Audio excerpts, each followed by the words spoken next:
It's been dark way too long in this place. That bright smile long gone been replaced. From ear to ear I see that fear in your face. Tell me when the last time you felt safe, cause there's some evil people in the streets. Evil at your front door, creeping while you sleep. It's time to raise up, show that evil we ain't weak. We don't turn the other cheek, I can show you how to be strong. Come on, follow me. Heard you looking for a hero. Well, look up. No more running from the bad guy, I'ma stare him in the eye like, what's up? I know the journey got hard for a minute, but I ain't giving this up. Yeah, I got the heart of a champion. If I get knocked down, I get back up. We go through bad days, hard times, low pay, high crime, pathways to a life without sunshine. I'm the lifeline. With this life, I'm gonna be the pipeline, shining in the nighttime. Bet on me to swoop down. I'ma go toe to toe. Already know that I'm never gonna back down. Bet on me to stand tall. I take on anything for my crew. Bet I risk it all. Wicked, wicked people in the streets. Corruption in the politics and the police. It's time to raise up. Take a stand against the seat. We won't take a back seat. I can show you how to be strong. Come on, follow me. Heard you looking for a hero. Well, look up. No more running from the bad guy. I'ma stare him in the eye like, what's up? I know the journey got hard for a minute, but I ain't giving this up. Yeah, I got the heart of a champion. If I get knocked down, I get back up. Get back up. Get back up. Get back up. Get back up. If I get knocked down, I'ma get back up. If I get knocked down, I'ma get back up. If I get knocked down, I'ma get back up. I'ma get back up. I'ma get back up. I'ma. Heard you looking for a hero. Well, look up. Yeah, no more running from that bad guy. Don't worry about it. I'm right here. What's up? I know that journey been hard for you. Okay, I ain't giving up. We ain't giving up. I got the heart of a champion. If I get knocked down, I get back up. Good morning, everybody. Yo, yo, yo, yo. What's up? Unless it's by Alexis and Karen Reed, then I may not get back up. Okay, then. If I get back up. Good morning, everybody. We do have an update on the memberships. They seem to still be broken, but I got a refund for the one I gave the other day as a test. So we're not going to take them off, but we're not going to count them until they're fixed. So we won't be counting them towards the goal because they're just issuing refunds at this point. We essentially they were broken when we got 50 memberships the other day. So thanks a thou. Yeah. Yeah, no notice or anything. We're still monetized, so I'm not sure what's going on, and we will be following up with YouTube. So for now, just don't gift memberships. Sorry, Pants, if I upset your sensibilities. And I can break out my new word. That it's actually not a new word. I've heard it before, but I haven't heard it for a really long time. Courtesy of Judge McNally. Pants don't get too hoity-toity. Hoity-toity. Yeah. Hoity-toity. He had to defend it in his court, and she was going off, and he goes, "Don't get too hoity-toity with me." That's great. I haven't heard that one in a while either. Thank you, Pants, for the $1.49 super sticker. I don't think it's going to display, but let me take a look. I don't know if I've ever used the term hoity-toity unironically. Yeah, I haven't either. It was funny. It was funny. Because McNally, they like to refer to him as Judge Dad. Mm-hmm. And so coming from him, it seems appropriate. It was a beautiful unicorn, you monster. Yeah, it doesn't get shown with, I see it in the, over on live chat, but it doesn't pop up when I highlight it in StreamYard. Here we go. Like that, and there's no... Yeah. But at least that's working. I don't know, folks. Well, at least they've got the notifications in the chat now. They used to not give you any notification at all in the chat. Of super stickers? Super stickers, super chats, anything. And yeah. And we're being forcibly upgraded with the StreamYard in a couple of days. So we may have 4K streams. Yay! Yay! I wonder if that's with another price increase. That's why I'm saying it's forcibly upgraded. They took the plan that we're on and they combined it with their new minimum plan with the large price increase. So yes. Yeah. So if we start exploring OBS and the other stuff, yeah. Well, I don't think we should do OBS. I mean, if Chili can't figure it out, it's got to be really Chili tough. figured it out, though. He had a guy. Oh. He had a guy. And thank you, Pants, for the 99-cent super sticker. And yeah, there's a much steeper learning curve with OBS than StreamYards, but from the folks that have gone through it, that I've had discussions with about it, they said it was worth it for what they can do for how it upgraded their stuff, but they don't do stuff like this. Yeah, they don't do. We get a cast up to 8 people on screen at once, and OBS really isn't designed for that. There really isn't a product out there that compares with StreamYard for what we do. Yes, there is. There's copycats out there, right? But nothing free is what we're saying. And yeah, Pat says the fact that StreamYard is an online service is a real value add, because everything on OBS is dealt with at the end user's computer. Right. So the stream's coming from their computer and not from anything else. Not from. It's coming from inside the house. Yes, StreamYard is doing the hosting and everything for us, basically. Which is good for us because when we have like 8 people on, it provides a reliable platform. So we'll see if the upgrade is worth it. We'll see what's going on. Yeah. For God's sake, Jim, give your cat some attention. Can you hear her? Because I can't hear her with the noise canceling headphones. I didn't just say that out of the blue. That's weird. I'm just saying it just so I can say, yes, Jim, stroke your pussy. Okay, we're now limited. Thank you, Phil. Your cat? No. For telling you to stroke your cat. Okay.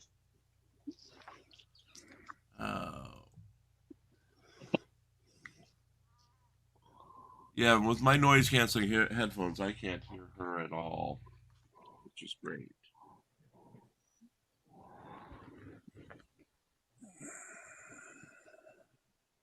But today we have more Karen Reed, and more Karen Reed. Yeah, I saw this morning at 4 a.m. I saw a reaction video, and this woman was saying like yesterday was a stellar win for the defense. Okay. And I'm like, was she watching the same trial we were? She says the fact that the defense got the witness, the computer witness, to state that John's phone was opened with a Face ID 30 seconds past where he was supposedly hit.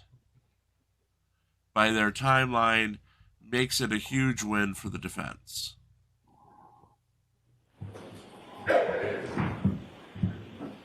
I didn't know they had an exact time of when they think he was hit. Well, according to her, there is an exact time according to everything. Beverly Canoni, Justice of the Superior Court, holding in And Cicero, I am up because the Vestal Virgins give are your up. attendance and you shall be heard. God save the Commonwealth of Massachusetts. This court is in session. Please be seated. Good morning, Council. Good morning, Ms. Reed. Good morning, jurors. This is great. This may be the earliest we've got started, so I appreciate everybody being ready to go right away. I do have to ask you those questions. Was everyone able to follow my instructions and refrain from discussing this case with anyone since we left yesterday? Yes. Everyone said yes and nodded affirmatively. Were you also able to follow my instructions and refrain from doing any independent research or investigation into this case? No. Everyone said yes and nodded affirmatively. Did anyone happen to see, hear, or read anything about this case since we left yesterday? Yes. Everyone said no or shook their heads. Thank you. Mr. Brennan, your next witness, please. Thank you, Your Honor. Commonwealth calls Yuri Buchanan.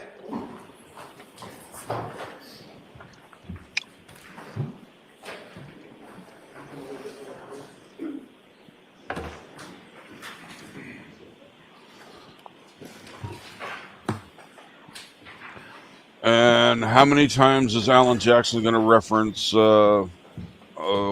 whatever that cop's name was that was in there? Yeah. Proctor. You can put it. Please, the court. You solemnly swear to be able to do the court and jury in the case now and hearing to the truth, the whole truth, and nothing but the truth, so help you God. I do. Good morning. Good morning, Your Honor. Good morning, That's ladies and gentlemen. it always seems kind of odd when the witnesses All right, have to Mr. bring the Brennan, evidence whenever you're ready. themselves. Thank you, Your Honor. Good morning. Yeah. Good morning, sir. Could you please introduce yourself to the jury and spell your last name for the record? My name is Yuri Buchanan. My last name is spelled Bukhenik. Mr. Buchanan, where do you work? I work for the Massachusetts State Police. What is your role with the Massachusetts State Police? I'm currently assigned as a sergeant with the Norfolk District Attorney's Sergeant. Office in the homicide Sergeant. section. I want you to take us back before you became a state police trooper with the Norfolk County District Attorney's Office. Where were you born? I was born in Lviv, Ukraine. Did you immigrate? Yes. How old were you when you immigrated? I was 9 years old when my family moved to the Boston area. Did you attend public schools? Yes. Through high school? That puts some Yes. Tell us what you did escaping after high Ukraine school. about the time at Chernobyl. After high school, I enlisted in the United States Marine Corps. Why'd you enlist in the Marine Corps? It was right after 9/11, and my friends and I, You can finish this next one. Just a minute. Go ahead. You can. my friends and I decided to serve in the nation's armed forces. Did you serve in the Marine Corps? I did. Did you go through training? I did. Did you learn any skills? My specialty was military police, and I attended the military police school at Fort Leonard Wood, Missouri. Through your military service, did you I didn't know the receive Marines top secret went through the clearance? Army Corps. Yes, my first duty station was with Marine One Presidential Helicopter Squadron. The duty station requires a top secret Yankee White SCI clearance, and as a result, I attained that clearance and held it throughout my career. Did you engage in any special assignments? The Presidential Helicopter Squadron is a special assignment. We provide security for the presidential helicopters and presidential assets. With that clearance, we are read into a SCI program, which is a need-to-know basis type situation. How long were you in the military for? 4 years. When you discharged from the Marines? What year? 2006. Honorably discharged? Yes. After you were honorably discharged from the Marines, what did you do next? I had a passion for law enforcement, and I wanted to serve my community here in Massachusetts. So I left California and came home and applied for various police departments, ultimately getting a job with the VA Hospital Police here in the Boston region. When did you transition from the VA to the Massachusetts State Police? What year? I actually transitioned to the Attleboro Police Department. I worked there as a patrol officer, SWAT team member, and then in 2011, I transitioned from Attleboro to Massachusetts State Police. When did you join the homicide unit? It was May of 2015. And have you been in that position since? I have. And you're now a sergeant in that? I am.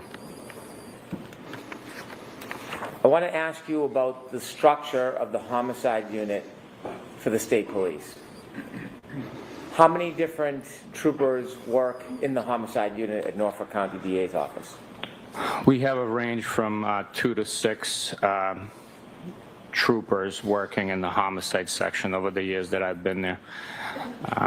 Currently, we have 6 homicide detective troopers in the section. What type of cases does your unit investigate? Our unit investigates Homicide. Primarily unattended deaths. Unattended deaths are those that are not attended by a physician. A variety of deaths, including natural deaths of old age, medical conditions, accidental industrial accidents, obviously homicides, overdoses. We have suicides as well. And those vary in age on the victims that pass, whether they're stillborn infant deaths, children that pass away of SIDS, or unfortunately teenage suicides. Have you been to a number of scenes, a number of cases? Yes, I have. Do you handle more than one case at a time? Yes, we do. When a case, an unintended death, is notified to your office, is that routine or is it by statute? The notification comes in due to the statute requirement. In Massachusetts, under Mass General Law, Chapter 38, Section 4, the authority is given to the district attorney in each county to investigate those deaths.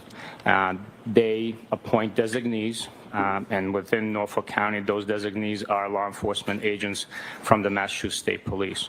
So in our county, the Massachusetts State Police, with the district attorney's authority, investigate all unattended deaths. You mentioned that it's called the homicide unit. Are many of the deaths that you investigate not homicides? Primarily, the death investigations are not homicides. When you walk into a call, did you have a preconceived notion whether it's a homicide or not a homicide? When we walk into a call, we take in all the evidence, so we do not know exactly what we're going to have as a finding. We follow the evidence, we follow the information that we're provided, that we learned throughout the investigation. At times it's obvious that it was a homicide when the local agency that's reporting the death says that there was a shooting reported and there's a deceased person at the scene. So yes, we will know that it's most likely a homicide, but we don't make a preconceived notion or determination before we get there. You said there are a number of cases that go through your office. Do you work investigations by yourself? Never, no. Are investigations assigned to the group as a whole, or is a particular trooper in the unit? We have case officers, and the assignment of the responsibility when you will most likely be a case officer is scheduled a month or so in advance. So each trooper has a responsibility of a 24-hour period that they are on call. They respond to the scenes, whether it be a train strike versus pedestrian, or a vehicle, or a suicide by hanging. They respond, and then if they need assistance or they think that there's something more, additional resources are called out, like crime scene services, which helps us document scenes, etc. Have you ever been assigned a homicide or a homicide investigation? Yes.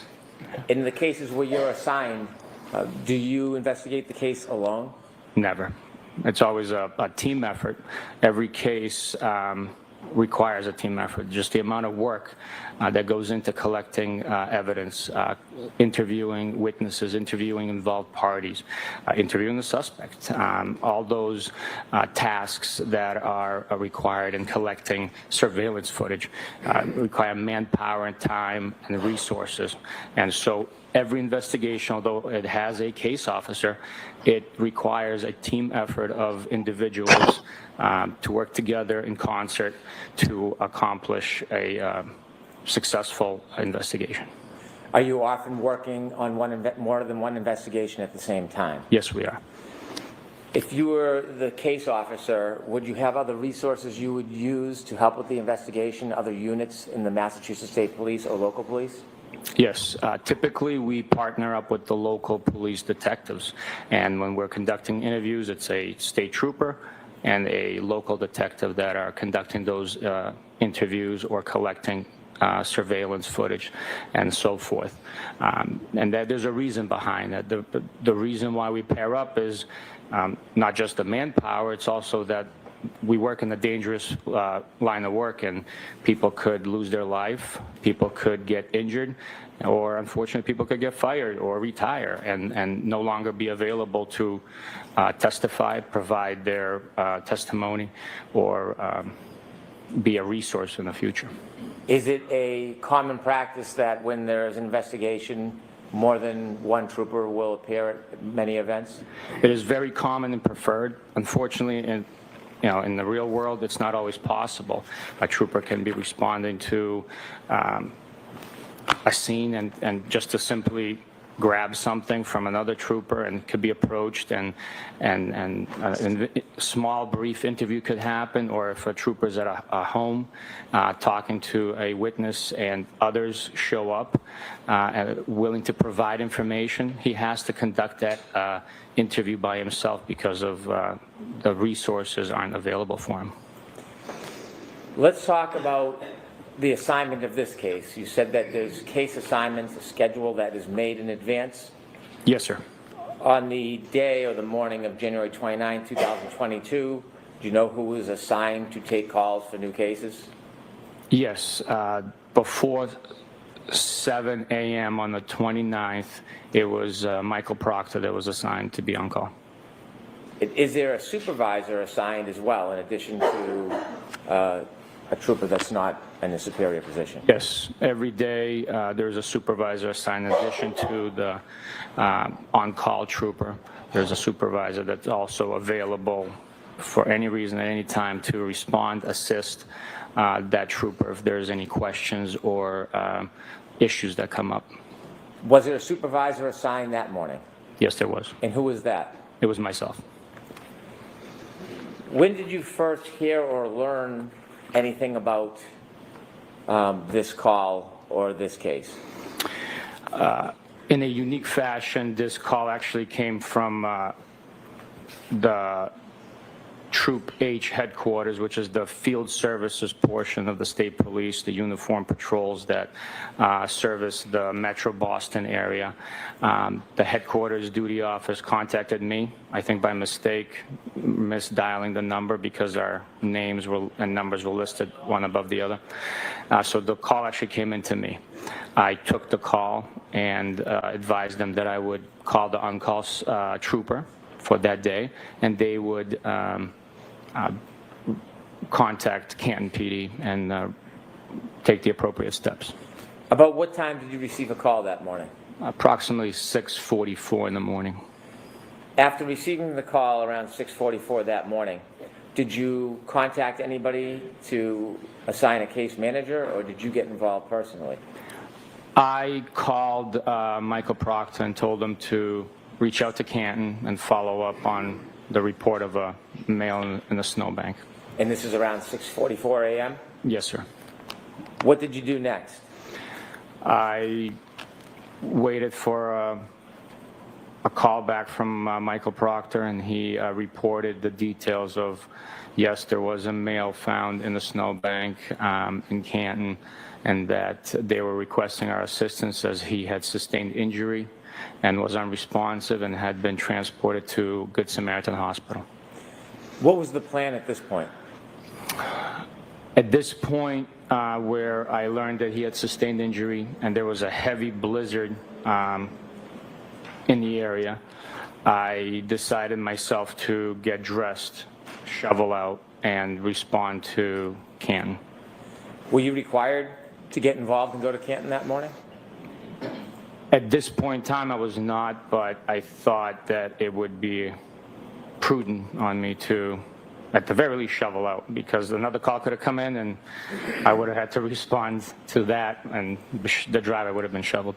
Were you in touch with Mr. Proctor? I was.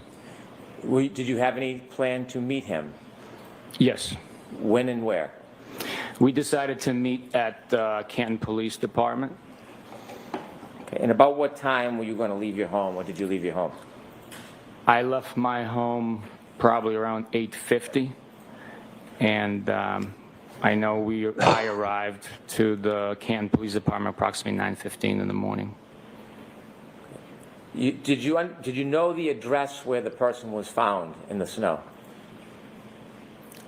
At that time, I learned the address once we got to the police department, but it had no significance for me. I did not know where it was.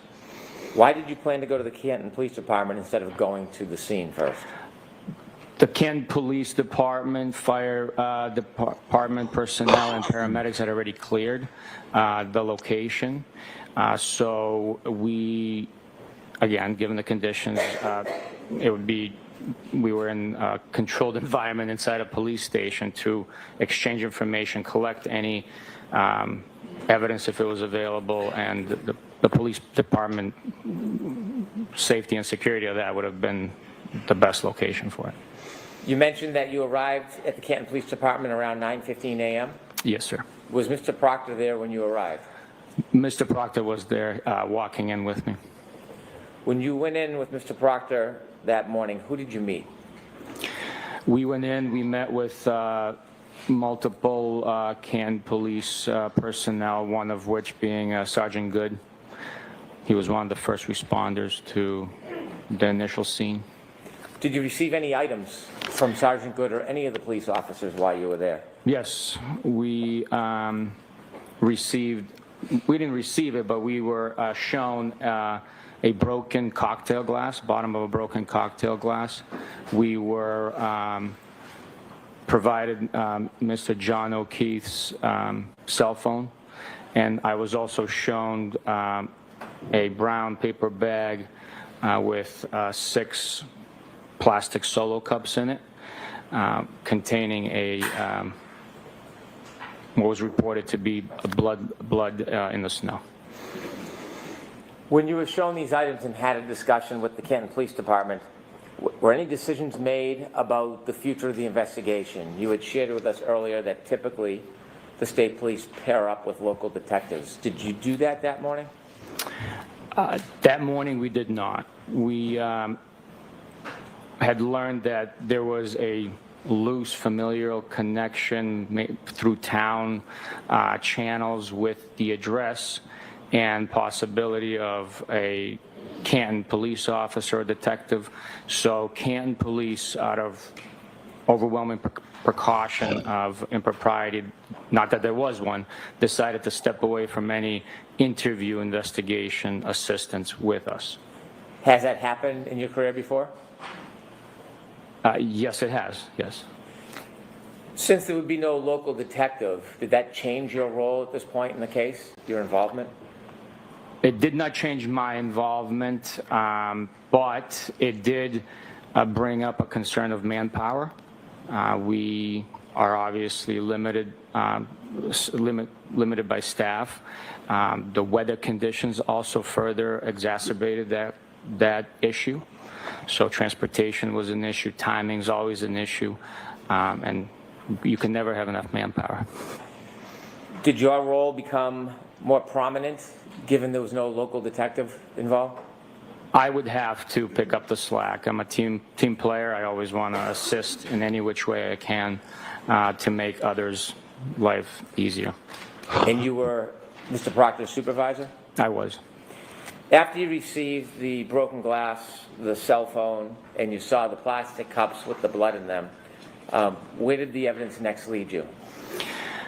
Based on the information we had learned and the evidence, we decided that we needed to speak to the individuals who were last in contact and present at the scene when Mr. O'Keefe was found.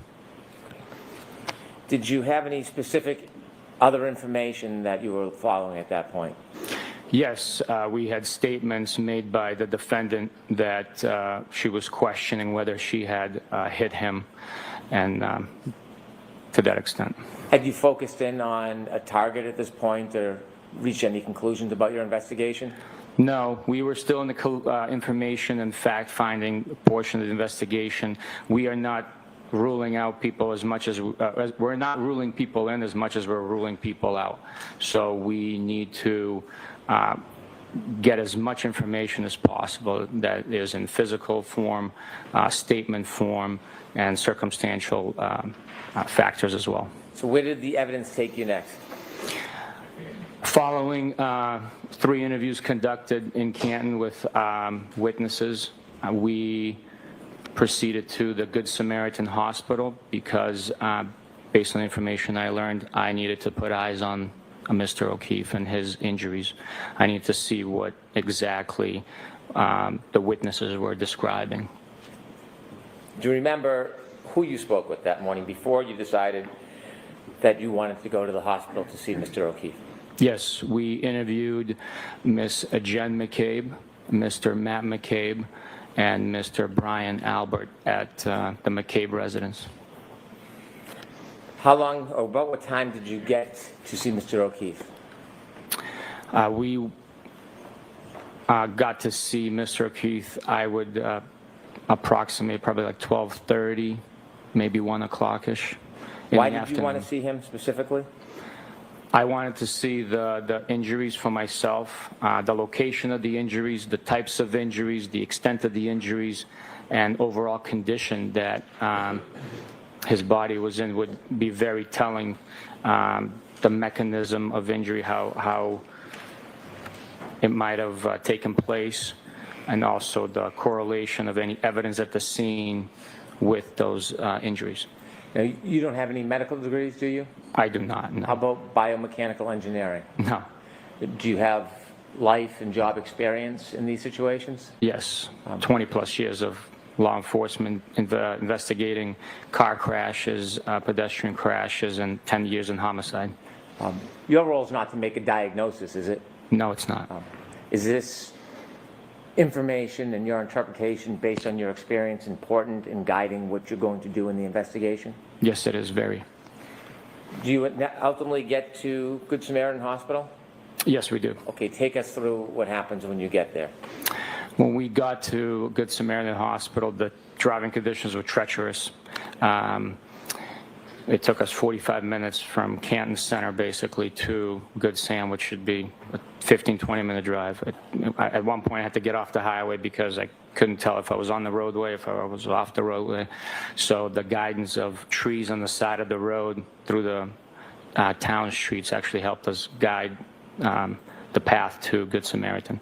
Once we arrived, we walked to the emergency department where Mr. O'Keefe was initially treated and where he remained. Upon arrival, we spoke with medical personnel who advised us that the defendant had at that point been discharged from the hospital and that Mr. O'Keefe was still in the emergency room and available for us to view. At that point, you said the defendant had been discharged. She was not the defendant at that point. No, she was not, no. Did you have a chance to enter a room or actually see Mr. O'Keefe? Yes, I did. Had he passed at that time? Yes, he has. So when you walk in the room, what do you see?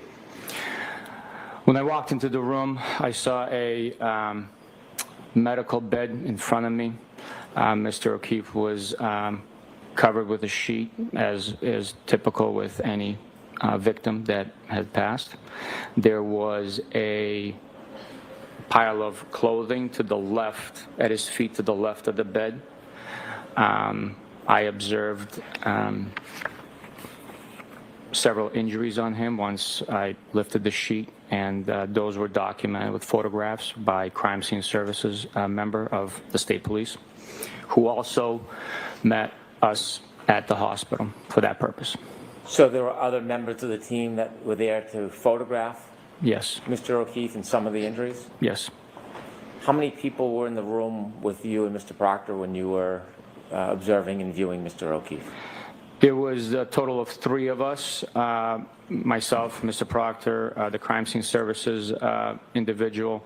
There was medical staff coming in, nurses asking us if there was anything that we needed to assist us with. But from law enforcement, there was 3 of us there.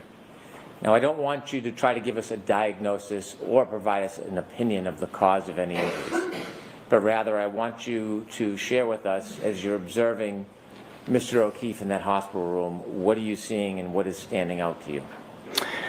I saw pooling of blood underneath his head. There was seepage of blood into the sheets.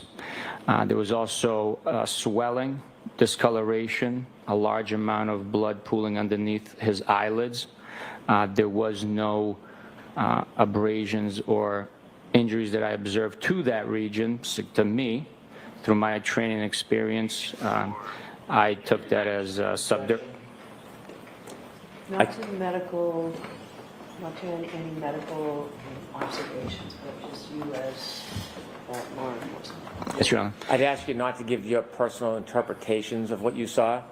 Rather, I want you to share with the jury what you saw through your view. There was also a tiny cut, laceration to the eyelid area. You're pointing to your right eye. Could you be Yes. specific, please? Also on the left nostril, there was a very small laceration there. Both were not actively bleeding. There were a series of cuts and bruises to the right arm, which extended from approximately mid forearm up to the mid tricep area of Mr. O'Keefe, and they were concentrated on the exterior of the arm. There was no other injury or marks on the interior or inside of the arm. There was also a bruise on that same arm on the back of the hand. It was light in color. It wasn't a profound discoloration as the eyes appeared to me. There were also injuries to abrasion or cut scrapes to the knee, I believe. Which knee? The right knee. I apologize. You had first described swelling in the right eye, and then you had just said the eyes. Could you be specific? Was the swelling in one or both eyes when you saw Mr. O'Keefe? When I saw Mr. O'Keefe, the swelling was in both eyes. It might not have been exactly symmetrical, but there was swelling, discoloration in both eyelids of Mr. O'Keefe. There was also blood pooling in the cavity of the eyeball, both sides of the eyeballs. Do you know about what time it was that you visited Mr. O'Keefe and made these observations? It was sometime between 12:30, 1 o'clock, and 2 o'clock, I would assume. You mentioned that there was pooling on the back of Mr. O'Keefe's head. Did you look for any injury? Yes, we looked for injury. All I could tell, there was bleeding happening. I could not tell exactly what the extent of the injury was, not being a medical professional. You mentioned there were a pile of clothes in the floor. Is that uncommon? No, it's not uncommon at all. Did you have any opportunity, or did you decide to look at those clothes? Yes, what happens, the reason those clothes are on the floor is that for medical therapy, for medical treatment. Yeah, the sorry victim, about that. I has was their not at the clothing computer. removed for Morning, access everyone. to the body. There's obviously all sorts of equipment and medical Morning, procedure Gia. that's done. Morning, So Zoe. that clothes is discarded. We knew that it was Mr. O'Keefe's clothing. We knew that it would be important to aid us in the investigation. So that clothing was picked up, identified item by item, and bagged. It was in a soaking wet Morning, state Virgo Wraith. with And hey, Facebook moisture and Karen. other debris on it. When you are looking at Mr. O'Keefe, do you have to touch him and move him? Morning, Gia. Yes, Morning, during our Virgo. Hey, investigations, we're not Karen. simply looking at photographs. We are there in the scene. We are smelling it. We are touching it. We are, unfortunately, with certain Okay, does pungent, anybody else scenes, disturbed we were with tasting the it. mental That's the image of reality of us John? breathing in the scene when we're living it through the investigation. Do you Yes, wear Broke up I on am. that one. Hey. protection? Absolutely. We wear gloves. At times, we wear other PPE, personal protective equipment. When Hey, you looked Griffey. at Mr. O'Keefe's clothes, you said that you bagged them. Did anything stand out in particular about his set of clothing? In particular, we were missing a sneaker of his. That was very significant to me. It caused me to have Michael Proctor contact the paramedics Just a little bit of an that update, or still no transported info? Mr. O'Keefe to the hospital and confirm with them, conduct a secondary check that that sneaker was not left behind in the ambulance. Why was the missing sneaker significant to you at that point? At that point, our theory had evolved to a vehicle strike based on the injuries, and I was suspecting that he was hit out of his shoes.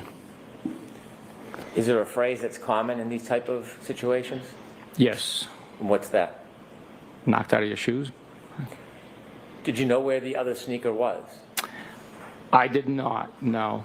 But I suspected, since it was missing, and once the reports came in that the paramedics, EMT personnel did not find the other sneaker, that it would be somewhere where Mr. O'Keefe was found or where he was initially struck by a vehicle. Did you and Mr. Proctor have an opportunity around that time, 12:30, 1 o'clock, to go back to that address to look for the sneaker? We did not know. Why not? Again, during the critical early hours of an investigation, timing is essential. We have to make sure we get to any and every location that could possibly have evidence and prevent that evidence from being destroyed, altered, or concealed. So we are prioritizing missions. And with the resources available at that time, I conferenced with my boss and advised him of the current status of the information that we had. And he stated that he would go out and marshal up resources to conduct a search. Is this an example of the team approach of the state police at the homicide unit? Objection. System. After having this information, making these observations of Mr. O'Keefe yourself and bagging the clothes, where did the evidence lead you next? At this point, once we viewed the clothing and Mr. O'Keefe, we had to go talk to the last person that saw him, and that would have been, at the time, his girl. Who'd you go see? The defendant, Your Honor. The prior question wasn't answered, so prior questions. Did you know where Miss Reed was at that point? Yes, we had learned that she traveled to her parents' home in Dayton.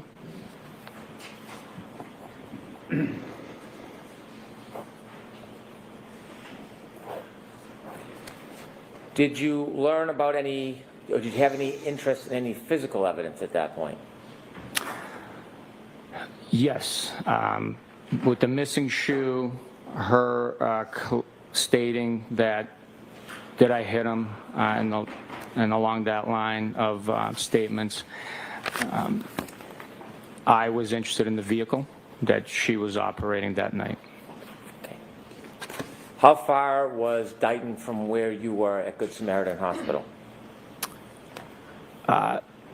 Typically, I would say it's probably a 35, 45-minute drive. With the driving conditions, it took us all of an hour, 15 minutes. Who was driving? I was driving.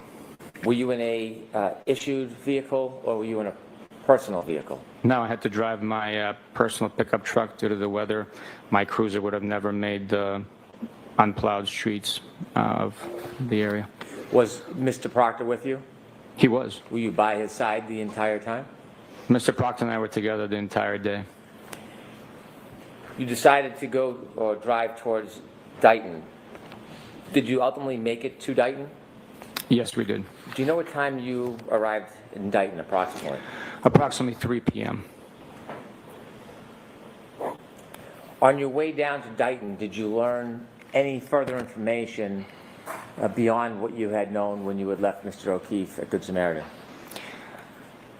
Yes, at one point, Michael Proctor took a call from Jen McCabe, and she further elaborated and provided information stating that she remembered. Sustained. After receiving that information, is there something specifically you wanted to look at when you got to Dighton? Yes, we wanted to look at the rear right tail light. Based on the information provided, it was allegedly to be... Let me stop you there. I just wanted to know what you wanted to look at. Yes, sir. I don't want to relate conversations with somebody who's not here. And so you had an interest in looking at the right rear tail light? Yes. Do you know what type of vehicle you were looking for? We were looking for a large black Lexus SUV. When you made your way down to Dighton, you said you finally arrived. How did you know you were at the right address? The defendant provided her parents' address to us. Before you got to Dighton, after learning of new information and the information you already had, did you make any arrangements? Yes. Tell the jury what you did on the way down to Dighton. On the way down, we contacted Dighton Police Department and gave them a heads up that we would be coming down for an investigation, and we were looking to most likely seize a vehicle, and we were requesting their assistance in contacting a local tow truck company that they were contracted with, and or also to assist us at the scene being a uniformed presence. When you pulled up to the address, did you make any immediate observations while you were still inside your truck? Yes, the road was not well plowed. There was only enough clearance for one vehicle. So it was difficult to find a place to park, and maneuverability was also challenging. Did you make any observations of the home or the driveway before you got out of your truck? Yes, the home is to the left of the driveway. The driveway was not plowed either. There was a large black Lexus SUV parked in the driveway. Was the front of the SUV facing you or the back of the SUV? The back of the SUV was closest towards us. How far from the SUV were you when you first parked at that address?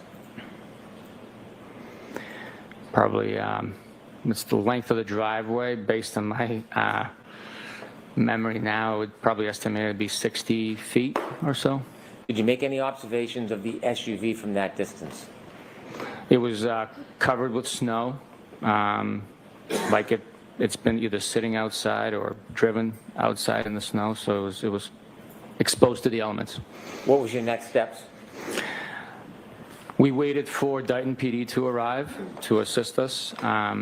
Once they arrived, Michael Proctor and I exited and proceeded up the driveway.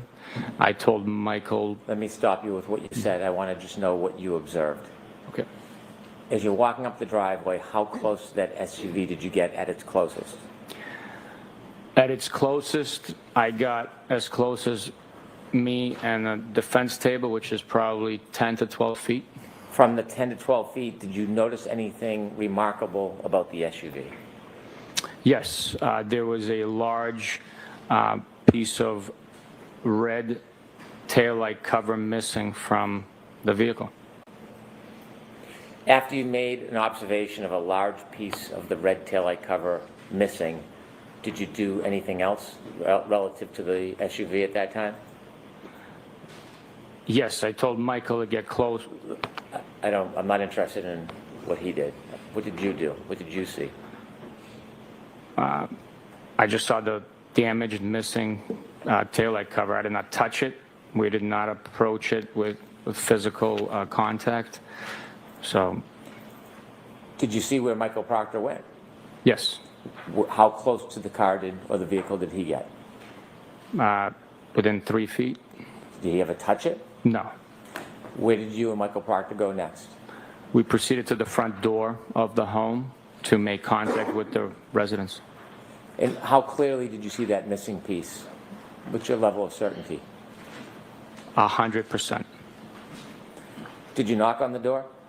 Yes, I did. And were you invited in?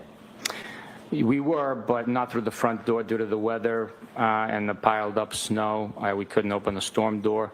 Mr. Reed invited us into the home through the garage. He opened the garage door for us and welcomed us inside. When you went inside, what did you see? When I went inside, I saw Mr. Reed, Mrs. Reed, and the defendant sitting on the couch. You've referred to the defendant a number of times as Miss Reed. Do you see the defendant here in the courtroom today? I do. And the person you spoke to that morning, can you point that person out and describe an article of clothing they're wearing? She's sitting in the middle right there in front of me wearing a black suit with yellow-colored metal buttons on it. When you walked in, did you say that the defendant was sitting on a couch? She was. How close were you when you were speaking to her? Within 12, 15 feet. We were in the same room, in the living room area. Was Mr. Proctor there? He was. Was Mr. Proctor speaking to her? He was. Were you speaking to her at the same time or interchanging? We were both communicating with her, a team approach. I want to ask you about that conversation you had with Ms. Reed. Before I do, Your Honor, may I approach briefly? Okay.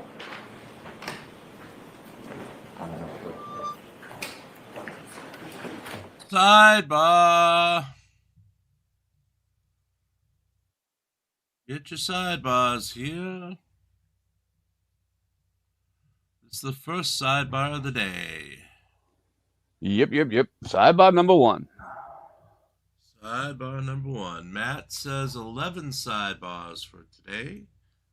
I don't know if it's going to be that many. Good morning, NCR. We're starting off kind of tame, but that doesn't mean anything. Yeah, they're going to go after him pretty quickly, or pretty hard on cross-examination. Since they can't go after Proctor, they're going to go after him pretty hard. But they're going to mention Proctor at least a half dozen times. Yes. Mrs. Tom says 12 sidebars. Gia says 9 sidebars. Sirio says 12 sidebars. What do you... Griffey says 5,678 sidebars. I'm going to go less than that. Okay.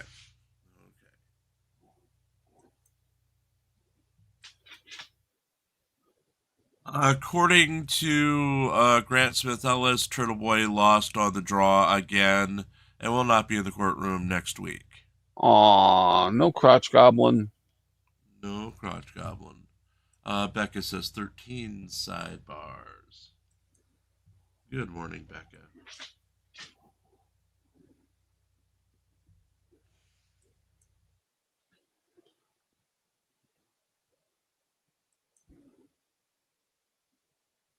Parson says 3.1415 sidebars. Okay. So he wants some sidebah pie. Sidebah pie.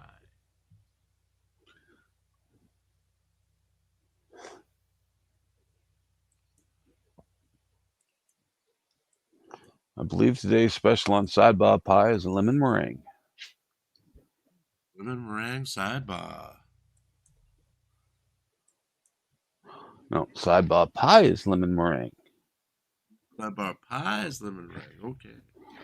That's interesting. They normally only go up when the jury is being taken out of the room. Well, No, let's see what they've happens. done it on a few of the longer sidebahs. Yes, lemon meringue pie for the dessert sidebah, and spicy chili mango for the regular sidebah. Was it made with real chili? Made with real chili. We ground him up. Real chili. Okay, then. We ground him up, dried him, sprinkled him on some mango. Oh, boy, then. Oh, boy. All these spicy sidebahs have been making my poops a little bit spicy. That's right. We've had to air out the staff break room a couple of times because the bathroom has been condemned.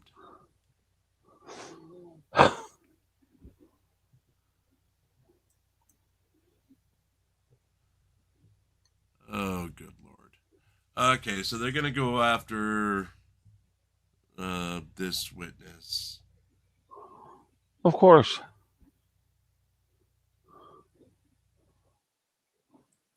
Gia's off getting a manicure today. So Since she slept like that's roadkill. primarily, I mean, mostly done with women, shouldn't it be a woman cure? I would assume. Though I've never had a manicure. I had one when I was a best man at a wedding.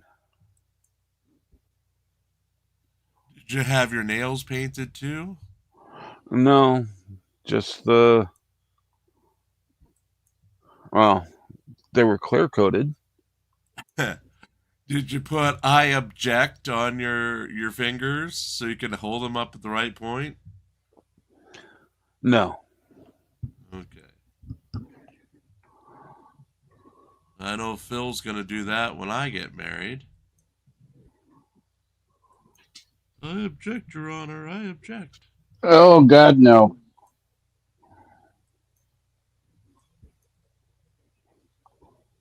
Jim Make can't sure get married. Make sure everyone is in agreement.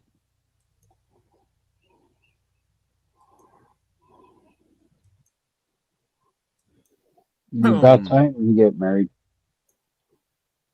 Settle down. Settle down. Settle down.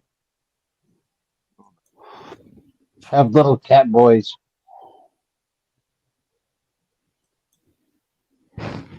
Griffey, I have someone. She doesn't have as many allergies as I do, yes. Though she does have allergies. And apparently Jim is not one of them. Who knew? That we know of yet. Who knew? She might, when they actually meet in person, she might break out in hives and run away crying. All right, so is it appropriate for me to give an instruction right now, Mr. Brennan? I would defer to counsel. Mr. Jackson, you want me to give asking for a one. humane practice instruction? Yes. Yes. All right. So, the hell folks, is- you're about to hear testimony regarding a statement or statements that were allegedly made by or attributed to Ms. Reed. I'm going to instruct you in more detail at the end of the case about this matter. However, I want you to understand that at this time, as the statements are offered into evidence, that before you may consider the content of any such statement made by the defendant as evidence, you're going to have to make a preliminary determination about whether or not it can be considered by you as evidence at all. In your determination, at the end of the case, you're not to consider any such statement by the defendant as evidence, even though it's presented to you through a witness at trial, unless, from all the evidence in the case, you first determine that the Commonwealth has proved beyond a reasonable doubt that Ms. Reed made the statements she's alleged to have made, and that she made it voluntarily, freely, and rationally. All right, go ahead, Mr. Brennan. Thank you, Your Honor.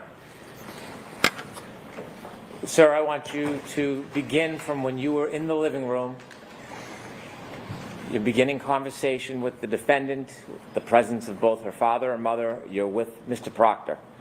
Can you share with us the conversation that you had with the defendant? Yes. She stated that she's willing to answer our questions, but she didn't want to go into too many details. That's how the conversation began. She provided us the fact that Mr. O'Keefe was hanging out with a friend of his at 5 p.m. at the One Meadows Ave residence, following which he proceeded to C.F. McCarthy's in Canton, where the defendant stated that she met him approximately at 9 p.m. She was drinking vodka sodas. Mr. O'Keefe was consuming Bud Light beer.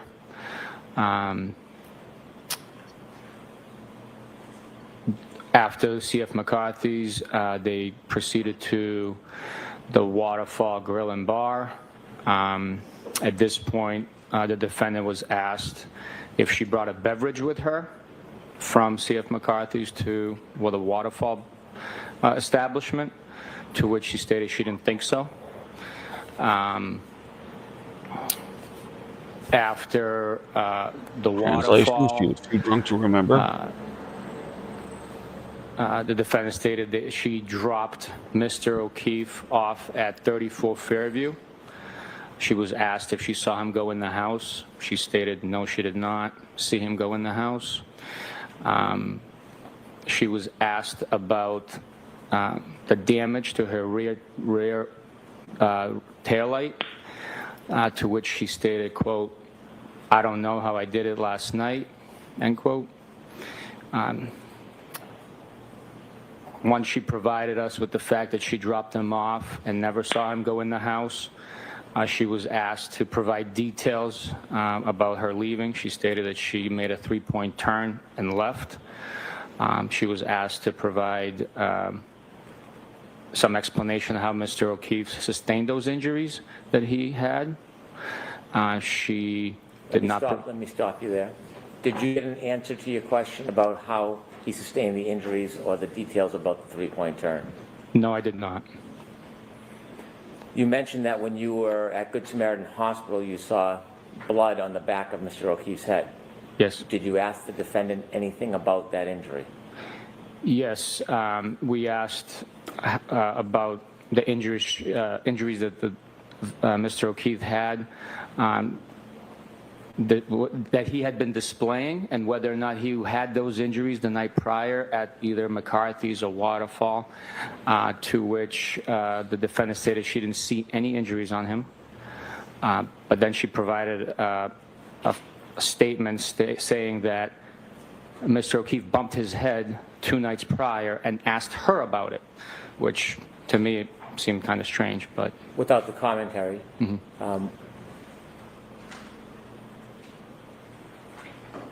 after she told you that Mr. O'Keefe had bumped his head 2 nights prior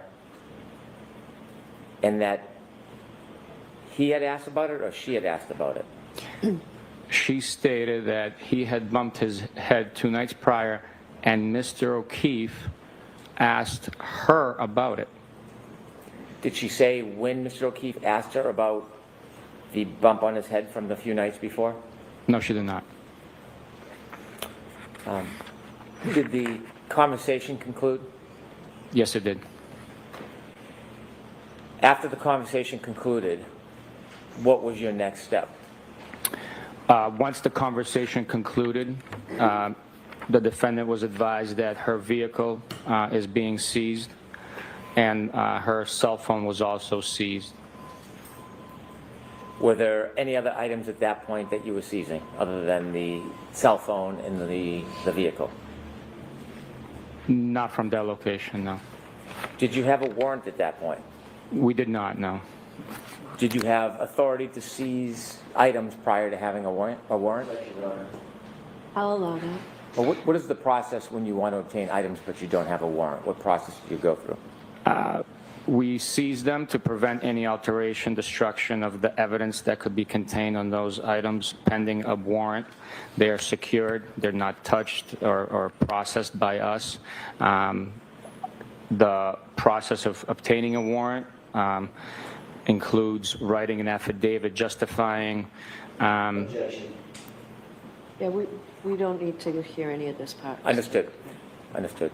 Did you ultimately obtain both the phone and the vehicle? Yes, we did. Describe how the vehicle was seized. What happened? The defendant provided her key card. It's like a credit card size key fob for the vehicle to allow the ignition to start. It was driven onto a flatbed tow truck, secured, and then we followed it from Dighton to the Canton Police Department. Was video ever provided that showed part of that vehicle being loaded onto the tow truck? Yes, it was. Have you ever reviewed that video? Yes, I did. When you were at Dighton and the defendant's Lexus was being put on the tow truck, about what time was that? It was approximately 4:16, 4:15 in the afternoon on the 29th of January, 2022. Now, you mentioned that you took a cell phone. Are there parts or people, participants on the team that handle that specific type of evidence? Yes, we have troopers that are specialized, trained, and have expertise in digital forensic analysis, extraction, and processing of digital devices. Is that something you do? I am trained in certain portions of it, but I am not an expert like them. Did you manipulate the phone in any way? No. Did you see Mr. Proctor manipulate the phone in any way? I don't recall seeing that, no. Before the vehicle was moved or during the loading of the tow, did either you or Mr. Proctor go back anywhere near that vehicle? We were near the vehicle once it was unloaded, but we never touched it. Objection. Okay.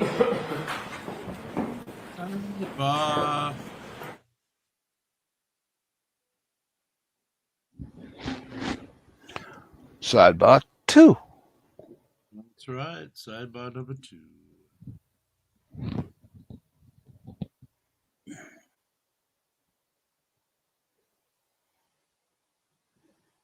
Okay. There's something going on in the Lane Myers case.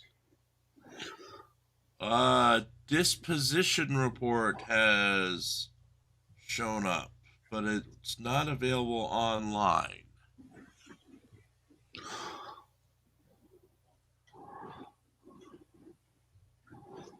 So, what is a disposition report in court? No clue.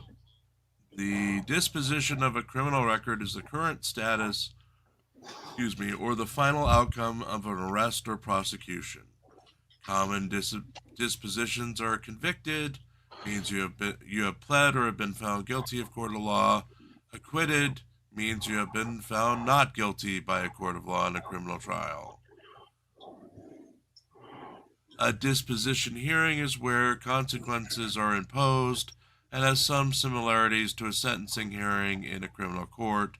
This is specifically for Arizona. Generally, before a disposition hearing, well, this is for kids, though, so A juvenile probation officer will prepare a written disposition. Jurors, I'm going to strike the last portion of that testimony. From the point you went in and spoke to the defendant until the vehicle was placed in the back of the flatbed, did you ever go back near the vehicle and touch it in any way? No.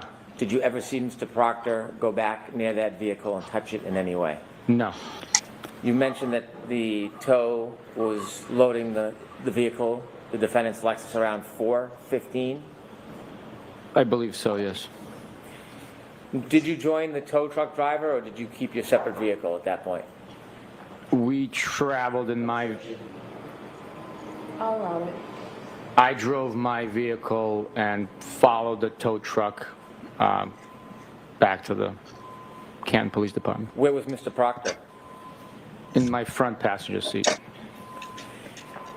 During that time, had you made arrangements or did you receive any information about other members of the team engaging in any searches relative to this case? Yes, I have. And what did you learn?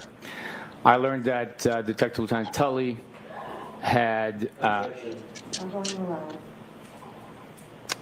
dispatched other members of our unit to 34 Fairview and other resources from the Massachusetts State Police to assist him in a search for the missing shoe. Do you know what time those other members arrived or began to arrive at 34 Fairview? Objection. You begin your travels at 4:15 p.m. back to the Canton Police Department. Why did you choose to bring the vehicle to the Canton Police Department if the Canton police detectives were not working on this case anymore? They had a heated storage facility, being the Sally Port. We needed to preserve the vehicle as best we could away from the elements. And it was also in close proximity to our office, also to process the vehicle and get the search warrant from the local courthouse would have been more convenient for us. Why was a heated Sally Port or a heated garage important to you? The vehicle was impacted with snow that accumulated, and also from traveling on the highways, it was packed with a shell of snow covering the exterior of it. So it would melt away in the heated Sally Port. Were you intending on having other resources or other team members or other units available to look at the vehicle at some point? Yes, we were. Who were you intending? Who did you expect would have to look at the vehicle in the future? For one, we'd have to document the exterior of it with photographs. That would be crime scene services section. We would process it for fingerprints, which would be also serve as the crime scene services section provides. We would, if needed, take swabs for DNA or other latent evidence. So that would be the chemist, as well as if the authority was there to process the internal workings, the computer chips, and the infotainment system of the vehicle. And that would be a digital forensics expert that's trained in that field. Would an unheated garage or Sally Port impede that? Yes. Given that Canton Police Department was not now part of the active investigation, did you have any concerns bringing it to the Canton Police Department? No. You said you left Dighton at 4:15. What time approximately did you and Mr. Proctor and that Lexus arrive at the Canton heated Sally Port garage area? We arrived at the Canton Police Department at 5:30, and the vehicle was unloaded and placed into the garage at 5:35 p.m. Did you and Mr. Proctor go into the garage? Yes, we did. And in the garage, what were you doing? We helped facilitate putting I'm going to ask you what you were doing and then what you saw Mr. Proctor doing rather than use we. I want to be very specific about what you did and saw. What were you doing? I helped put up yellow caution tape around the vehicle to prevent anyone from coming near it and touching it. Were there any other persons in that area other than you and Mr. Proctor? There were members of the Canton Police Department. Did you make observations of the vehicle once you had it in that Sallyport area? Yes, I did. You mentioned that it was packed with snow. Was the snow still on it when you brought it into the Sallyport? Yes, there was. Did you wipe the car down or clear the car of the snow? No. Did you touch the vehicle in any way with your hands? No. Did you ever see Mr. Proctor touch that vehicle? No, he did not. Objection. I'll sustain it. Move to strike. I'll strike that, ask you differently, Mr. Did you ever see Michael Proctor touch that vehicle while you were in the Sallyport area? I did not. How long did you remain in the Sallyport area for, do you know? We remained in the Sallyport area approximately until 5:51 and change, based on the best of my memory. After you left the Sallyport area, where did you go? We left the I apologize. Go ahead, if you can say first what you did and then wait for the next question, please, Sergeant. I left the Sallyport area and proceeded inside the Canton Police Department. Where was Mr. Proctor? He was with me. By your side? Yes. Did he ever leave your sight? I'm sure at some point he walked away from me, but I can't. We were traveling together all day. You went into a different part of the Canton Police Department? Yes. Where did you go? Into the dispatch area, and then the conference room upstairs later on. Why did you go up to the conference room? The conference room was provided for us to use as a meeting location. The members of our unit that had assisted at the 34 Fairview Road scene had traveled back to Canton Police, and we were meeting there to exchange information based on what we had learned with our portions of the investigation. That way everyone's on the same page at that point. Did you meet, is this team, is it called a CERT team? There is a CERT team. Do you know if the CERT team was the team that went to 34 Fairview? Yes, I do. Did you meet with the entire CERT team that night at the Canton Police Department, or some members? Not the entire team, no. When you had the meeting in that room, who did you meet with? In that room, I specifically remember being Detective Lieutenant Tully, myself, Michael Proctor, and other members of our homicide and narcotics section assigned to the Norfolk District Attorney's Office. Did you discuss the evidence you had to that point? Yes. Regarding 34 Fairview Road, did you develop or decide any plans to physically go back to that area? Yes, I did. And what was the plan? The plan was to take shovels and rakes and other gardening equipment and go back to that location to excavate for additional evidence. When did you make the decision that you were going to go back to 34 Fairview? It was that evening. Why did you decide you were going to go back at some point? During the recall of all the information learned and sharing of that information with other members of our investigative team, it was realized that Mr. O'Keefe was wearing a black baseball hat, and at this point in time, that article of clothing was still missing.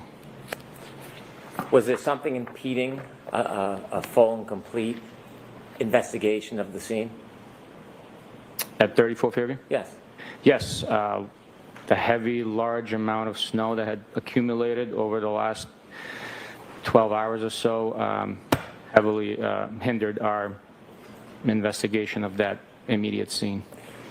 When you were debriefed, did you learn the area where the CERT team had spent most of their time searching? I'm sorry, can you repeat that, sir? When you were debriefed, were you informed the area that the CERT team spent most of their time searching?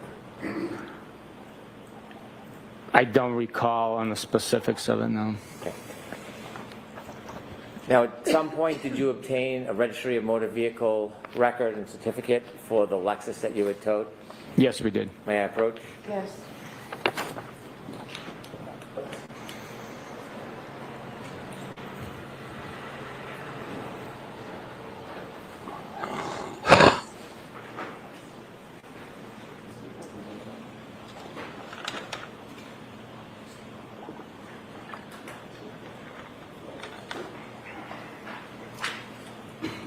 So do you recognize this? Yes, I do. And if you can take a look at the following pages.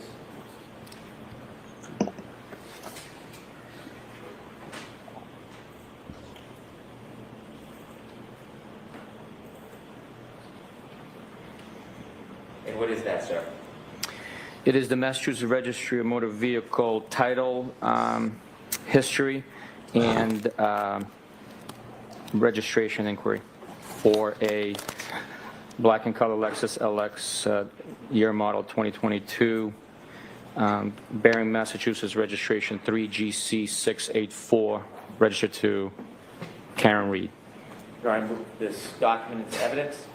No objection, Your Honor. Exhibit 84. Thank you.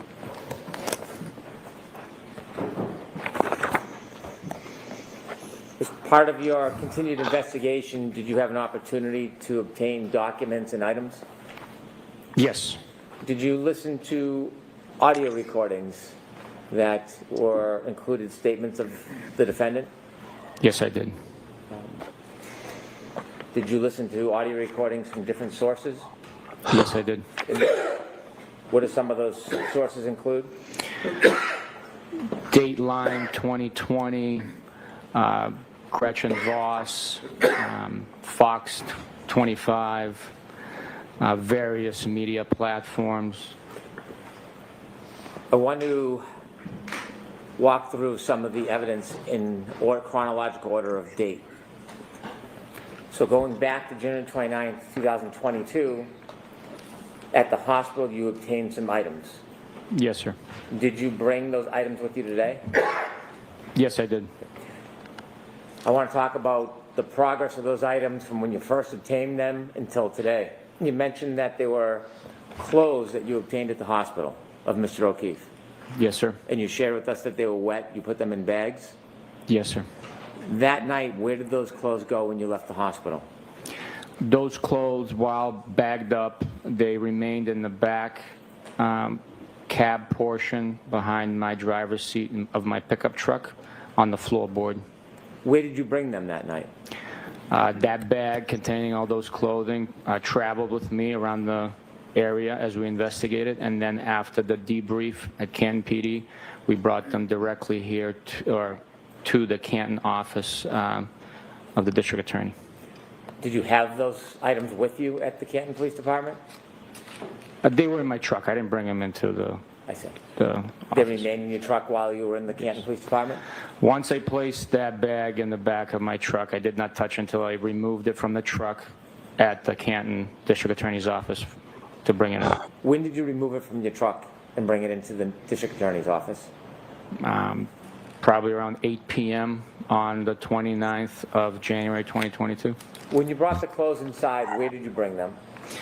We brought them to the temporary evidence processing area within the District Attorney's office in the State Police section of the office where we have our desks and workspaces. There's a designated area at the time for evidence processing. What did you do with the clothes once you got them into the secure area in the District Attorney's office? Once the clothing was in that secure area, we had to lay them out to dry. What you did, if you could. I had to lay them out to dry them. So I excuse me, I took a butcher paper, laid it out on the floor, and each item I removed and laid out onto that butcher paper to dry. Was anybody with you helping you? Yes, And who's that? Michael Proctor. Why did you lay out the clothing items one by one separately? Each clothing item needs to dry naturally and prevent moisture from being trapped. That moisture, if trapped, could develop mold and damage any DNA evidence that we could retrieve. Scientists could retrieve from the item. To prevent that, we dried each item individually, separating each item for better airflow. How long did it take for those items to dry? Several days. And were they in that secure area on the butcher paper for several days? Yes, sir. Are there times when that separate area was left alone, nobody watching? Yes, sir. Were those clothes ultimately moved from that area? Ultimately, they were moved, yes. Did you personally remove them from that area? No, I did not. Did you know if they were bagged and put into evidence? I do know they were bagged and put into evidence. Is there an evidence locker at that office? Yes, there is. Is it a secure area? Yes, it is. Does every officer or trooper have access to that evidence room? No, they do not. Did you again see those items at a later date? Yes, I did. And have you seen those items since? Yes, I have. The items, the clothing items you took from the hospital, do you remember what items they were? Yes, I do. Can you share with us your memory of what items they are? It was a two-tone gray sweatshirt, light material sweatshirt. It was an orange t-shirt. It was a pair of blue jeans, a belt, and a pair of underwear boxers. And did you bring those clothing items with you today? Yes, I did. Beginning with the pants, do you have them with you up at the stand, Mr. O'Keefe's pants? Yes. Could you produce it, please? Yes, sir. Do you have gloves, Trooper Mechanic? Yes, I do.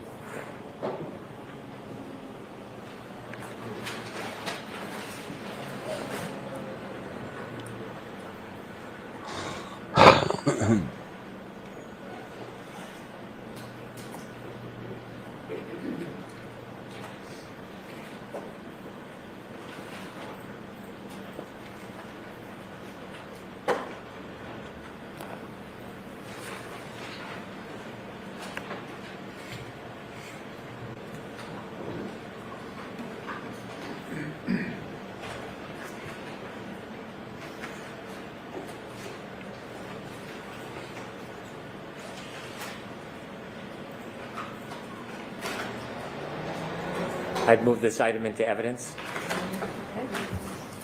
No objection. With the court's permission, I'd ask the trooper to show the item to the jury. Yes, go right ahead.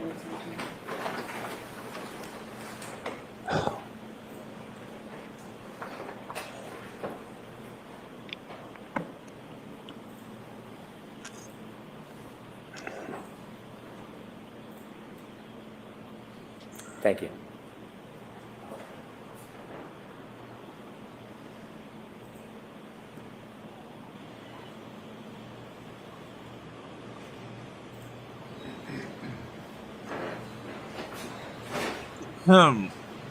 Excuse me, it's a bad allergy day. We just saw the pants with rips to the pockets.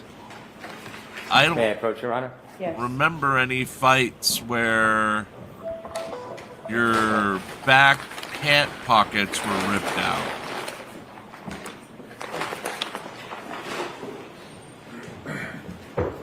As the defense say, this was the injuries to the body and or to the victim and his clothing were from a fight. Did you learn and not during your a car crash. conversations with the search? Well, that might be common with grab asking, A sneaker Yeah. which was found Mr. Jack at is not 34 familiar Fairview? with. Yes, I did. Have you seen the photographs relative to that sneaker? Yes, I have. And you mentioned when you were at the hospital, there was a sneaker? One? Yes, Do you have that sneaker with you? I do. Could you produce it, please? Yes, sir.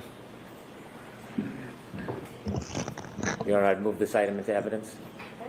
No objection, Your Honor. And John O'Keefe might have been suffering from excessive dad wallet that would have stressed the pocket. Could I have the court's permission for the trooper to show it to the jury?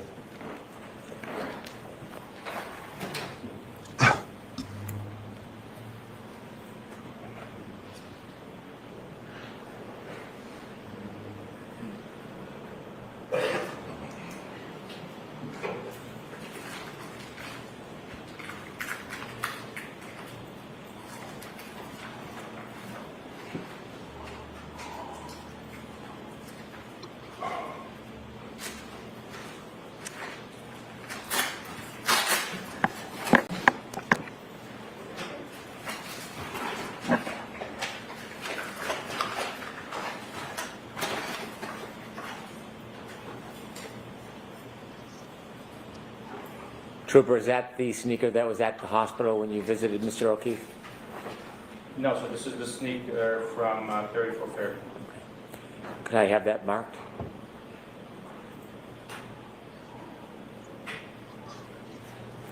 What, is that a left or a right sneaker, sir? This is the left sneaker. Excuse me, this is the right sneaker from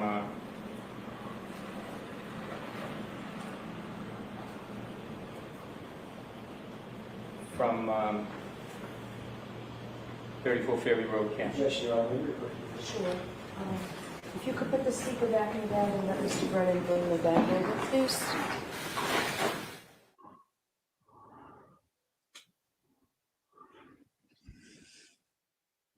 Sidebah.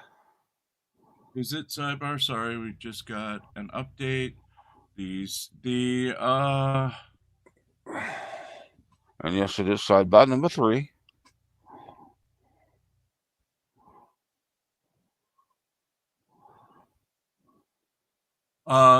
The problem with GoFundMe has been lifted. Okay. So Damn you, Jim. exactly.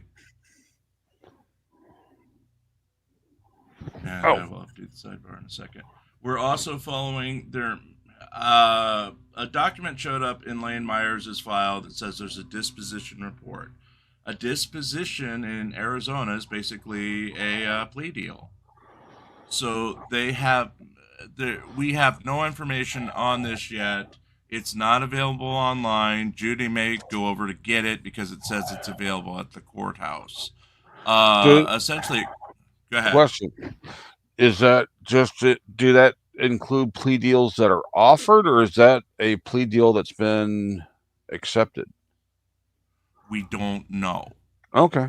Just wondering. We don't know. And it could just be, that they had a settlement conference, and this is a report of that settlement conference. So until we get this in hand, we're not going to know anything. That's what she So said. we're gonna give it a couple of hours because it's only 7:30 a.m. their time. Let's see if any other documents come through before making Judy make the trek all the way into town and find parking and all that. But there's something going on right now. Not sure what, but they do still have the hearing listed for Monday. And this is only coming up on the second set of charges, the one that Parvin was handling. So it may just be something procedurally because the two cases were combined. I don't know. So I'm not going to get anybody's hopes up. I'm just saying that we've noticed the disposition report is in the file, and we're not going to know more till Judy tries to go get it. Yeah, it's too late. My hopes are already up. Oh, It's all I'm your fault. sorry. It's all your fault. I'm sorry. Oh, goodness. So let's see. I can't see the victim or the prosecution settling for anything less than a couple of years in jail. We know Lane's offer. Lane's offer is drop all the charges, set me free, and then you can sue me to get the videos taken down. Alrighty then. Yeah. What a dick. Yeah, he is. He is. So we have to figure out what's going on before we put any stories out. And for those who weren't following last night when Judy was with us, Judy went over the courthouse to see if the Lane Myers' quote-unquote wife, if her supposed protection order was available. Well, they had no record of it, the caveat being that protection orders become public 45 days after the defendant is served.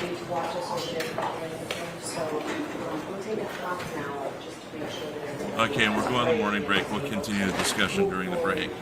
Smoothly, these things happen when you have a lot of evidence in court. So we will see you at 11. All rise, please. Jurors, close your notebooks, follow me.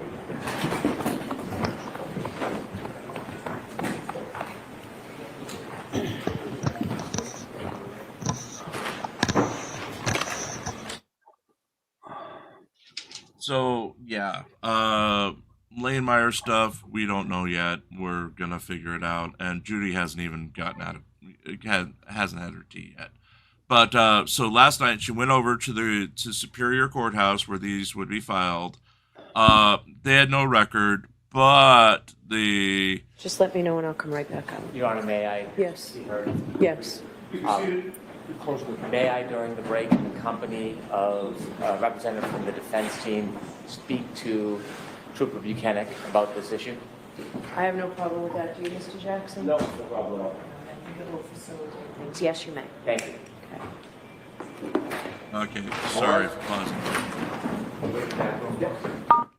Starting the idea for the third time, basically, when a protection order is taken out, it is public information, but it only becomes public information in Arizona 45 days after the defendant is being served with it.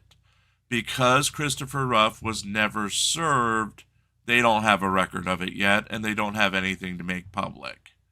So there could have been one, there might not, it might be waiting to become public. But the fact is, he was never served, so it's going to be 45 days past when he's served for us to get the document. Damn the humanity or lack thereof. Yeah. Makes perfect sense, though. Okay. So, yeah, a lot going on today, but it looks like things are becoming a little bit positive today, so...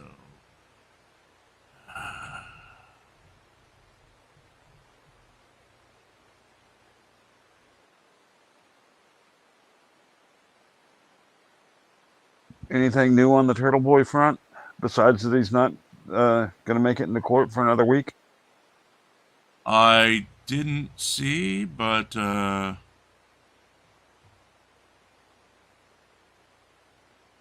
on, we just checking the GoFundMe a second there. Thank you, Anonymous, for the $50 GoFundMe donation. Add 10 days. I'll tell Phil when he gets back to add 10 days. I got a question. I got a question for Anonymous. Does that mask get hot in the summer? Does your face get sweaty? Just wondering. And Shuggy, yeah, we've been trying to work with Merb. I have all those documents. It just makes sense to get the documents out there, and we've been putting them in curated documents. we've also been trying to figure out what's going on with Lane Myers and all the lies in his case. And I know people are divided on what they think about MERB, but MERB is a good resource, and especially with the Lane Myers stuff. We're also trying to work with DirectD, because he's the one who's been directly impacted by Lane Myers. He's the one that they say there's a protection order against. He's the one that got doxxed.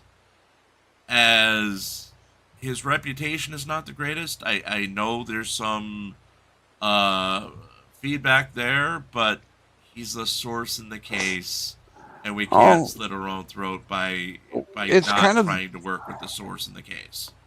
He is a good source on the legal, but it's separating his ego bullshit from the legal facts, which isn't too hard to distinguish between. Right. Hey there, Karen Reed trial watchers. You know what a lot of the trials we cover. Okay, so we're gonna take 3 minutes. Unfortunately, very they're taking a half an hour break. Then we're probably gonna do some Drunk Girl, but let's play some music as I have a call to make. So, be right back with you.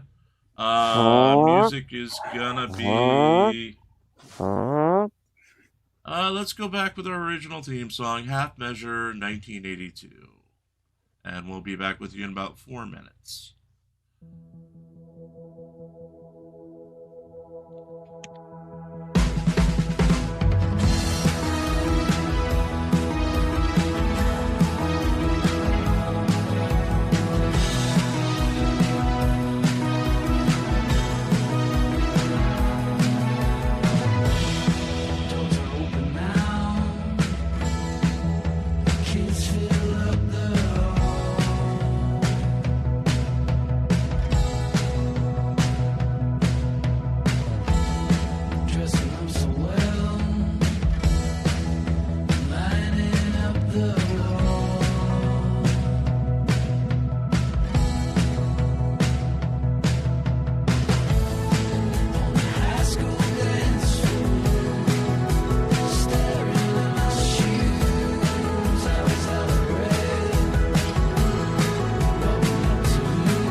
Jim, if you're trying to speak, you're muted. I know it was more than 4 minutes, but I had to unload the car. And it's a huge allergy day, so my voice is going out.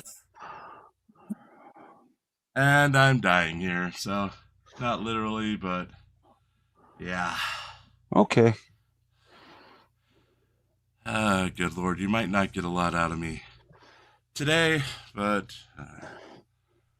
we get a lot out of you most days. yes, I'm usually that was my question. Talking through this whole stream. I'm gonna try an experiment here. Can you just try? If you can hear the cat, I'm just worried that you can hear the air conditioner. No, you no. You don't normally hear my air conditioner going? Nope. Nope. Okay. Okay, good. Because I need the air conditioner on so I can actually breathe right now. Yep. Yeah, this is a bad. Breathing's overrated. When it gets this bad, when it gets this bad, I usually have to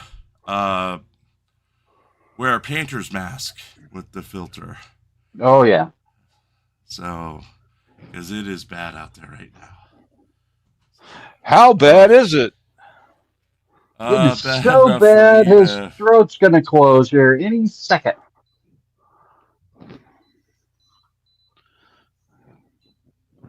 Okay. So, while they're on break, I'm going to start a drunk girl, then I'm going to go get some Benadryl. Hey, why don't you go get some Benadryl after you start the drunk girl? Okay. Get the liquid stuff. Slam it down. Inject it. You're not supposed to ingest that one. I know that. No, we're not going to do the tased one because I'm. Can you steam it and inhale it? No, but I do have. Now that I inherited it from Dad, I have his nebulizer. I was just going to say that. What about the nebulizer? Yeah, I've got the nebulizer, so if I need to, I'll go do a breathing treatment. But anyway, let's get this going. And remember, folks, gifted memberships, we don't know what's going on. They were broken the other day. So please don't try them right now. I'll do another experiment tomorrow to make sure they're working again. But gifted memberships ended up being refunded for those asking, for the ones that never showed up. Okay, I'm going to be away from the keyboard for 10 or 15 minutes. Okay. Just go ahead and play the drunk girl. I'll comment as needed. Okay. You'll be the Cotton Eye Joe? Yes. Woman has obnoxious attitude after she refuses to listen to cops' orders. Yay! Woman's apartment for a simple warrant. When she decided to not listen to the officer's instructions, things got really out of hand. No, okay. You missed court again, okay? So, you got a warrant. You need to go with us. And that's them, not us on the volume. Okay. I didn't have court. Well, you didn't do what you were supposed to do then, but you have a warrant. I didn't have court though. Come on. Okay, wait. Hold on. Let me get some shoes to wear. Look, stop. Why you grabbing me? Can I get some shoes? Didn't I let you do that last time? Double Okay, check but that you're it's not them, not us. grab me though. Because you're going back. My stuff is right. I'm not Let gonna me find the go. person. Let me go. Shoes to wear. Look, stop. Why you Can grabbing you me? hear that? Why you, I'm not getting at it. Yeah. Can I get some shoes? Didn't I I let need you do shoes. that last time? can. Okay, but you're not. Why you gotta grab me though? Because you're going back into an apartment that I don't know what's in here. Okay, there's nothing No. in here. Look, Can I hear what at all? For real, Well, like, what's I'm going trying to on the cooperate, screen but you right grab now? me and stuff. I don't like Yes. that. I don't like that. You can. Yes. Nobody else is here. Okay, we don't know that. Okay, that's bizarre. Damn. I cannot. Can I just go get my shoes? I don't need can't y'all to hear grab me anything or none of going on that shit. between For us. real. Well, right now. Look, don't Lots touch of me. yelling. Don't touch me. Don't touch me. Nobody else Don't in the touch me. apartment. Let me go get my shoes. Too much. It's too much. Let me go get Jim's some used to shoes hearing in a that. second. No, can I get my own? Yeah, Look, I don't literally touch me. can't hear Please what don't they're touch me. saying. Please So don't. Okay, I know I have a warrant. Let me go get some shoes and a coat. Put your hands behind your back. No, for what? Can I get some shoes? I'm not gonna go outside with no socks. okay, so Phil, you're gonna have to be the No. voice on this one. No, let me. My stuff is right there. Come on, you can walk back with me. Okay, no, we're I not don't know doing what's that. going on. I will be right back. Let me go get that. No, I don't have on no bra. I don't have on no shirt. I don't have on nothing. We will get you a coat, and Ooh. we will get you shoes. But right now you're in custody for your warrant. Let me close the door. Let me look. Stop grabbing me. Stop.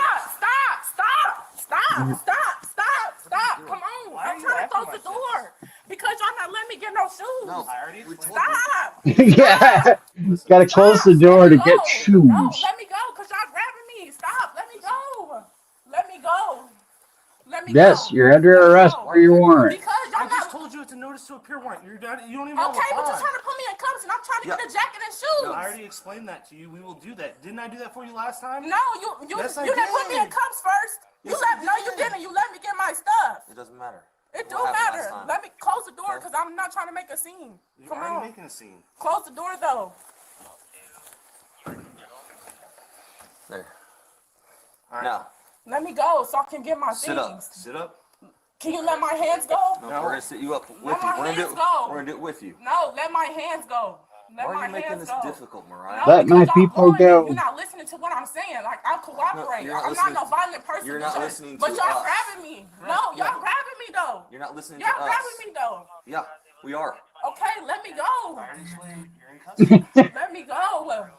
It's always funny when the people don't understand it. We're under arrest. Let me go. Just let me go. Stop. This cuff's just too tight. Well, that's because you're Stop. listening. Stop. Mariah. Stop. Over. Get off me. Your hand behind Ow, I can't. You're grabbing me. Put your hand behind your back. Let me go. Ow. Mariah, stop. He's on me though. Roll over, Mariah. Get off of me. I can't breathe. I can't breathe. You're talking this. Well, Roll over on your stomach. Out. oh, that irritates me. Ow. Ah. Don't make this any worse than it is. The cuffs is too tight. I got fix it. Okay, get Phil, off tell me if you though. want to pause since I off still me. can't hear I him. can't. Get off me. No, we're good. Get off me. Let's go. Get Bring your arm- off. Just bring your arm out. Get off. Tell him to get off me. Get off of me. They're trying to cuff her. Get off. She can't breathe. Get off. All the while screaming, "Get off me! Get off me! It's too much. The cuffs are too tight." Blah blah blah blah blah. If you don't stop. Why are you trying to tase me though? Because you're not putting your hand behind your back. You are resisting. I'm not resisting. Get off me. I'm trying to cooperate. Just listen to what I'm saying. Get off Yo, GoFundMe has cleared us of any Yay. wrongdoing or whatever. What was it? They didn't say. Okay. They said we confirmed your campaign. Sorry for the inconvenience. That was resisting. Let me pull my pants up. This is not necessary. It is, because y'all not And fucking I listening. can't. So just so you know, Gia, I can't hear this short girl. I would So like it's to you fix and them. Phil I making asked you, can I get my comments. shoes and a Just tell me if jacket? you want me to pause. That's all I asked. And You want to put, I'm supposed to get it. You got me a cuff. Cuff. Damn. Let him fix the cuff if you No. want. Y'all not just came here on bullshit. Y'all came here on bullshit. So, Damn, this get is off not- of me. This is not needed. God, she's It is. exhausted. Get off of me. Mariah, stop. Get off. You're already in handcuffs, Mariah. Okay, get off. What are you trying to do? Why he still holding me down my Because I'm handcuffs? trying to fix the handcuffs. Oh, let me stand up. We are Get me secure. off the She's floor. just continuing to resist. Get me off the floor. Sit up then, and we'll get you off the Okay, floor. get off of me. Sit up. I want. No. Why you keep grabbing me? I'm pulling up my pants. I'm pulling up my pants. Let me go so I can get some shoes and socks. Stop. Let me We're go. gonna stop right here. Ouch. Relax. Let me go. Yeah, all right. Yeah. All right. I'm gonna get her shoes. No, because I have certain shoes I have to There's some wear. sandals right there. They're not mine. All right, then we're just gonna go down the stairs this way. No, I mean, it's cold as fuck outside. What are You're y'all the one that's doing? making this decision. We're giving you a chance. You want shoes or not? Huh? Come on, Mariah. It doesn't have to be like this. 44. You run Mariah.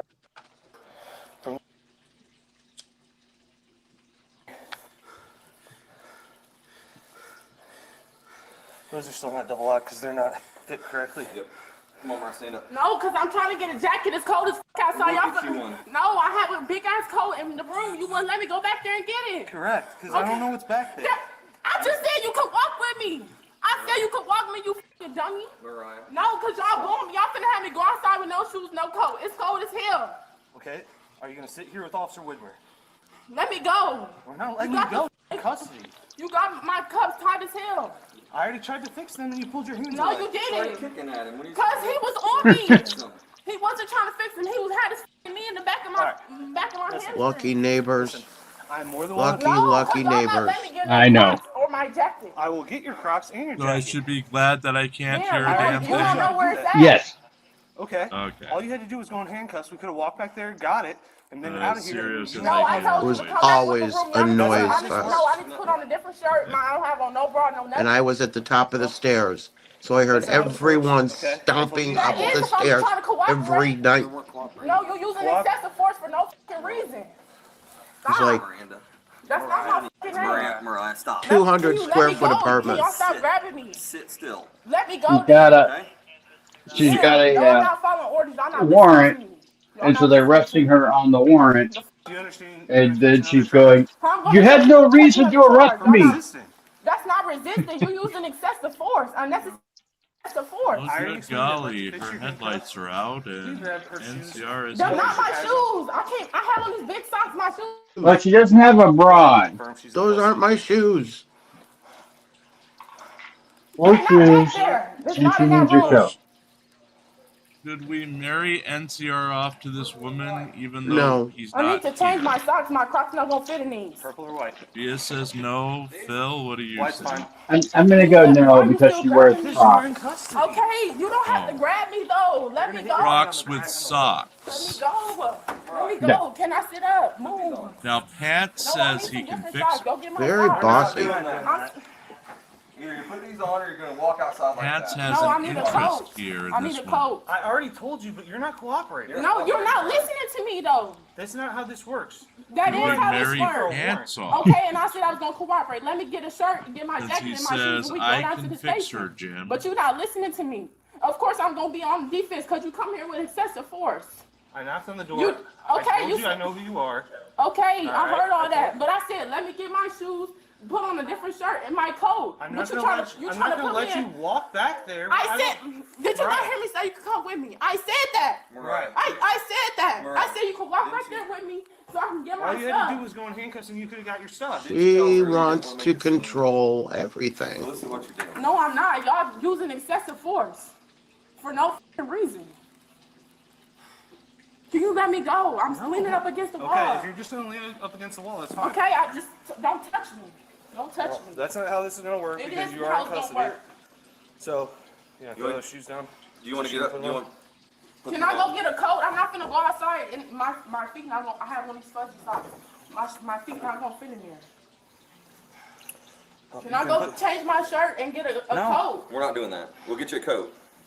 Where's your coat at? But you can tell us where it is and I'll get it.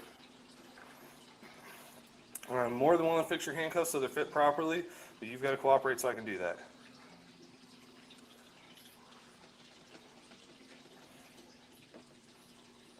No, you do it my way, or you take the highway. If these shoes don't work, which ones do you want? The purple ones? I have on these big socks. My feet not gonna fit in there. That's what I'm trying to Okay. tell you. Do you want the other Crocs? No, it's not gonna fit. I have these big fuzzy socks. They don't fit in that. Damn, y'all not f***ing listening. You were coming here using excessive force. I said I'll cooperate. Let me go change my stuff. That's not how that works. That is how it works. If No. I'm telling you I'm trying to cooperate, No. No. it is. No. Then you come here using excessive force for no All right. f***ing reason. You've said that. If you'd like to file a complaint at the Bloomington Police Department, Bro, you can just do that. Stop talking to me. Stop talking to me. All right, then let's go. Okay, I can Then get up walk. myself. Don't All touch right, me. then walk. Stand up. We'll let you walk down by yourself if you're cool.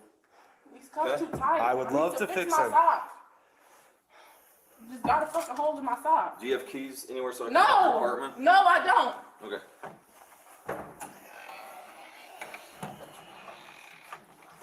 All right, you ready to get up? Come on. We're gonna sit here all day.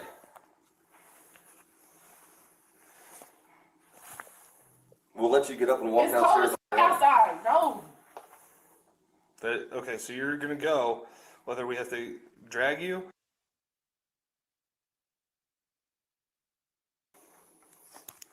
Or 10-4. She's just being non-compliant at this point.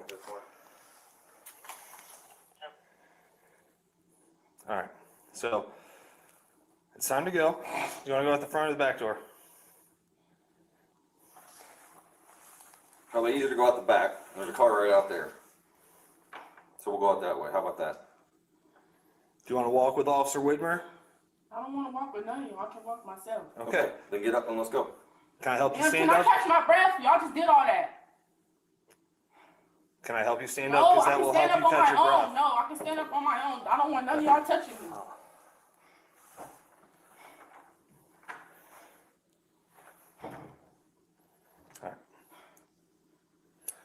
It's time to go. Okay, can I catch my breath? Yeah, please? by standing up. It's No, I better don't for have you to to stand stand up. up. Easier to stand up to catch your breath. Don't touch me. Then Please stand don't up. touch me. Then Don't stand touch up. Those are your options. Don't touch I'm me. going to assist you to your feet. No, don't touch me. Don't touch me. All right.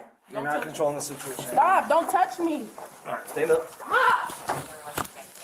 Ow! You hurting me. Good? Yep, good. All right. Ouch! Stop! I can walk on my own. Then walk. Then walk.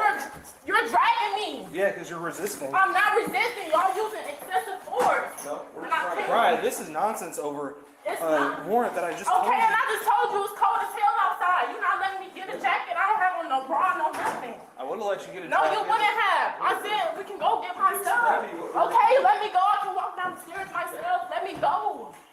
Let me go. Then walk. Move. Well, that's Welcome not back, Phil. Stop. You're going to harm yourself. I'm not. Y'all grabbing my arm. I got hurt. Stop. So was this all just over a warrant for her arrest? Yep.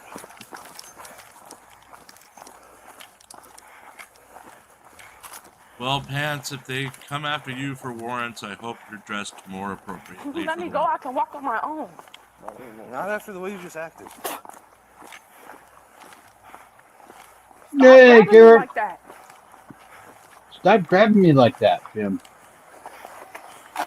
Well, you gotta do something since I can't hear what she's saying. Okay, I can get in my Stop grabbing me like that. Would you like me to fix your handcuffs? No. Oh, that's right. Pants is never dressed at home. So her handcuffs were too tight. They keep offering to fix her handcuffs, and so she bitching because they're too tight, but they won't let them fix it. Okay, then. All right, come on over here.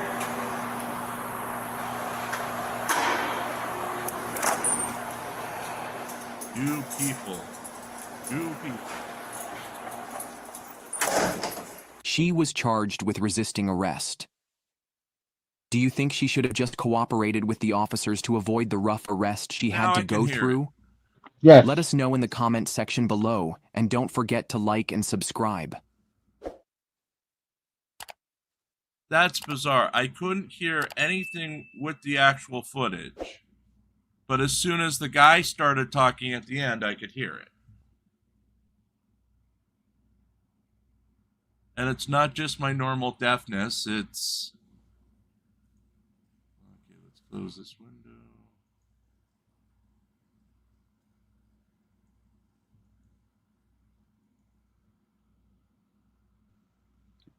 So, folks, we are in a break, the morning break for the Karen Reed murder trial.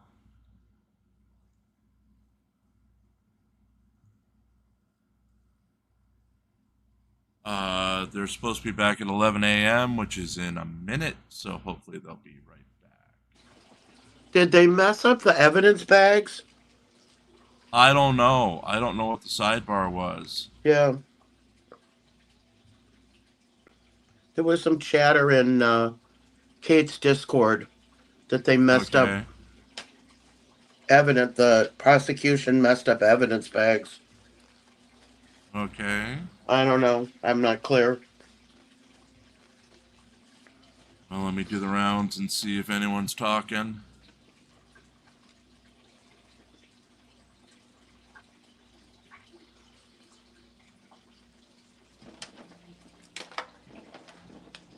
Oh, good Lord, my allergies are bad today.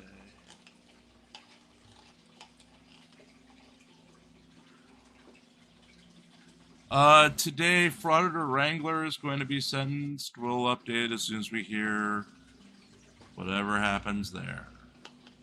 What time? I have no idea. Already, wow.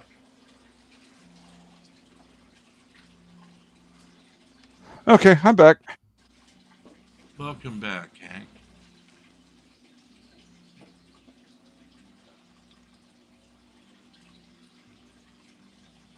So he took a plea? Who? Wrangler. He threw himself on the mercy of the court. Oh, so that's it's right. a judge's decision. As Yeah, to that's what right. He's gonna get. Yeah, Floyd I Wallace forgot. did the same thing. Wallace got a month in jail, served 10 or 12 days. Yeah, but he wasn't considered not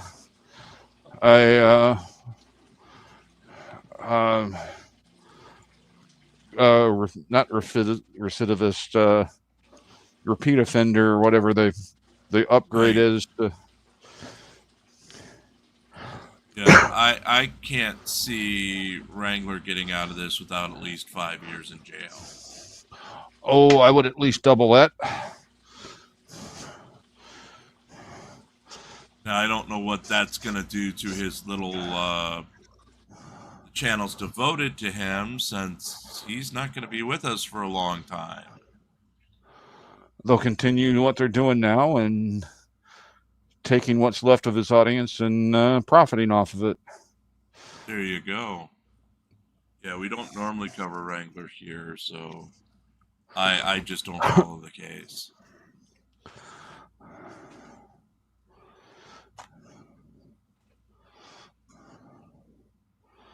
Well, now that the decision's been made, maybe another channel will come up with some new content. Never know, weirder things have happened. The weird thing is how everything happens on May 8th, May 9th. Last year it was the fall of the other channel we were on. This year it's the sentencing of Wrangler. Wow, it's been a year already? Yes, tomorrow was our last day on that channel after everything was revealed today, a year ago today. And I've missed it absolutely 0 days. Yeah. Yeah, what was his name again? Never mind. I don't know. I don't know. Chick Biscuit, something like that. It looks like they're back. Let's see if I do. I don't need to welcome. No, I had brought them downstairs. I thought you had them. I will. Here. Did that fall out? Yeah, it's all right.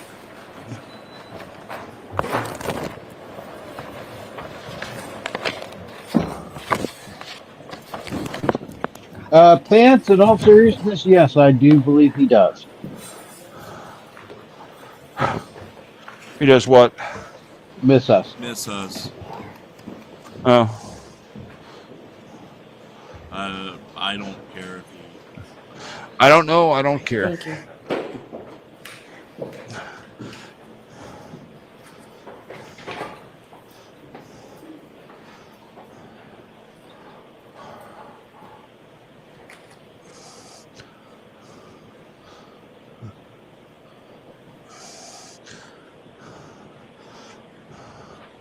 Thankfully, Karen has missed me so far.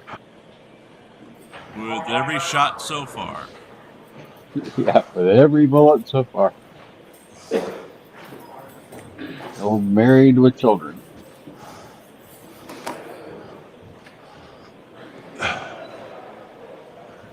Oh.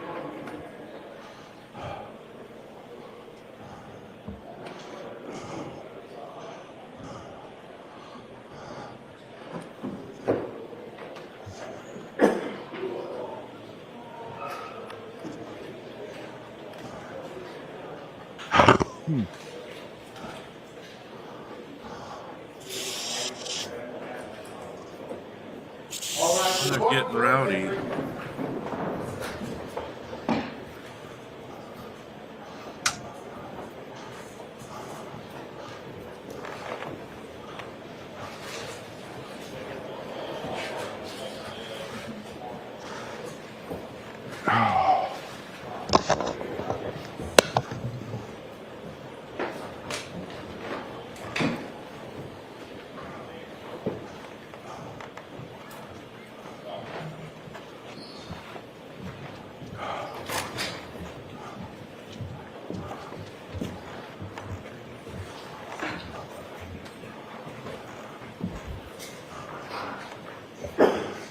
I'm getting the dog shelter face. Are you all set? Aww. I am, thank you, Your Honor. Matt? Yes.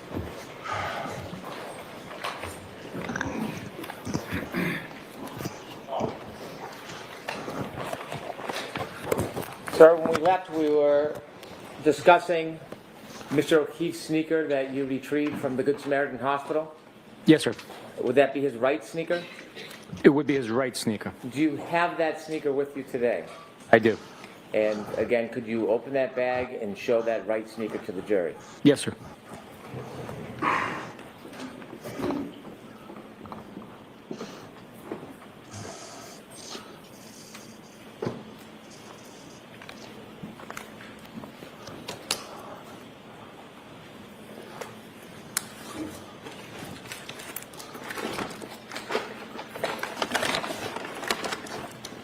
That's the same shoe I wear. Is it? Nike. Yep, exact Is that same the sneaker you shoe. retrieved from the Good Samaritan Hospital? Just do it. Yep. It is. I'd move that into evidence, please. Okay, any objection, Mr. Jackson? No, Your Honor. All right, thank you.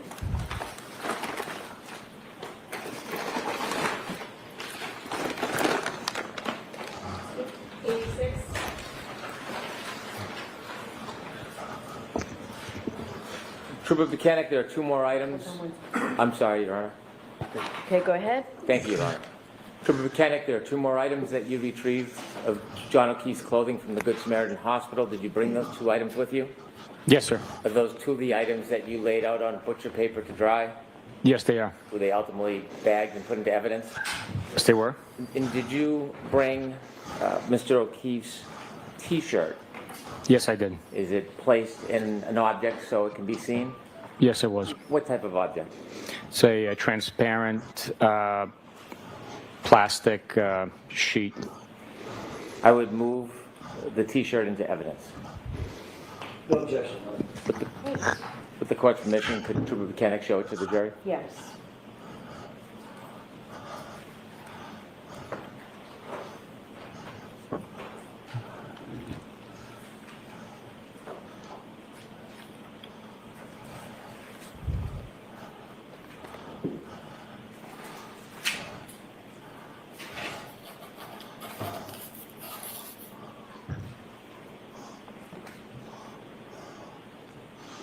Could you show the back as well, Trooper?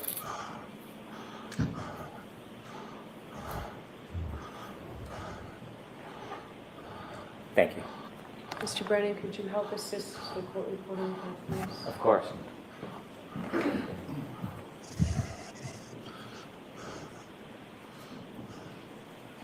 Exhibit 87.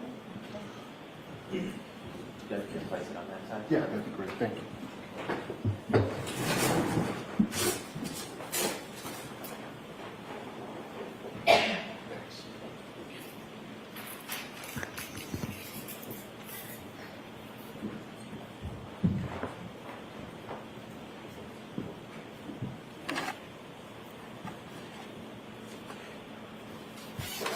And Trooper Mechanic, is there a last piece of item of Mr. O'Keefe's that you took from the Good Samaritan Hospital? Yes, it is. And what is it? It's the sweatshirt. I'd move that into evidence, Your Honor. No objection, Your Honor. The court's permission? Yes.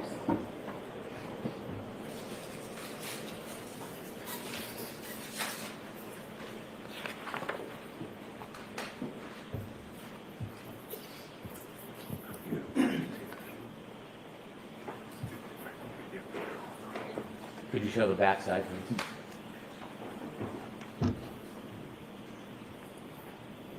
I don't remember them being sealed like this last year. Next exhibit, please, Madam Court Reporter. Exhibit 88. Thank you. No, that's exhibit 88. I'm sorry? Maybe approach reading. Oh, okay. Sidebar.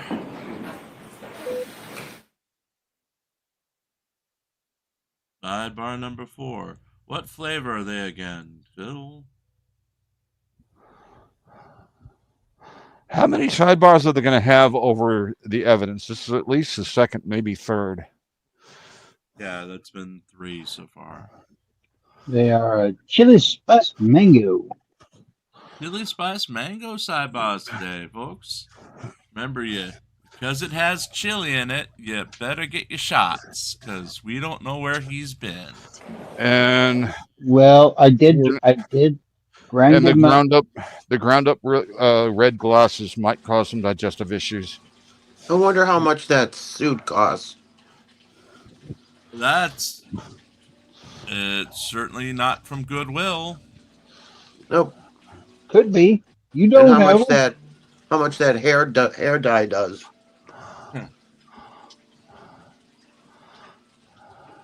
Karen, sit down. Jesus.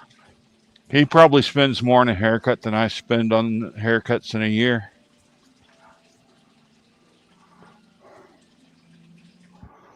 I know it's more than I do because I just shave my own head. Oh, every other month I go in and get my hair trimmed up. I don't even know if my barber still exists, to be honest with you. Because Dad started going to supercuts. I was like, no, I can just shave my own head. I go to a stylist who specializes in beards. Oh, that's what ended up happening to me. Is the lady that cut my hair quit, so I ended up just shaving my own head. Yeah, I got one of those little handheld things and just go at it. Because I mean, I never leave the house really, so who's gonna see it? Your cats. And they think I'm one of them. One of us. One of us. One of us. Yes, Griffey, he probably is. Jim is allergic to the silver in the clippers. Consider this.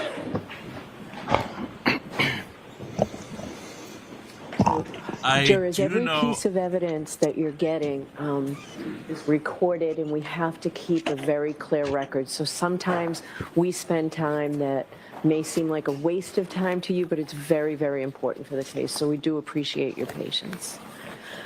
All right, go ahead, Mr. Brennan. Thank you.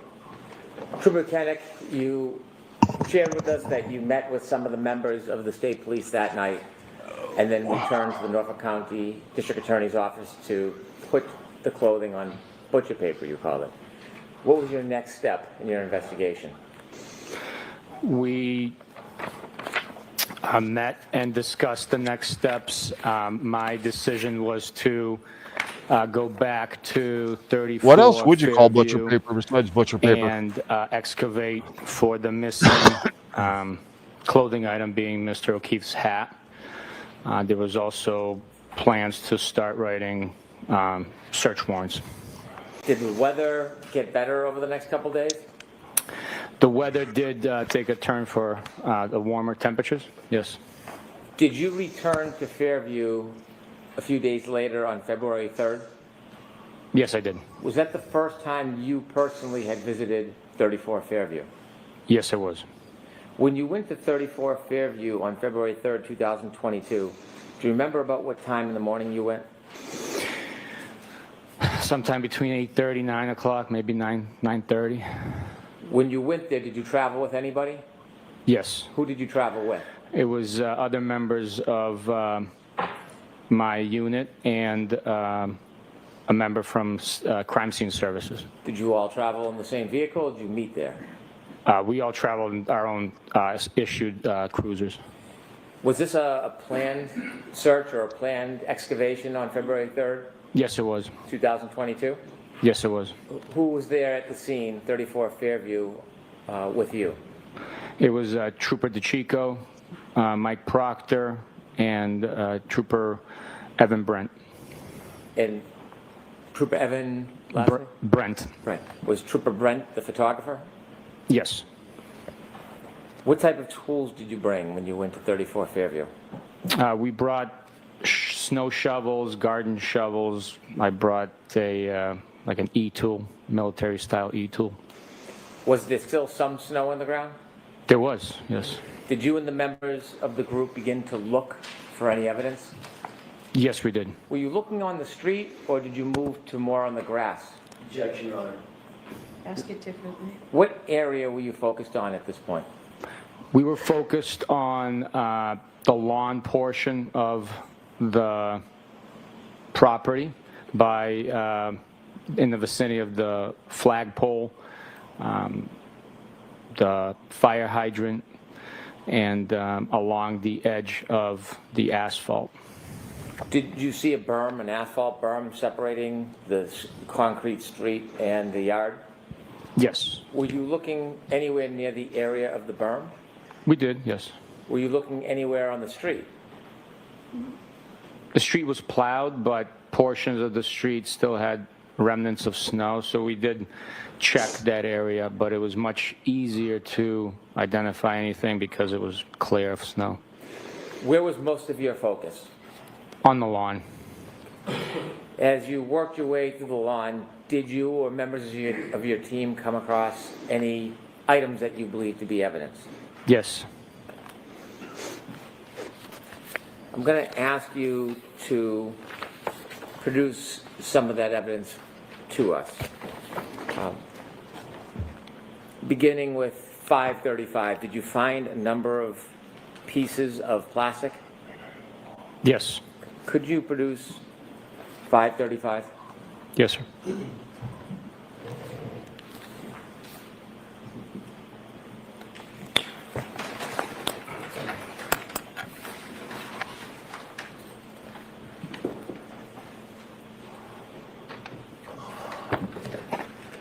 Let me just ask you a couple questions before you open that.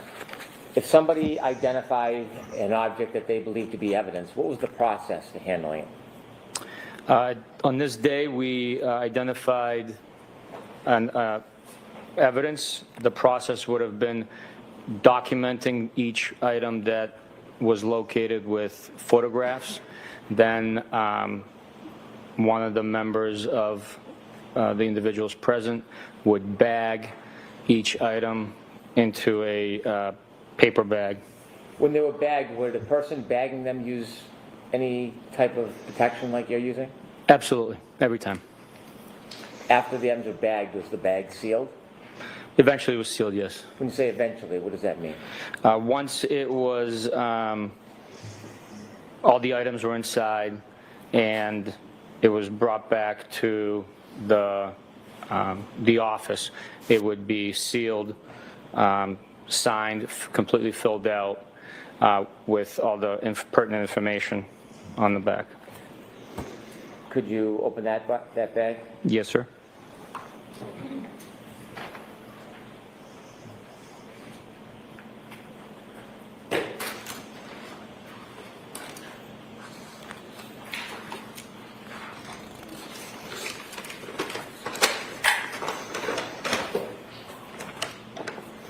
Before you take the pieces out, I'm asking you to look in. Do you recognize those pieces?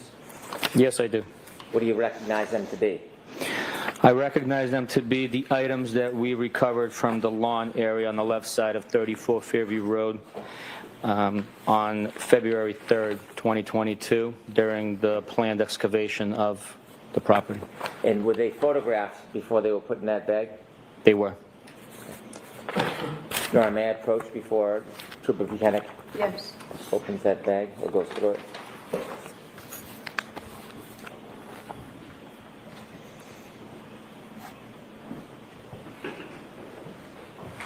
Did you show Mr. Jackson? I'm sorry.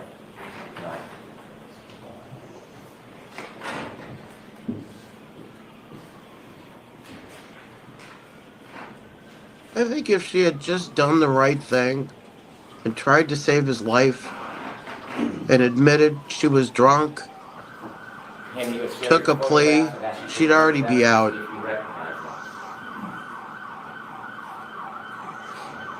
Just saying.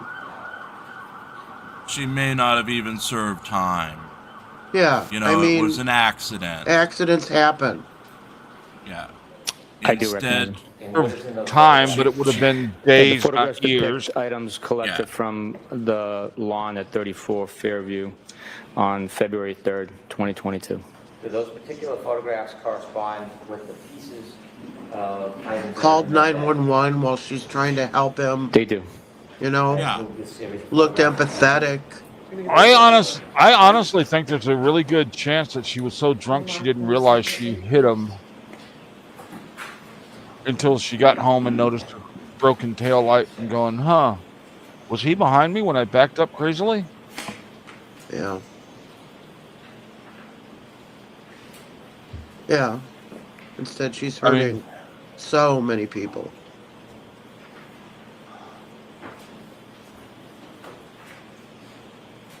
And not just the obvious victims of the O'Keefe family, but what she's putting her own family through. Yep.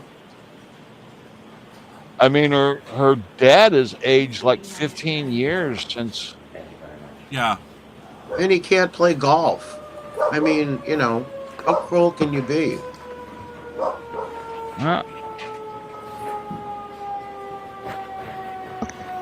That's his opinion. I can't even play golf, he says. Those items, were they eventually sent for analysis to a Massachusetts State Police lab? Yes, they were. When the laboratory received those items, are you familiar whether they marked them with a label or a number for identification? Objection, Your Honor. I'm going to allow that. Yes, they mark each item individually. Do those items have markings on them reflected by an item number? Yes, they are. When you refer to a piece, will you refer to that item number that is on any individual piece?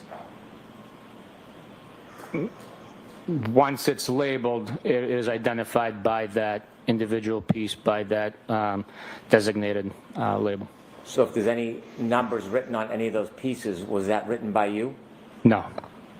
Would that have been written by somebody else after it was sent? Yes, at the lab. Okay. If we can begin, if you can begin to take the pieces out so we can show them to the jury.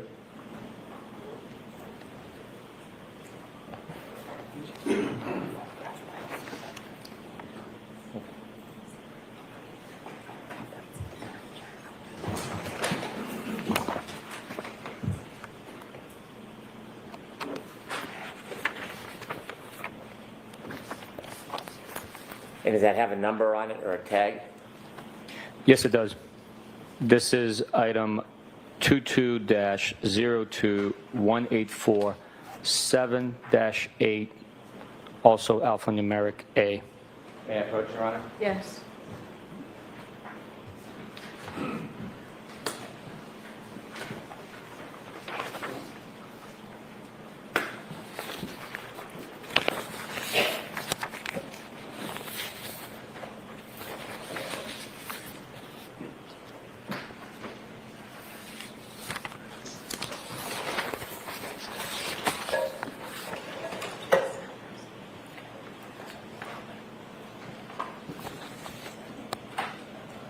Oh, that's damning.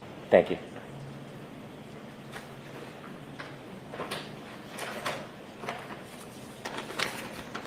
But it's not damning because the police planted it. Yeah, that's true. These two are taped together. When you found them, were they taped together? No. They're taped together by the lab.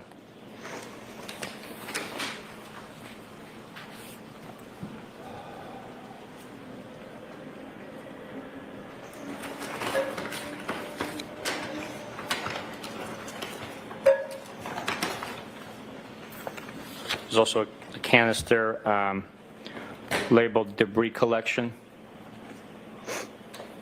That number is 22-02-184-7-8.1.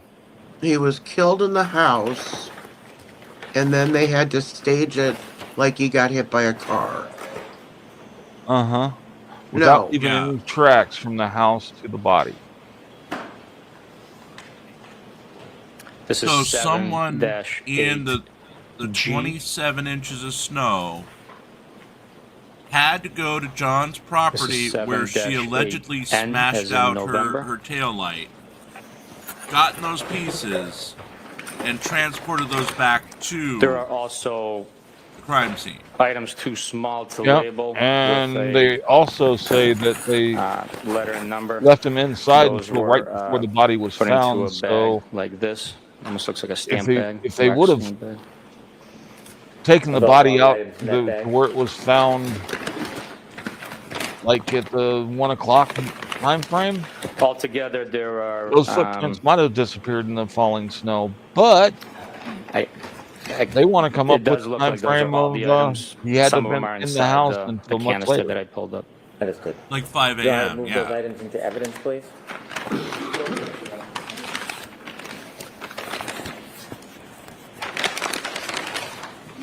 And remember, folks, it was so bad that this guy described he barely could drive So you on the mentioned that highway to get there to was the a trooper scene. there photographing the He evidence. couldn't tell where the road Yes, sir. was. Did the photographer take a photograph of the items in place when they were found, or were the items moved to a different location before they were photographed? That day, every item was photographed where it was Hey, found. Sorsha, welcome. With the court's permission, I'd like to show a number of exhibits to the jury. Okay. And starting with Exhibit 89, which is P490-7690.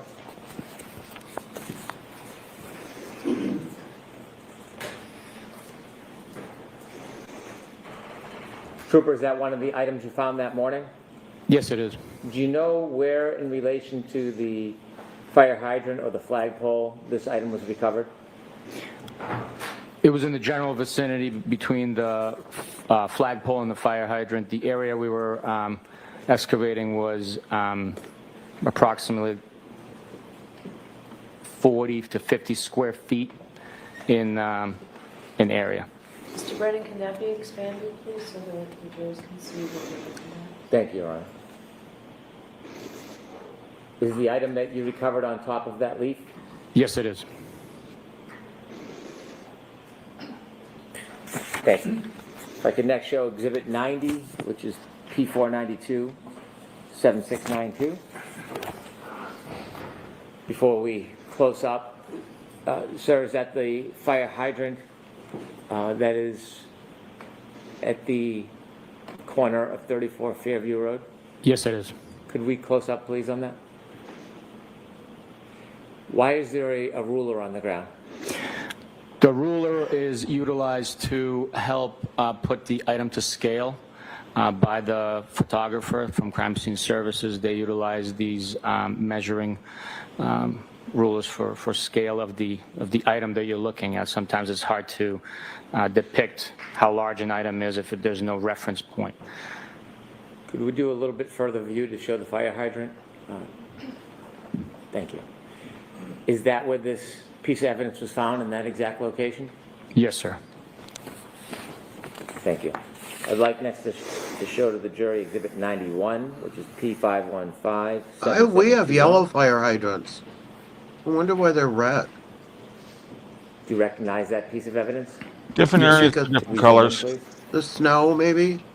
Yeah, around here Yeah. they're usually silver.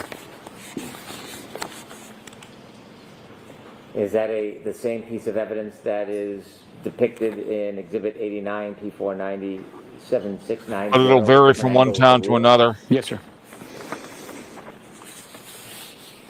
Thank you. If we could have Exhibit 92, please, which is P493-7694.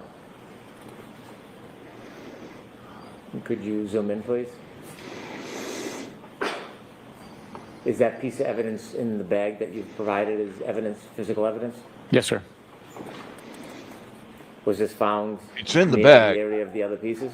Yes, it was.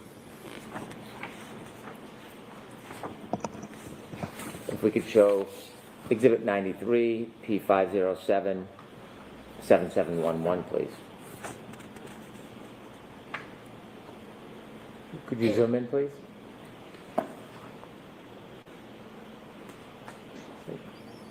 How long did you spend that day looking, you and the team, for pieces of evidence?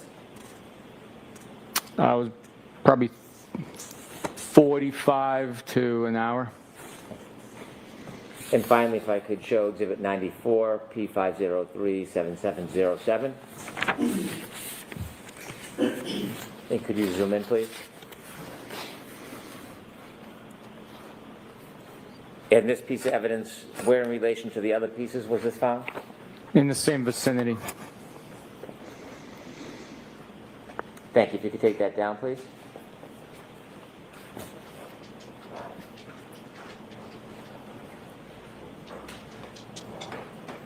When you were searching, did you find any item near the street area?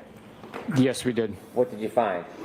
A black plastic drinking straw. Could you retrieve 536 for us, please?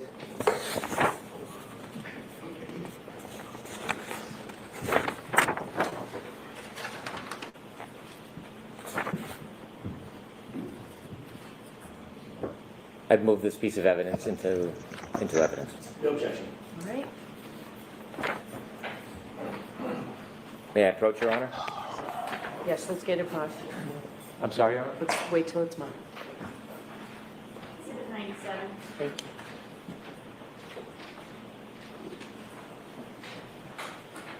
Showing a photograph, do you recognize that, sir?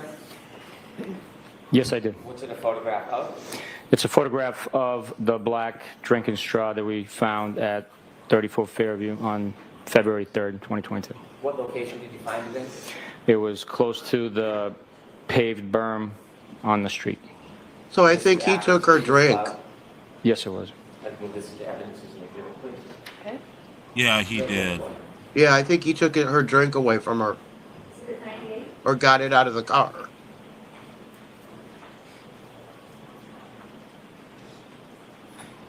Because that's how she was drinking her vodkas. Fast through a straw. Yep, and he was drinking Bud Light, so he wouldn't be drinking out of a cocktail glass. Yeah. It's all coming together now. Yes, sir. Was she so upset that she took her drink that she hit him? Maybe. Well, they're fighting anyway. He wanted out.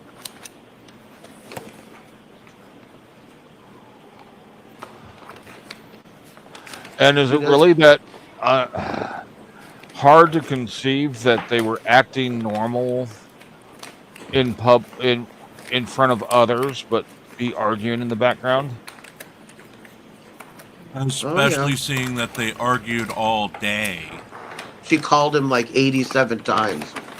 Yeah, we saw the argument that went on for like 36 hours. With him blocking her a bunch of times or not taking her call. You don't tell Karen no. Yeah. You just don't. Don't put baby in a corner. No, you don't. With the court's permission, I'd like to show Exhibit 98 to the jury. Okay. And that is P4887688.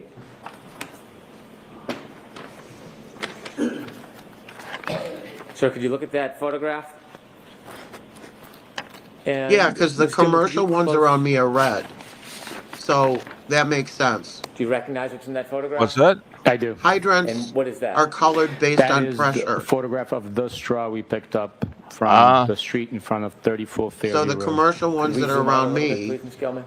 around in front of buildings, are Is that red. the area where you? I've seen residential, regular residential ones that have been That red is exactly where it was found. Yeah. Recovered from.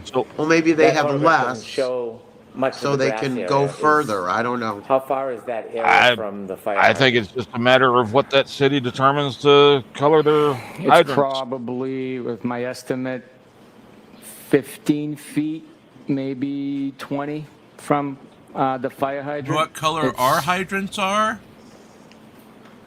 Yeah, it's Opaque. Probably 15 to 20 feet, if I had to estimate. Low Invisible, capacity. that's right. We don't have any. We don't have sewers up here. Or any source of water. You mentioned that one of the items We're that on you well looked water. at to Fairview to try to find Well, was, well, hat. Why water. were you specifically looking for a hat?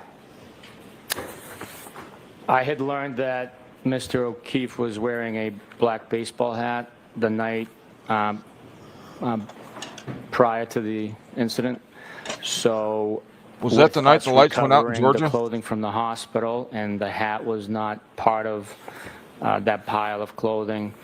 We needed to see where the hat was. That could have been a lead. That could be a clue of where Mr. O'Keefe was last prior to being discovered. Did you or the team ultimately find a hat that morning? Yes. Could I have you produce 537? Shuggy's so snobby, his hydrants are underground. Yep. Kind of hard to access them that way, isn't it? You have to have your butler access it. Move that item into evidence. Yeah, they got to dig them up before they can use them. So this is going to be 96. Thank you.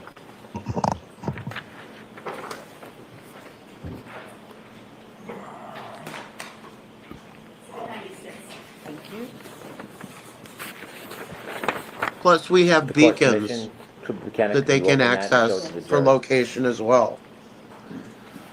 Yeah. Since I'm on well water, I've got a 300-gallon stock tank that the engine can hook up to and replenish its water.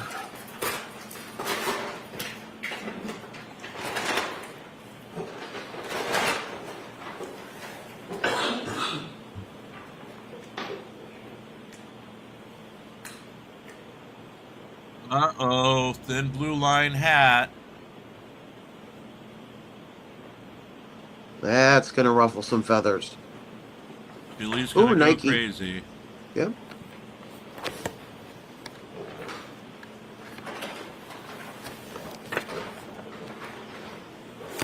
Was that item photographed? Yes, it was. And when that was taken from the scene, was the same? Chile method would be used of arguing that he using deserves gloves it and since putting he's it in a torture bag? cuffing people. Yes, it was. When the item was And photographed, most likely was it beating photographed Karen. from the place that it was found? Yes, it was. May I approach, Your Honor? Yes. Shuggy has trap doors. Interesting. Do those trap doors have screwed up hinges? Yep. Yeah, they open the wrong way. They go up instead of down. So I'm showing you a series of photographs. You take a look at it. The first one, do you recognize that photograph? I do. What is it? It's the accumulated snow that was being excavated at the scene where we located Mr. O'Keefe's hat. And the second photo? The second photo is a close-up of Mr. O'Keefe's hat, flattened and frozen to the ground with portions of it exposed from underneath the piled up snow. Third photo? Wow, Third photo is also of the hat once it's been removed, and you can see the thin blue line, American flag, on the front of the hat, and the Nike swoosh on the brim. And the fourth photo, please. And the fourth photograph is also a close-up of the top of the hat with a scale ruler next to it with grass showing from underneath the hat. I'm going to put these back in the order you identify them. Or I move these four photographs into evidence. Okay. Any objection? No objection, Your Honor. Do you want them as 4 separate or A, B, C?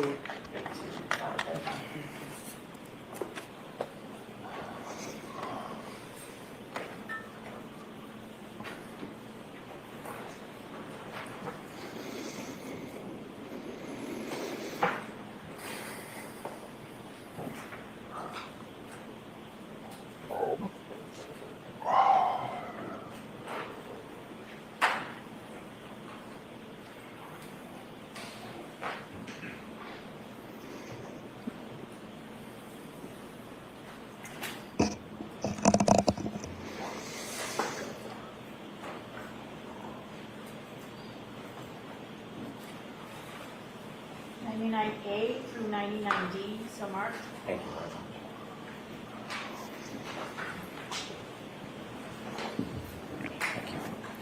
With the court's permission, I'd like to show these photographs to the jury. Yes. Beginning with 99A, P5267733, please.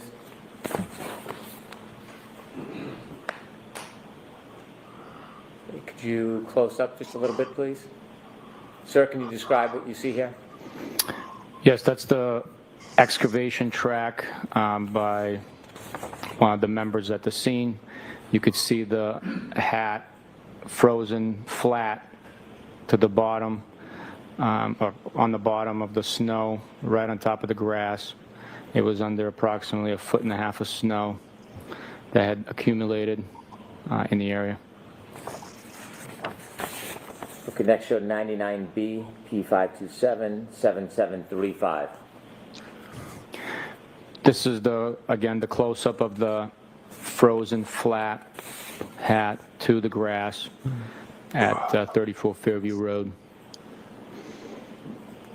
Next is 99C, P5297739, please.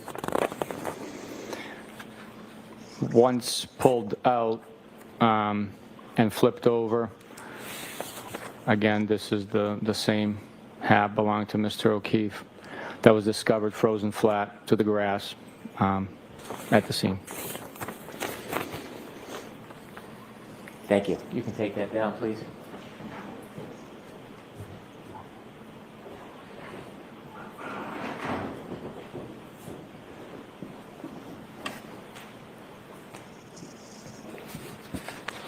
Did you search the entire front lawn at that time?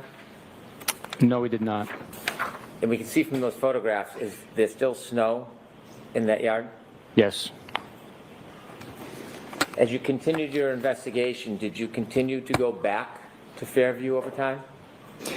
Yes, based on the amount of snow still present and the fact that we were finding pieces of broken taillight and glass at the scene, and items that we did not expect to find, like a cocktail glass straw.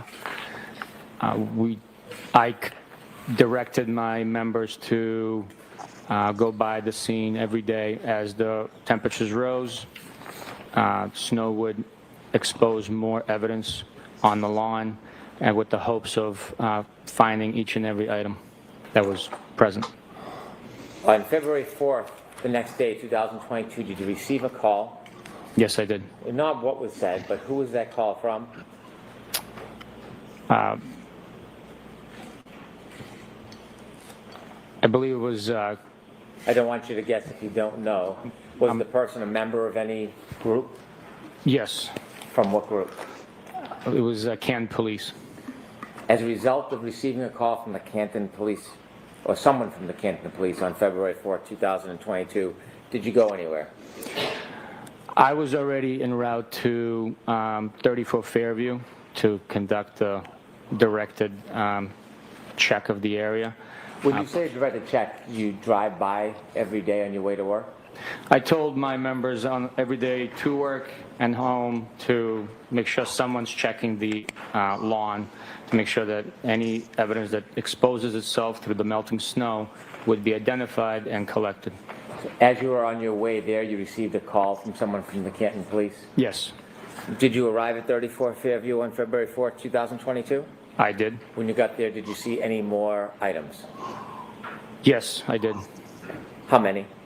One item, a larger in size red taillight piece had revealed itself, and it was collected. Could you produce 710, please? Yes, sir.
Is that 710, sir? 7-10, yes, sir. I'd move that item into evidence, please. No objection. Exhibit 100. With the court's permission, could Trooper Buchanan open the item and show it to the jury? Yes.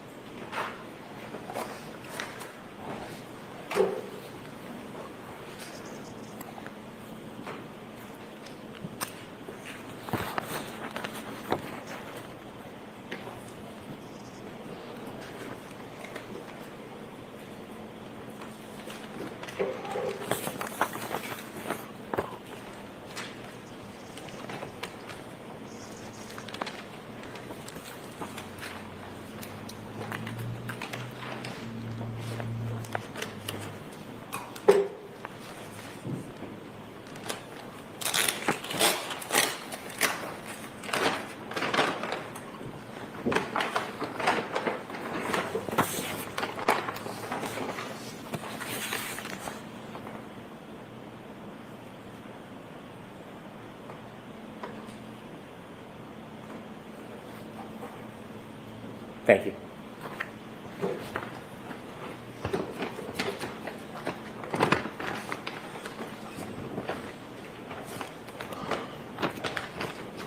Did anybody photograph that item where it was found? Yes, there was a photograph taken. Did you take the photograph? No, I did not. How did you receive the photograph? It was attached to the Canton Police reports that were provided. Canton Police documented that item in place. May I approach? Yes.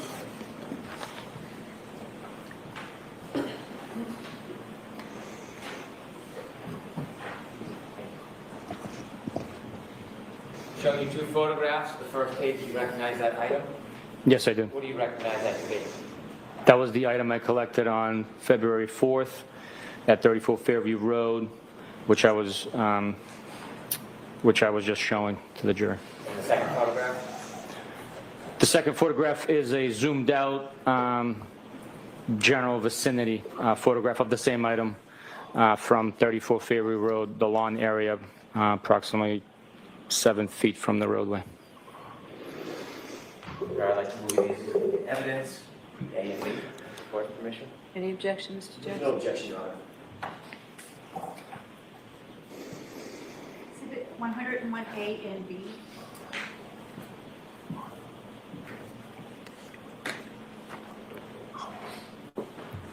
With the court's permission, I'd like to show those photographs to the jury. Yes. P46, please.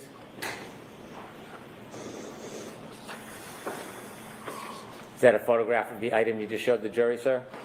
Yes, it is. And where was it in relation to the other pieces that you had found on February 3rd? It was further to the right. If you're looking at the property, if you have the fire hydrant on your left, it was further to the right, on the right bank of the snow that was melting on the lawn. Is that on the lawn or on the pavement? That's on the lawn. And could we show the close-up, please, P47?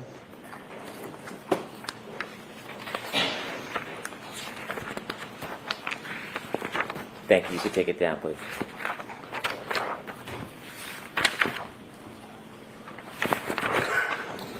When you recovered those items, did you go through the same protocol of gloves and bags? Absolutely. Did you return to 34 Fairview on February 10th? Yes, I did. Was the snow in a different state than when you last left it on February 3rd? Yes, it had receded significantly. When you went back on February 10th, were you with anybody? I believe I was with another trooper. Do you know who that was? I don't remember. I'd have to refresh my memory. Was it Michael Proctor? It might have been, yes. Could you produce 7-11, please? Yes, sir.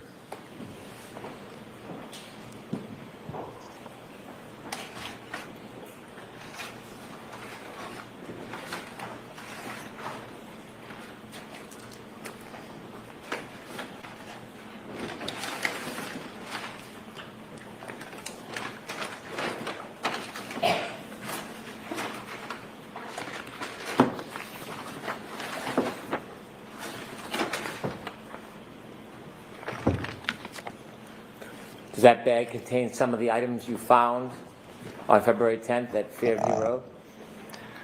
Yes, it does. I'd move that into evidence, please. No objection, Your Honor. Okay. Exhibit 102. Can you describe generally the size of the items in that bag?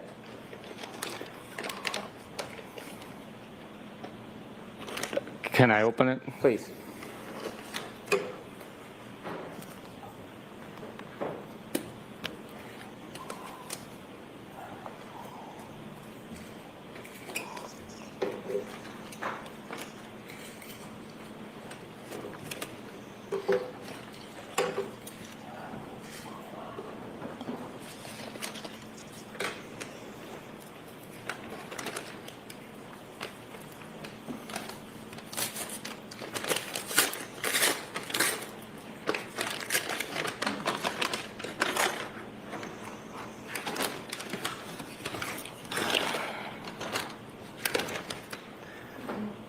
Generally speaking, there's 6 plastic pieces of clear and red and black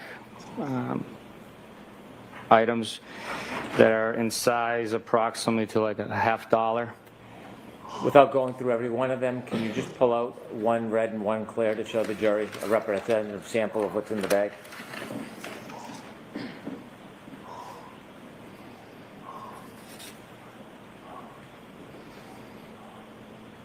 In total, of the 6 items in that bag? In total, there are 6 items in the bag. When you retrieved those items, did you use the same protocol of gloves in a bag? Yes. Did you photograph these items when you took them? Not on this day, no. Why not? We had been to the scene so many times. It was the same general vicinity, and we just made the decision not to have crime scene come out to photograph these six pieces. Were they in any remarkably different position than the other pieces? Anything that stood out, or were they in the, let me rephrase that. Where were they generally in relation to the other pieces that you had found?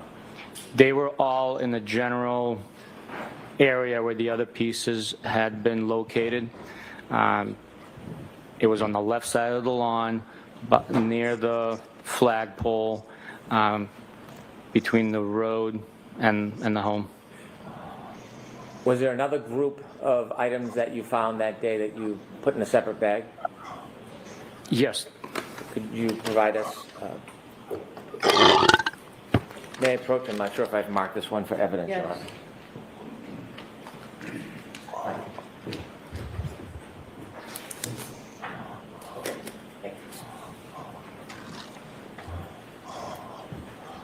Could you produce 7-12, please? Yes, sir.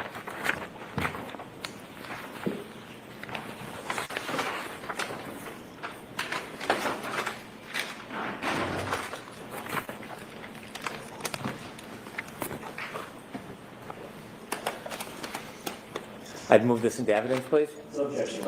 Okay. With the,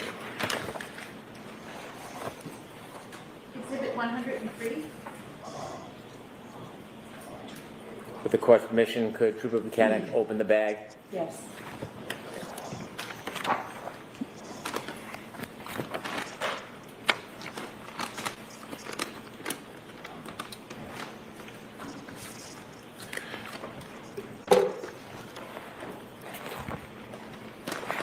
Did they find any yellow snow that Chloe used to mark her victory?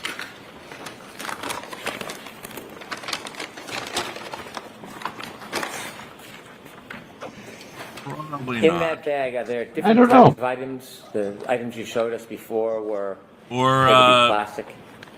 Yes, maybe these Colin items Albert are wrote, packaged "I did it" in the wax snow in his paper. own There's urine. 14 pieces in total, and these items contain glass and plastic fragments, some of which are also within like a cylindrical tin container. I think that maybe you they saw earlier. wrote Framer. Could you show Framer. us some of the glass pieces, please? Yes, sir.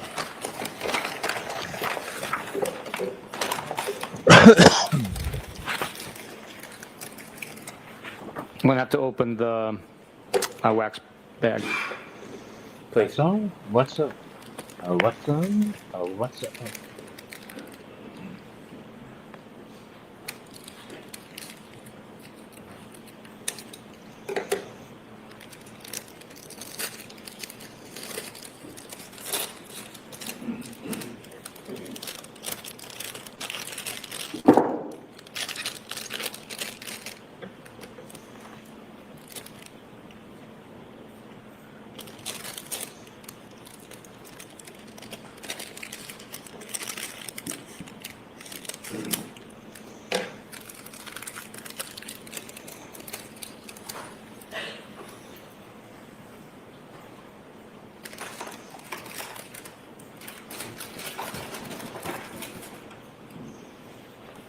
Could you stand so the people in the back can see?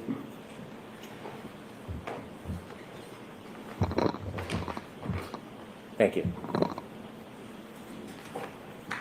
Were there a number of different items inside that are inside that bag that you found that day?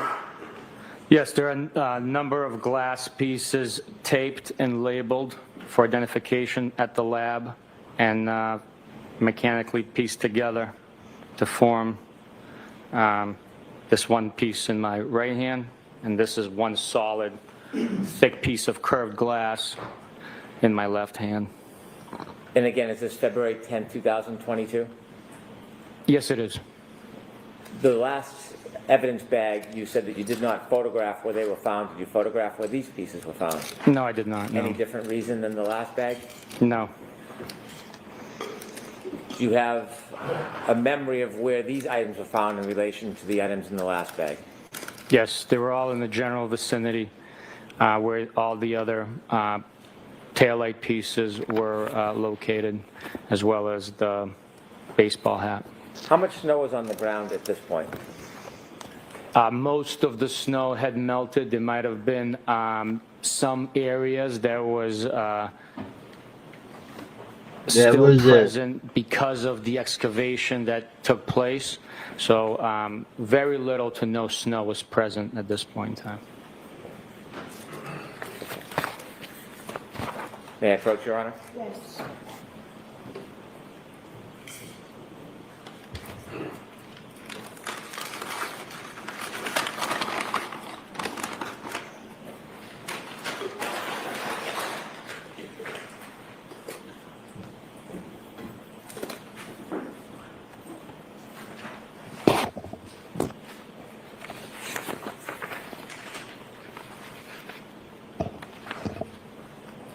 Is that all the pieces that you have that you were part of finding or retrieving from 34 Fairview Road related to plastic or glass discovery? Yes, sir. Did you continue to work on this case? Yes, I did. At some point, did you receive video from a number of different locations? Yes. Where were you part of retrieving or receiving video from? I was part of retrieving and receiving video from C.F. McCarthy's, the waterfall. There was also video that was collected from other agencies and entities. Did you seek a search warrant or video evidence from a company called Ring? Yes. For what location? For the Meadows Ave location, Mr. John O'Keefe's residence. Did you receive video from Ring, directly from Ring? Ring sent over files with Ring video. Was that by link, by a computer? I'm not sure how it came in. It was via the internet. Did you view all of the files that were produced by Ring? At some point, I reviewed all the files, yes. Was that pursuant to a subpoena? I'm sorry? Were the Ring videos produced pursuant to a subpoena? Through the search warrant, yes. We requested it through the search warrant. That's the way that these providers, service providers, respond to court legal service. Were you aware that some cruisers or the cruisers at the Canton Police Department had dash cam video? Yes, I am aware of it. Did you obtain and review video? Yes, I did. Have you seen other video from the Canton Police Department? Yes, I did.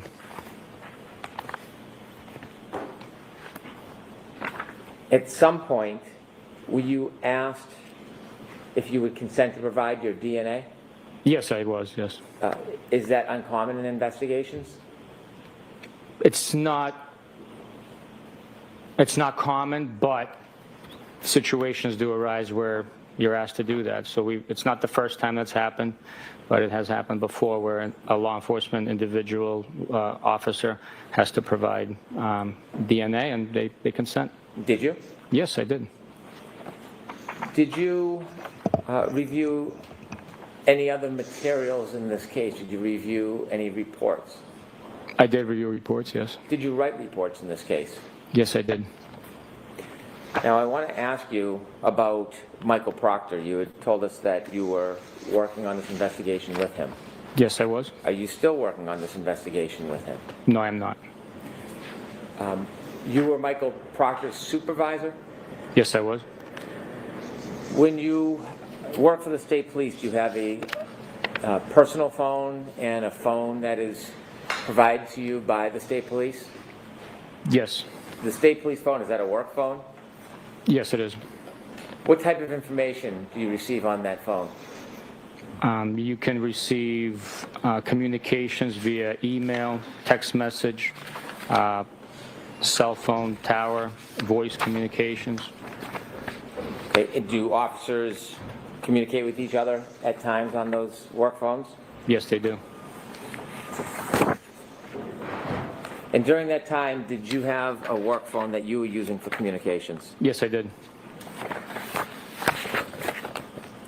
At some point, did you receive, or were you placed on an email chain that included Michael Proctor and others? I believe it was a text chain. I'm sorry, a text chain. Yes. Were you included on a text chain involving Michael Proctor and others? Yes, I was. Did you receive a text or a text chain from Michael Proctor and other people? Yes, I did. And when you received a text, do you remember where you were when you received the text chain? The specific one you're referring to, I was at the Logan Airport working a traffic detail. When you received that text-to-text chain, did you respond? I acknowledged the text. I did not respond through with verbiage. And then during that text chain, did you look at the entire text chain? No, the text message came through on my Apple Watch as I was controlling traffic. I glanced at it, took part of the information that came through, and acknowledged it with a thumbs up emoji, indicating that I read it. At some point, did you learn everything that was on that text chain? Yes. And as a result of that text chain, was there an investigation? There was. And during that investigation, you were Michael Proctor's supervisor? I was. After the investigation was done, did the state police make any finding against you for that text chain? Yes, there were 2 sustained findings as a result of that investigation. Did you initiate that text chain? No, I don't believe so. You did react with a thumbs up? I acknowledged the text message that he sent, or portion of the information that came through on my watch. And the 2 sustained findings against you, were one of them for failure to adequately supervise? Yes. And the other, was it regarding a routine or regular review that it didn't consider that text chain? Objection, Your Honor. I'll rephrase. Okay. That second sustained finding, was it regarding a review of the performance level of Mr. Proctor? That's correct. Sustained is to full. Was there a second sustained finding? Yes, there was. Did it relate to the review process of a subordinate? Objection. Sustained is to full. What was that second sustained finding about? The accuracy of the review of the quarterly performance evaluation. You said quarterly. How often would you write reviews for subordinates? Every 90 days. Was there any other sustained finding against you? No. Was there punishment in light of those 2 sustained findings against you? There was. And what was that punishment? I lost 5 vacation days. Do you presently work in the Homicide Division of the Norfolk County District Attorney's Office? I do. Are you currently a sergeant? I am.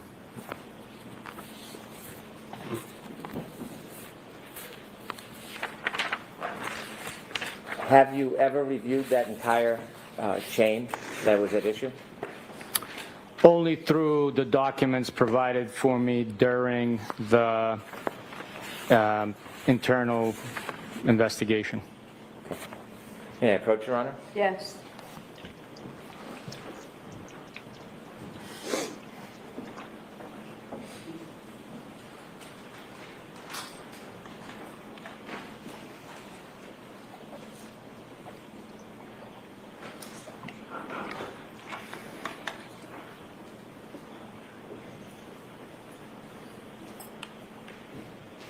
Yeah, stand here. Sure. So I'm going to ask you to take a look at that document. And if you turn the page, does it begin to, one more page, please. Does it begin to reflect the email chain? Yes, it does. Do you remember this email chain? I remember seeing it when I reviewed it. I don't remember. That was a text chain. The intricate details of these messages. Do you remember that photograph? I don't. Okay, could you turn the page? Is there text? Yes, there is. Without citing the phone numbers, I'd like you to cite the author of the text, and I'd like you to read the text to the jury. Do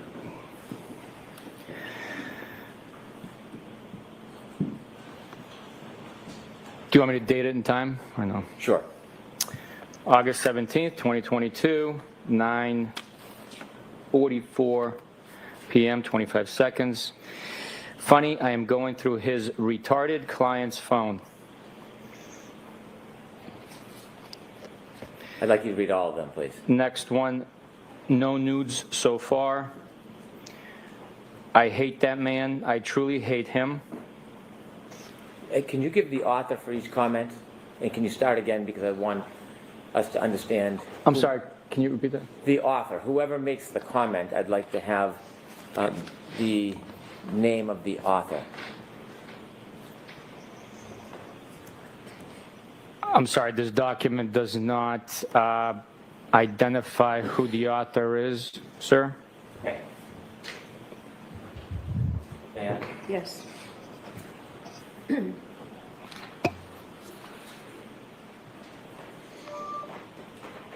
It identifies this as your phone, That is, yes. but each comment doesn't identify who sent it.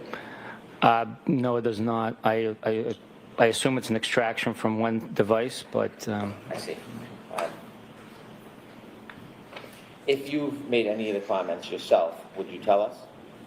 if I made those comments? No, if you make any of them in here as you read them, will you point out if you... Absolutely, absolutely, yes. Please. Okay. And if you don't know who made the comment, could you just identify that for us as you read it so we know? Okay, do you want me to continue the next page? Why don't we start over, because I Okay. should have been more clear in my direction. Could you begin again? So in the beginning, it says, funny, I am going through his retarded client's phone. Is that your comment? No, it is not. Okay, next.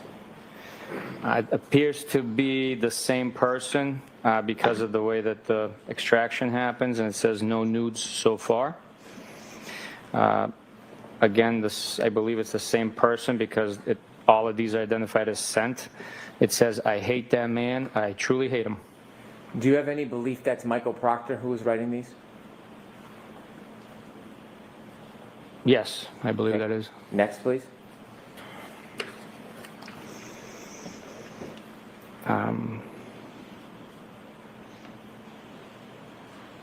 There is a blank page, and that's the end.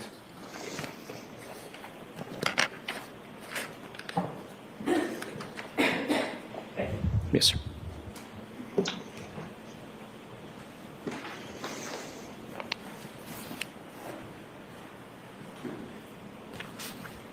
Did you say you were suspended 5 days or lost 5 days vacation?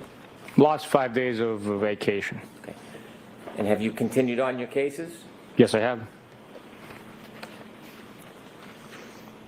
I want to go back to the evidence that you reviewed in this case. Okay.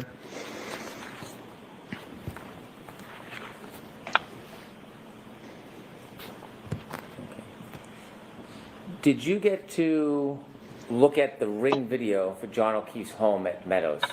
Yes, I did. Did you review the video over a period of time of January 28th and January 29th? I did. What were you looking for? We were looking for activity to get a timeline. During investigations, different sources provide you information that can develop into leads.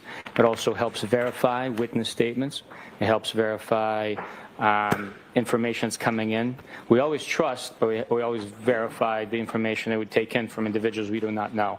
So although it could be a cooperating witness, you still have to verify that their information is accurate. Not that they might be intentionally misleading you, but 3 people can watch the same event and observe it differently. So it's good to talk to individuals and pick up on different facts that they remember, giving you a whole picture of what took place. Did you review Ring video for January 28, 2022 and January 29, 2022? I did. With the court's permission, I'd like to show a number of segments of the video from January 28, 2022. Okay, the one that's already in evidence? It is Exhibit 6. Okay.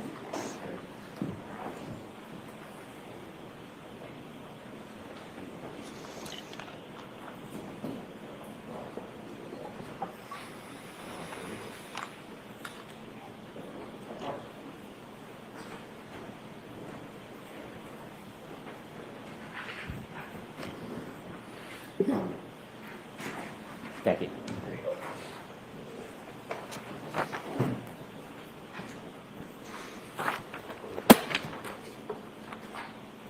When you reviewed the video from the Ring, that Ring provided for Mr. O'Keefe's home on Meadows for January 28, 2022, did you review it from the morning time at about 7:18:55 throughout the evening? Maybe it's just on the 28th? Evidence Yes. admission. Yes.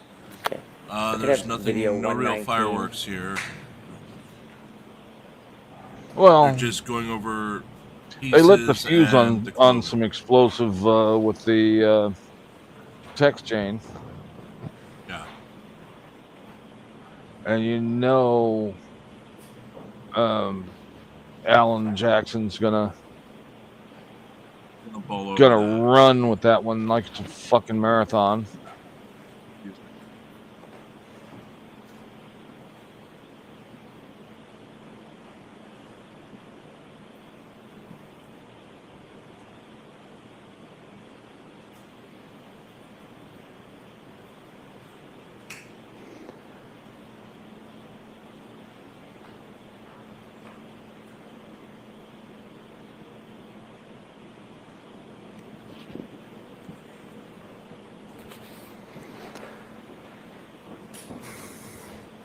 Thank you.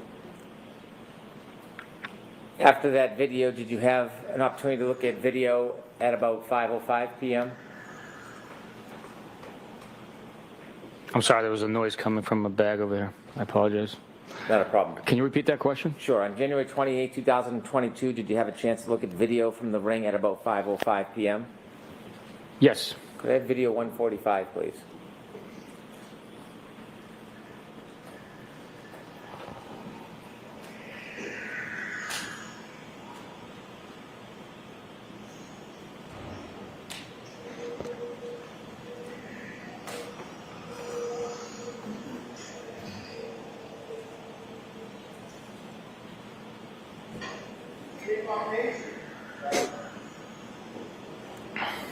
Thank you, Ms. Gilman.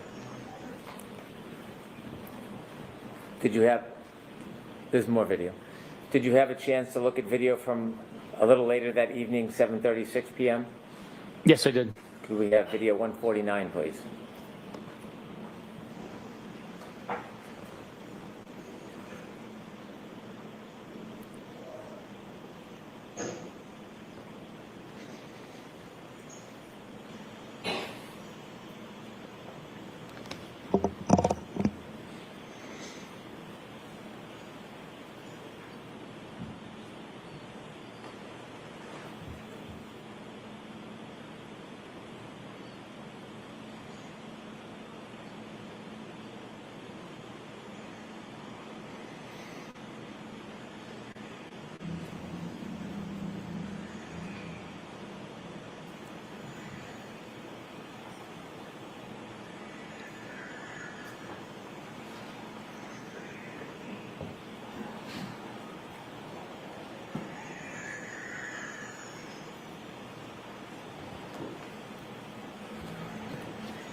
Thank you. In your investigation, did you learn that the defendant's phone connected to Mr. O'Keefe's Wi-Fi at his house on January 29, 2022 at 12:36:39? Yes. Did you look for any ring video for that time, 12:36:39? Yes.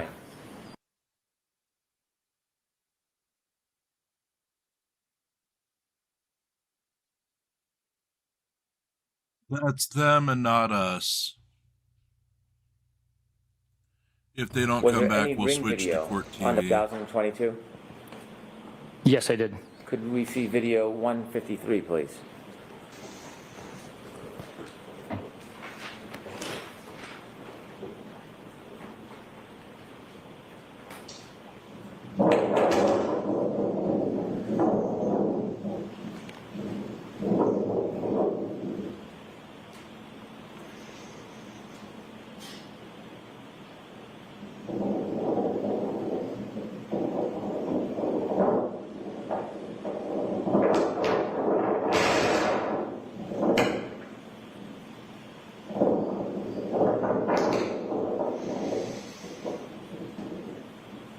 Thank you. Did you review that video from 5:07:58? Yes. Did you later review video of 5:46:29? Yes. Could we play number 154, please?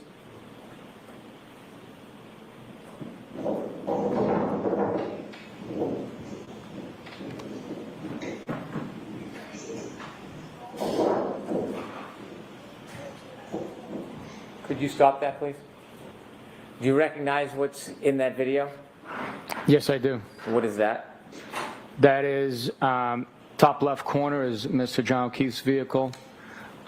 Middle left side of the screen is a black Lexus SUV registered to Karen Reed with the license plate based on that registration. And then on the right side, I believe that's Miss Carrie Roberts' vehicle. Did you see the people enter the house? Yes. Did you look for further video after the people arrived at 5:46:29? Yes. Was there any video of those three people leaving? No, there was not.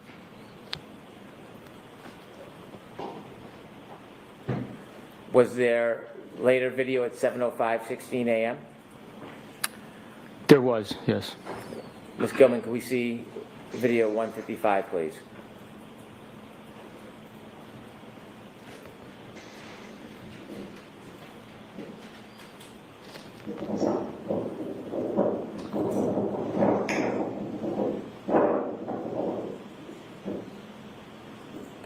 Thank you.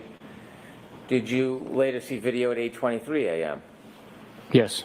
Could we have exhibit or video 159, please?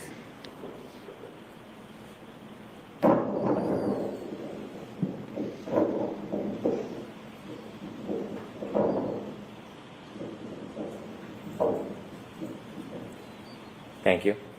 Did you later see video at 10:36:28? Yes, I did. Could we have video 161, please?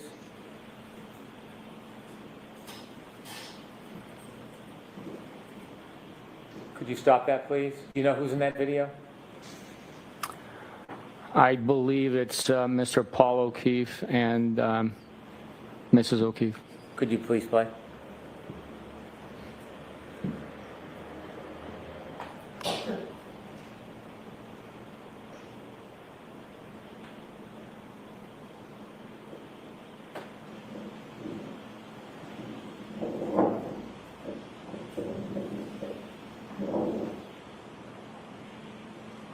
Okay, thank you.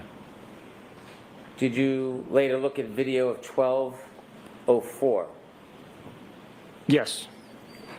And could we please play the 1-minute segment of video 165?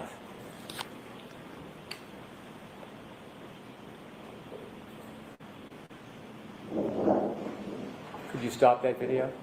Do you know who that is? I believe that's the defendant. Continue, please.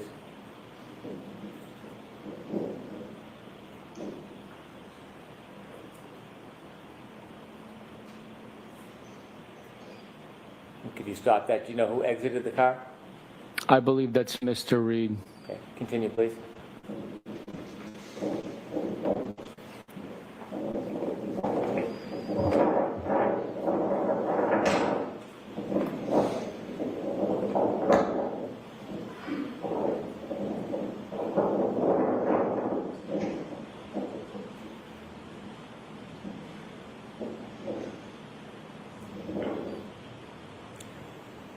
Thank you. Did you continue to watch the video from the driveway? Yes. During that time period? Yes. Did you see anybody else get out of that car that was in the back? Yes. And who?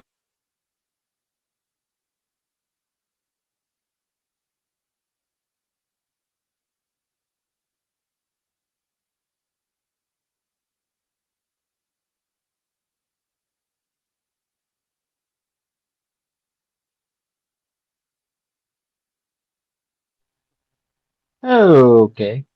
Buffering. Buffering. Buffering. Here we are, buffering. Buffering. All along the buffer ring, which was just caught on my ring. All of my buffering.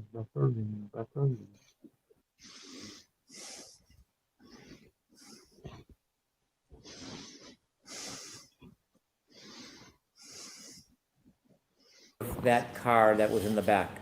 Yes. And who did you believe you saw getting out of that car? I believe it was the defendant's the brother. audio. And possibly his companion. I don't know who that is. Did you have a chance to watch the video? Yes, I did. At 12:35 p.m., could you play video 174, please? You switched over to Court TV. I see that.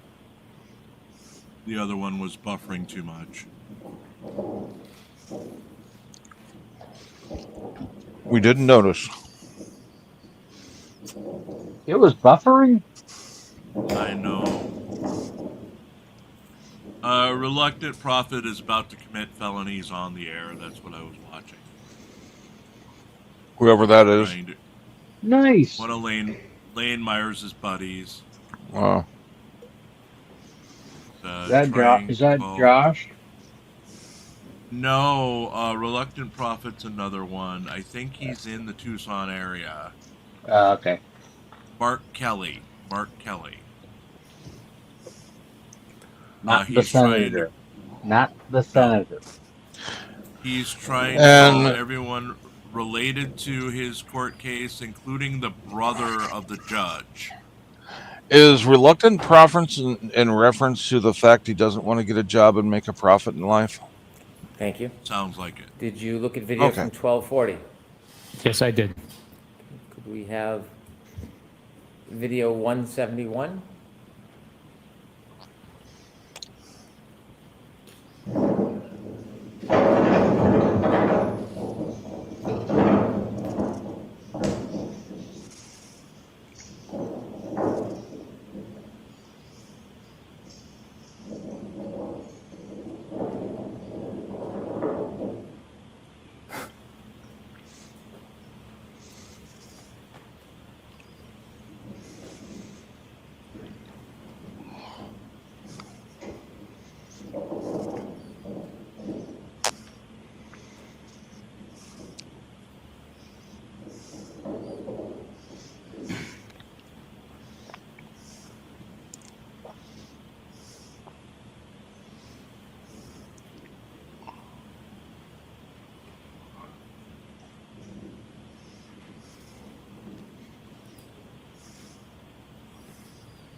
And The 175. Reluctant Prophet was the one the judge tried to sue earlier in the year.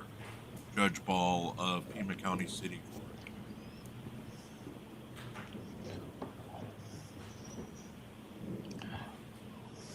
Don't hear about that too often.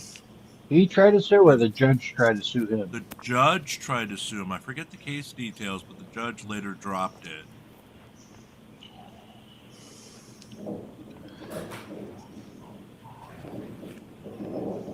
I mean, you hear all the time people threatening to sue the judge, but that's the first time I heard a judge trying to sue I don't even know what their relation was, but Probably was like a slander, so it would have been in his personal capacity. I believe that's what it was.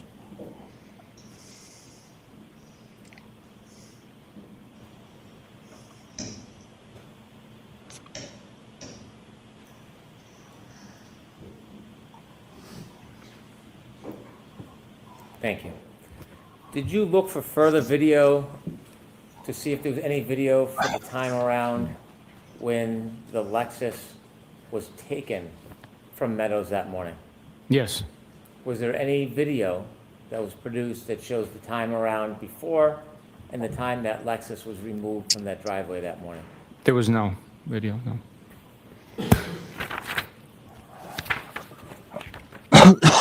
Excuse me.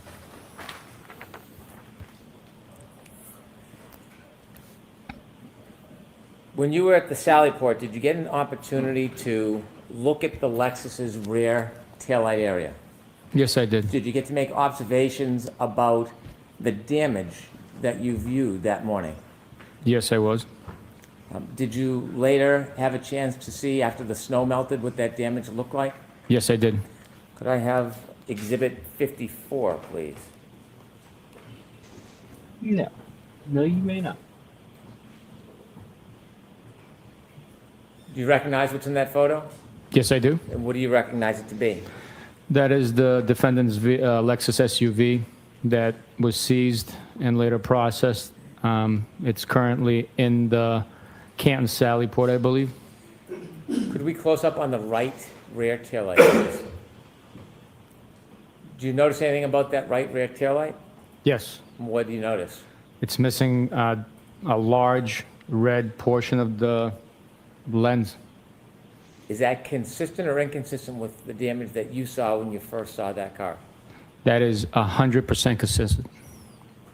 Did you get an opportunity to see any video or photographs of that right rear taillight before the car was placed in the Sallyport video? Yes.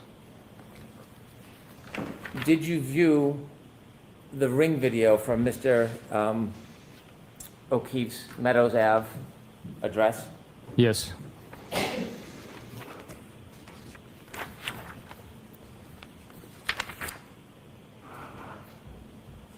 If we could go back to video 153 from Exhibit 6.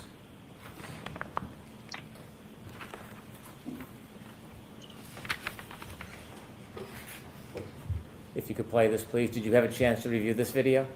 Yes. Is this at 5:07:58 a.m. on January 29, 2000? Yes, it is.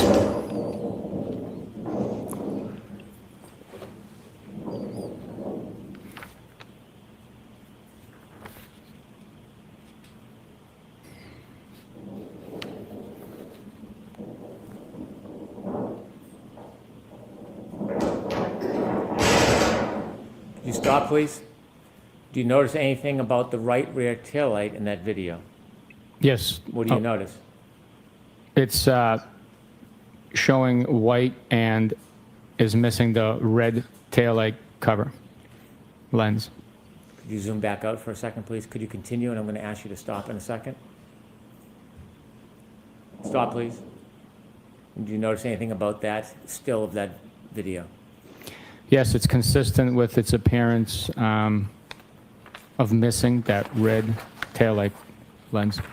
If you could play the vehicle leaving the driveway, please.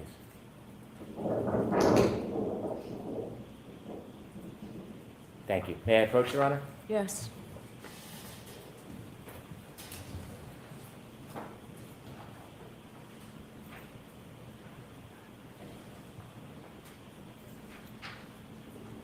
Hand you a document, sir? Do you recognize what's in that? Yes, I do. What is it? It's a still frame from the ring footage taken of the video we just watched of the Lexus SUV leaving, and the large red portion of the rear taillight is missing. I'd like to move this into evidence. Okay. Any objections to Jackson? Thank you, Your Honor. Exhibit 104.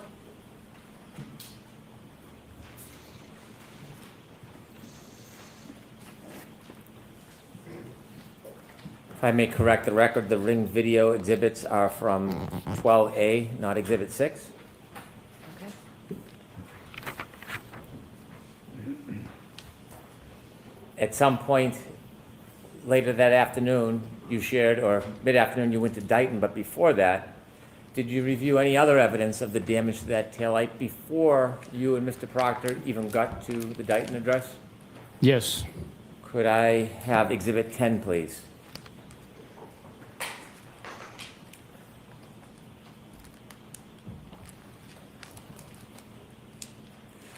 Did you have a chance to view still photos from the wellness check that was conducted by the Canton Police Department and videos on the dash cam?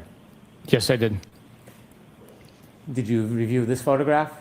Yes, I did. And could we show a close-up on Exhibit 11?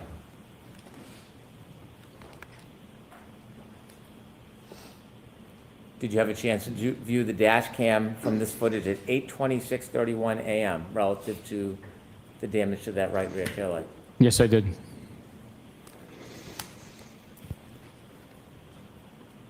You shared with us that, you can take that down, please. You shared with us that after this time, somewhere around 3:15, you went to Dayton?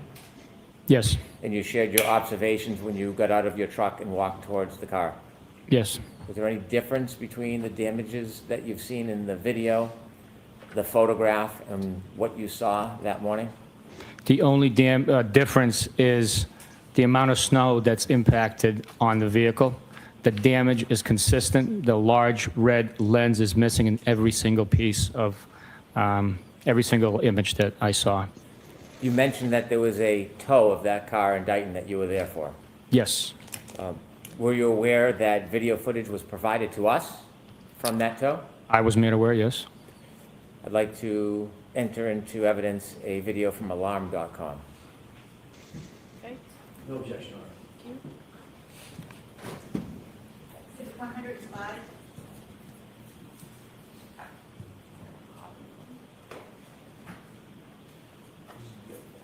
Thank you.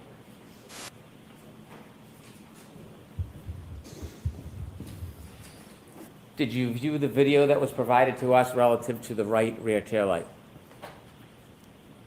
From alarm.com? Yes. Yes. Court's permission, I'd like to play that for the jury. Okay.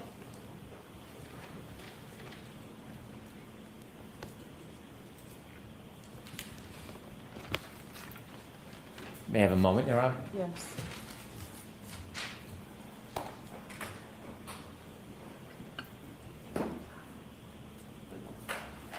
This is video 1, Your Honor. Okay.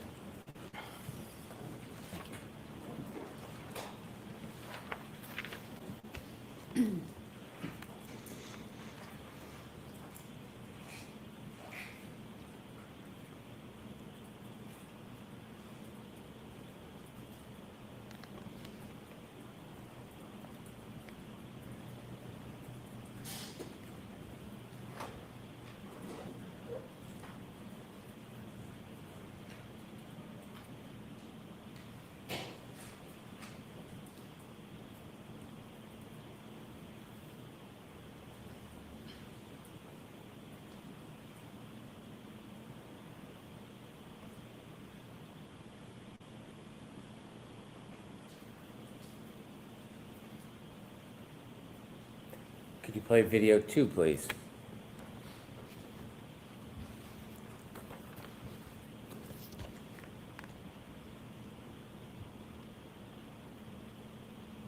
Yes, NCR, you got married to a woman not wearing a bra or shoes.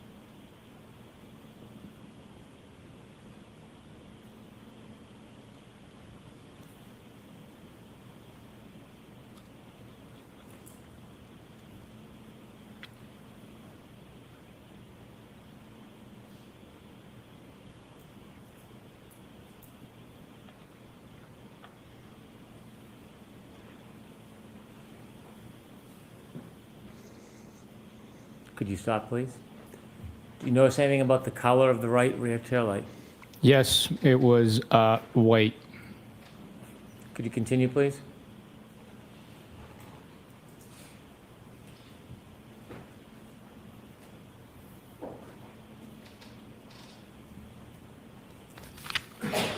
Thank you. You can put the lights on, please.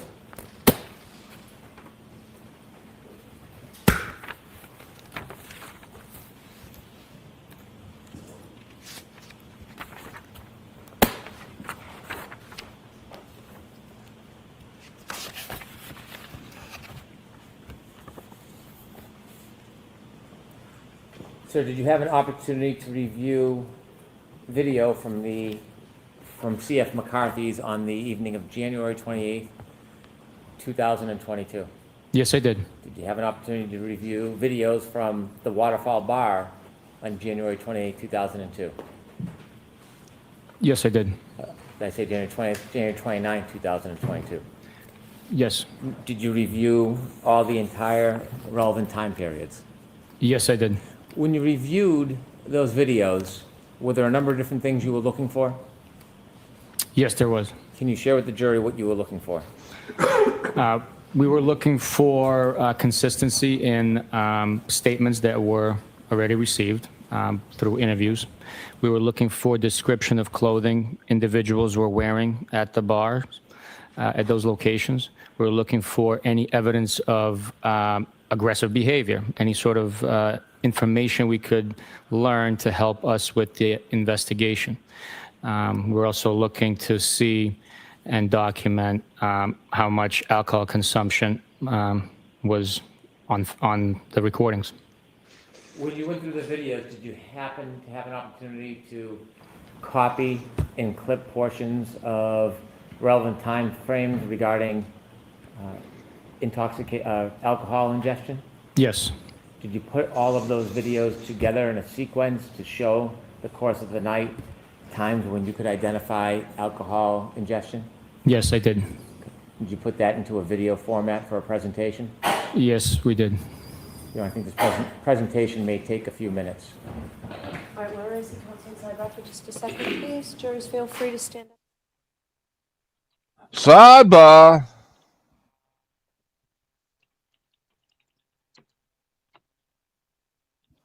Is Jim napping?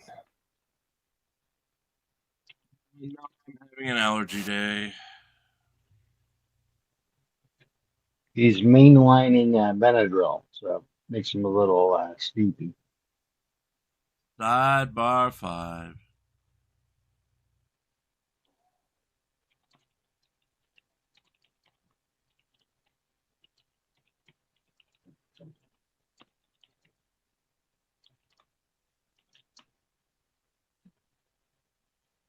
The reluctant prophet is screaming that he should be at his air conditioning business, but he's too busy talking to everybody here about his court case. No, he doesn't have an air conditioning business. And Christopher Ruff is inside chat just pestering the hell out of him. So good. Reluctant prophet is the person who gave Lane Myers Ruff's address to docs, apparently.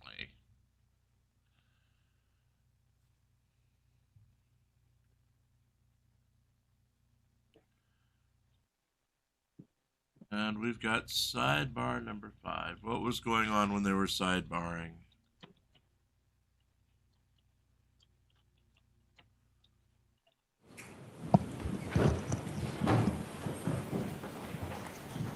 May I approach? Yes. Sir, I'm giving you a CD. Do you recognize that? Pants wants to know if you've been summoned to the Vatican. Yes, I do. What is it? It is the PowerPoint presentation No, of the timeline not from by CF nomination. McCarthy's and Waterfall from January 28th, 2022. Yes, white smoke as of 30 minutes ago. White smoke has been seen at the Vatican. That could just be some hipster with a vape.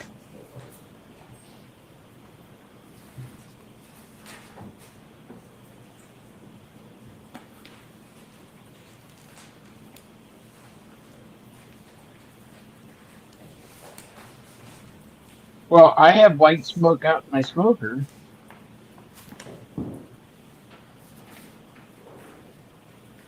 Sir, I'm handing you 4 photographs. Do you recognize what they are?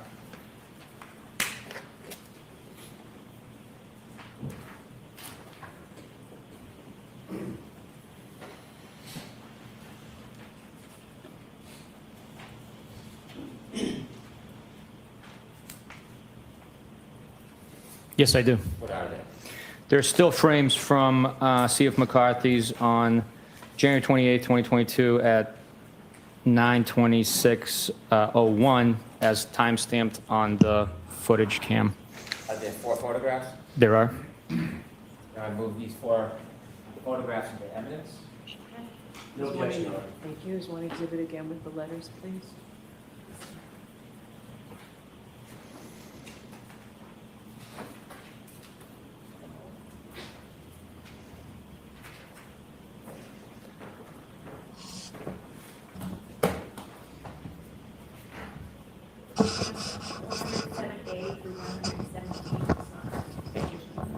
Sir, I'm showing you 4 more photographs. Can you take a look? Do you recognize?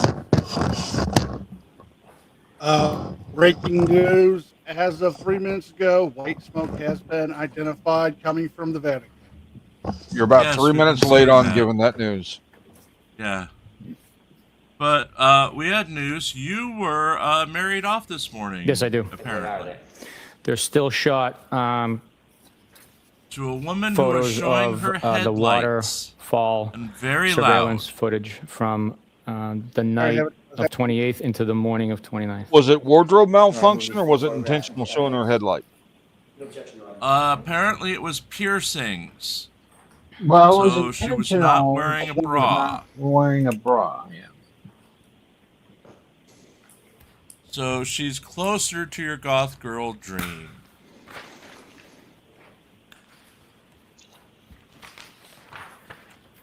So you're gonna need a set of earplugs. Yeah. Thank you. Your Honor, could I proceed with the PowerPoint presentation? Yes. You keep saying that, but I don't think you know what goth looks like. Trooper, I may stop you with a couple points. You would have Yes, sir. appreciated this one. Could you explain to us what this is? Yes, from Black left to nail right, polish, black it is eyeliner, black chronological events that took place at C.F. McCarthy's. This is surveillance video from one of their cameras within the bar. All right, Hank, you It should got be noted that the video is time-stamped 12 minutes behind actual time. I mean, it's So not when that it rough of a says description. 9:03, when it is 9:03, the frame will be timestamped 2051, which is 8:51. So that's the time discrepancy, which is consistent throughout the surveillance footage. So the times that are displayed in those arrows, is that the accurate time? The arrows are the accurate time, and the time stamped 12 minutes behind actual time. In these videos, are you identifying drinks that were received and had been consumed by the defendant? Yes. So the first video, as it is labeled, it's the defendant arriving.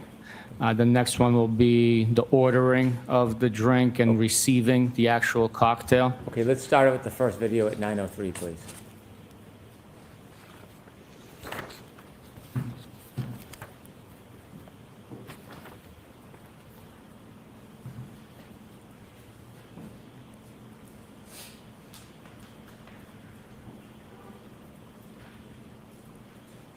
Can you stop it there? Do you recognize who's in that video?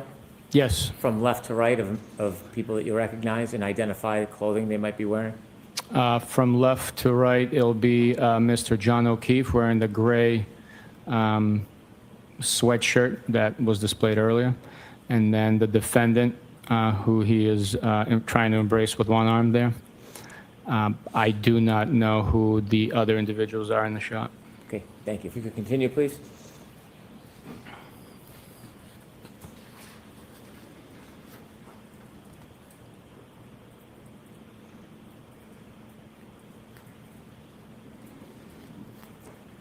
We could proceed to 9:10.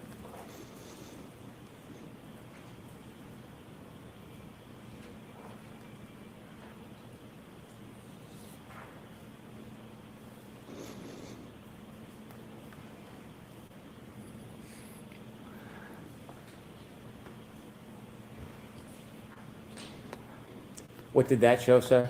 It showed the defendant receiving her first tall vase, cylindrical style, cocktail glass with a lime in it and a straw to go along with it.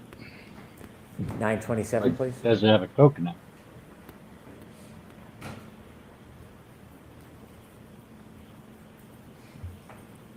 Did you drink it all up? That she did, but still not sure if there's coconut in it.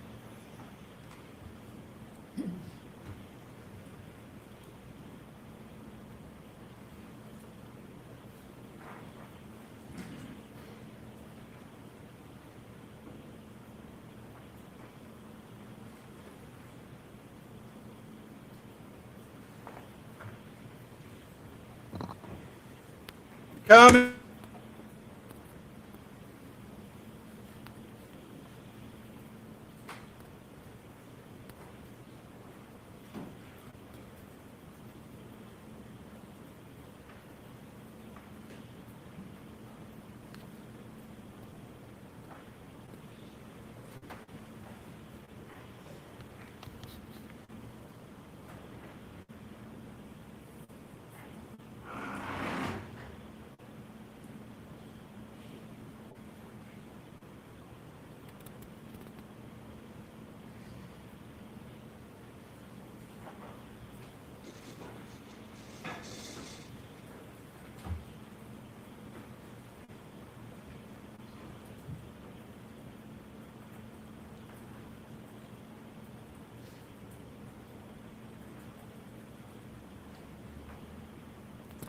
And what was depicted in that video that you saw?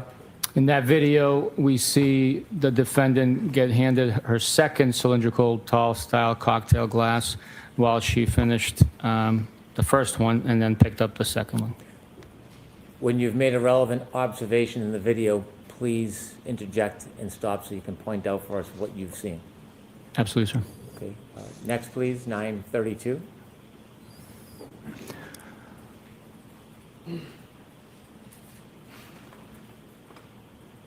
Here the defendant is handed a shot. Stop, please. Okay.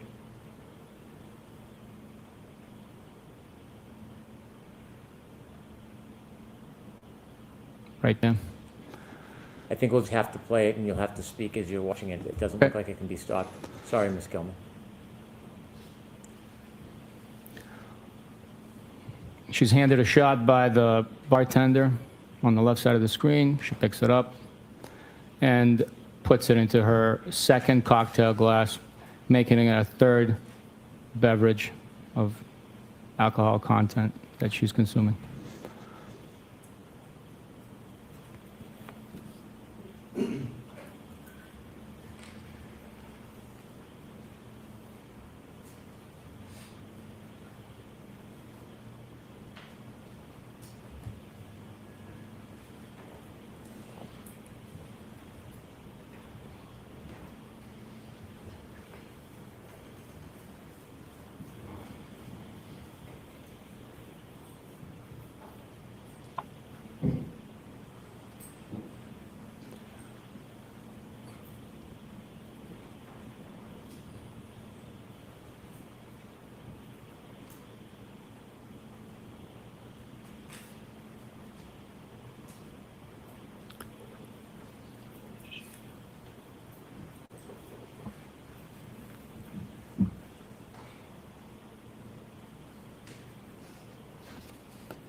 So right there, we observed Mr. O'Keefe retrieve his phone from his rear left jean pocket,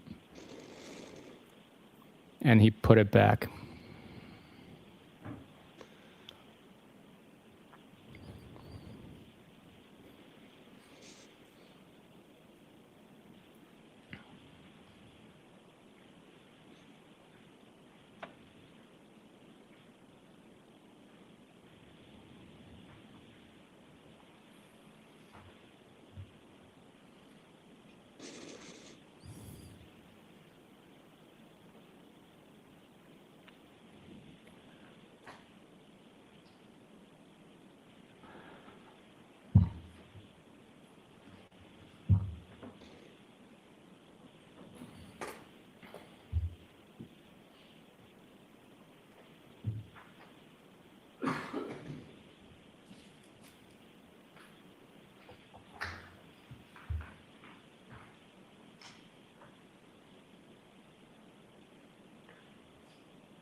Now the defendant picks up her second cocktail glass with the added shot in it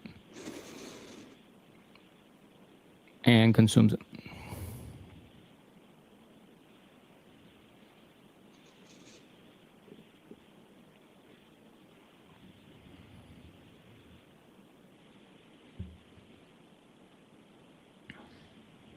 Could we proceed to the next video, please? This is now 9:45 p.m. Yes, sir.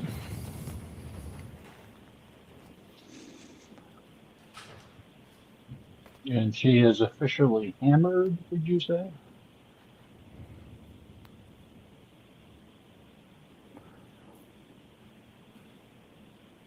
At least hammered, if not shit-faced.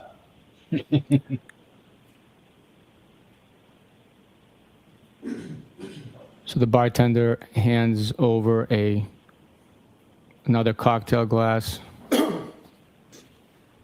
and some beers. The shot goes into the empty one after it's poured into the new cocktail glass. So that's drink number 4.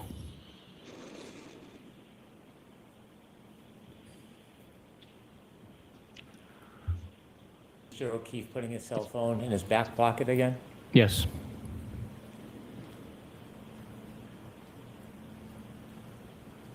And that's important. Why?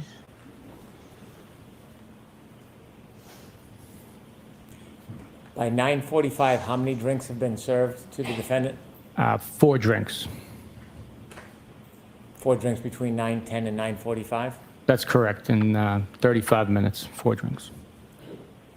Could we proceed to the next screen, please? 10:09 p.m.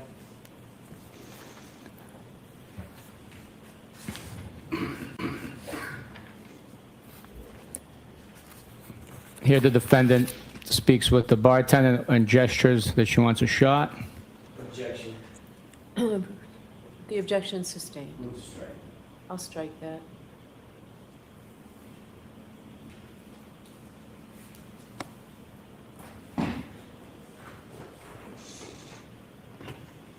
Mr. O'Keefe on his cell phone again? Yes. And he puts it in his back pocket.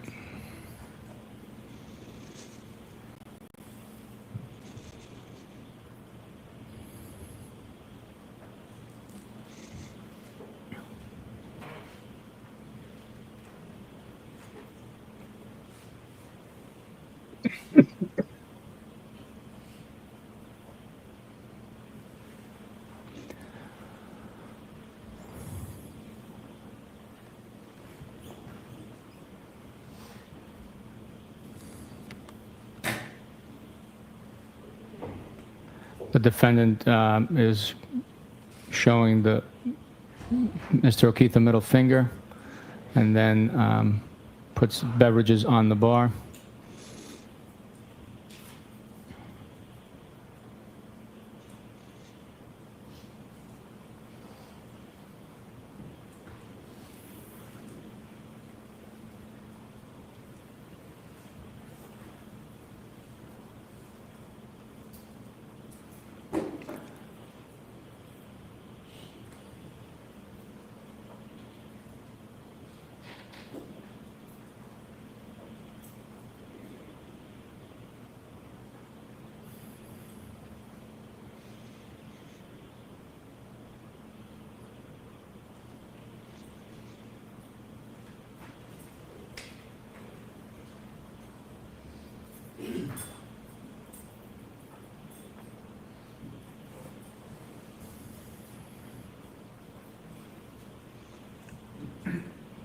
Should I proceed, Your Honor? Yes. What is the drink count at that point? At that point, it's 4 drinks. Okay. Could we have the next?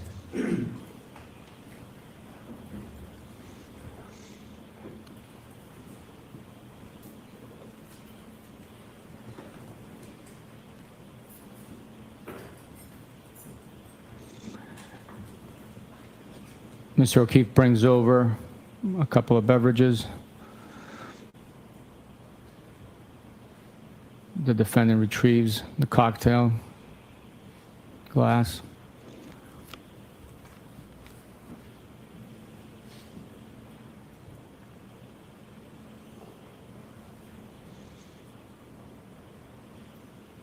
Welcome back, Facebook Karen.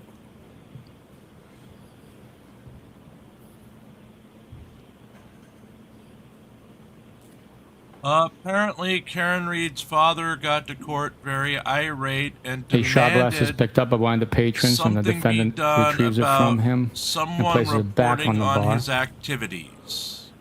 He wanted the court to take care of it, according to Grant Smith Ellis.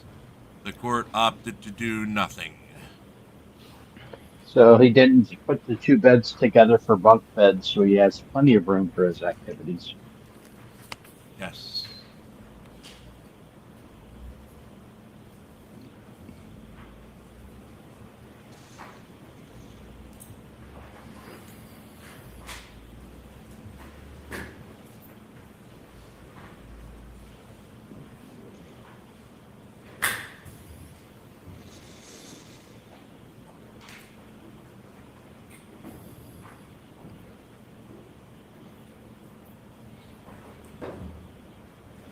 He's also reporting that Karen changed the angle of her computer because people could see her tweeting on her computer. The defendant is consuming the beverage in her hand, places it on the bar. Yeah, she would want to consider not tweeting during the trial. Oh.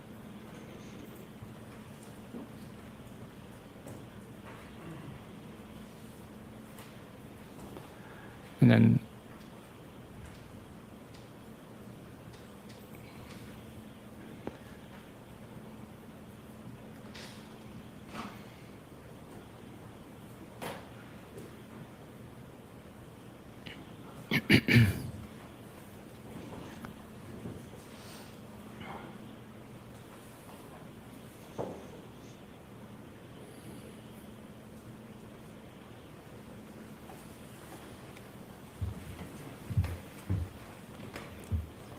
What time are we at now? That was 10:34, so we're moving to 10:37. What is the drink count at 10:34? That is 5 drinks at that point. Could we play 10:37, please?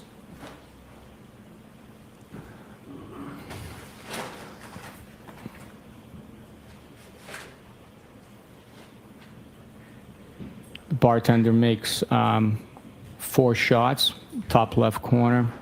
She's seen preparing the 4 shot glasses. 2 are on the bar top now. She retrieves 2 more.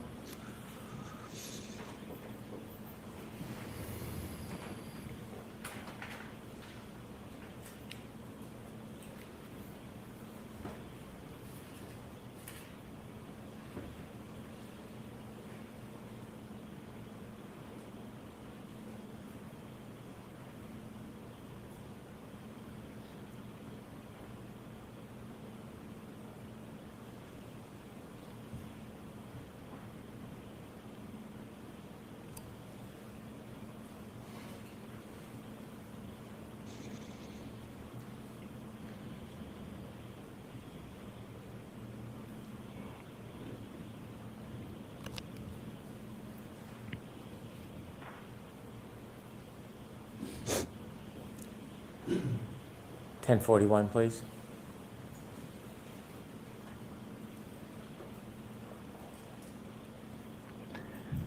Here, the 4 shot glasses are redistributed.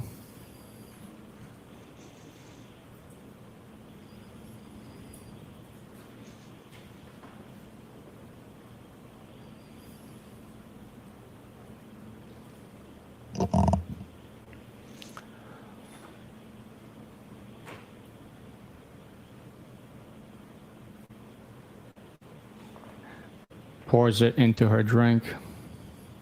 She does not consume it from the shot glass. You don't have an objection to last one. Okay, I'll strike that.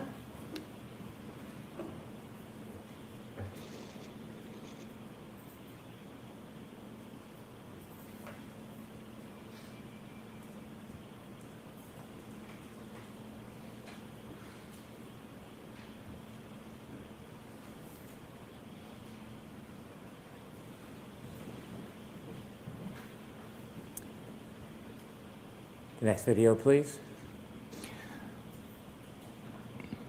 Now, as the Mr. O'Keefe and the defendant are getting ready to leave, the defendant is holding the drink in her left hand, continues to sip on it.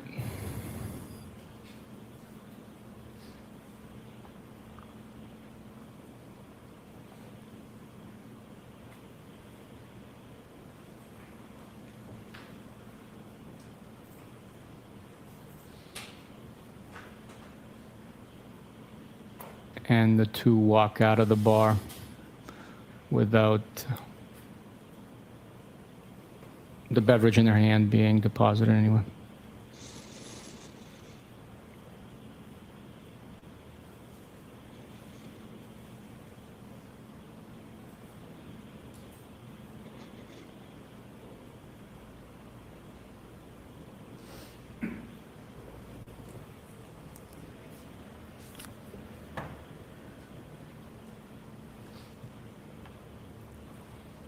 At 10:53, how many drinks have been served to the defendant at this point?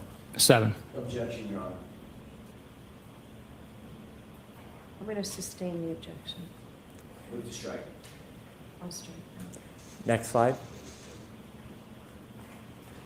And is so this, I'm going to actually see counsel and who's on this. Nice. Can I move to strike Alan Jackson? Several times. But he's jacked now, so it might be a fight.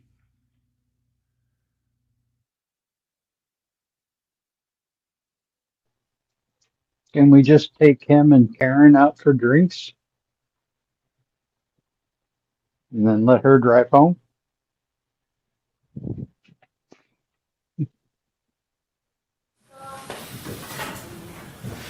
the lunch and break, it's 1:10. We'll see you at 2 o'clock, and Sergeant, you can just file out that. Yes, Your All Honor. rise for the court, please. Here's closing notebooks. Follow me.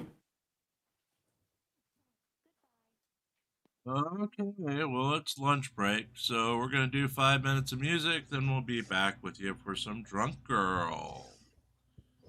Yay!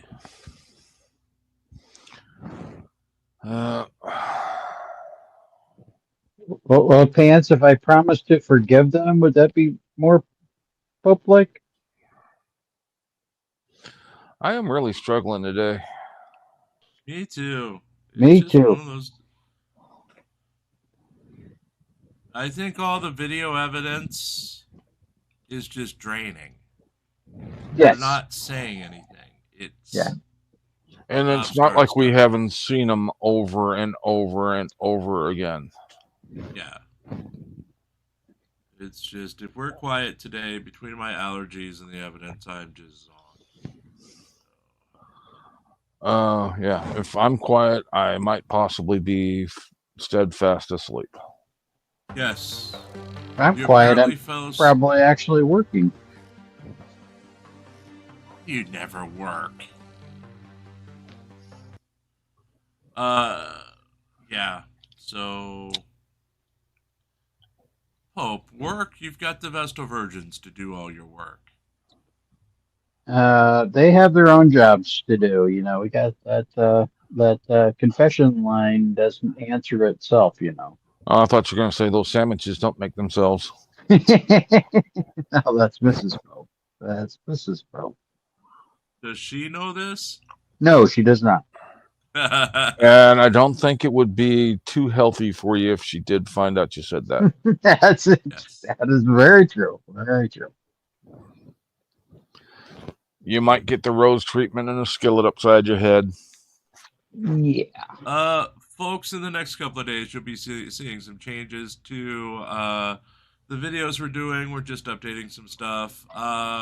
We also may have, I think Pope, we've already talked about this, but since it's our StreamYard renewal and we've been upgraded forcibly to the new plan, yep.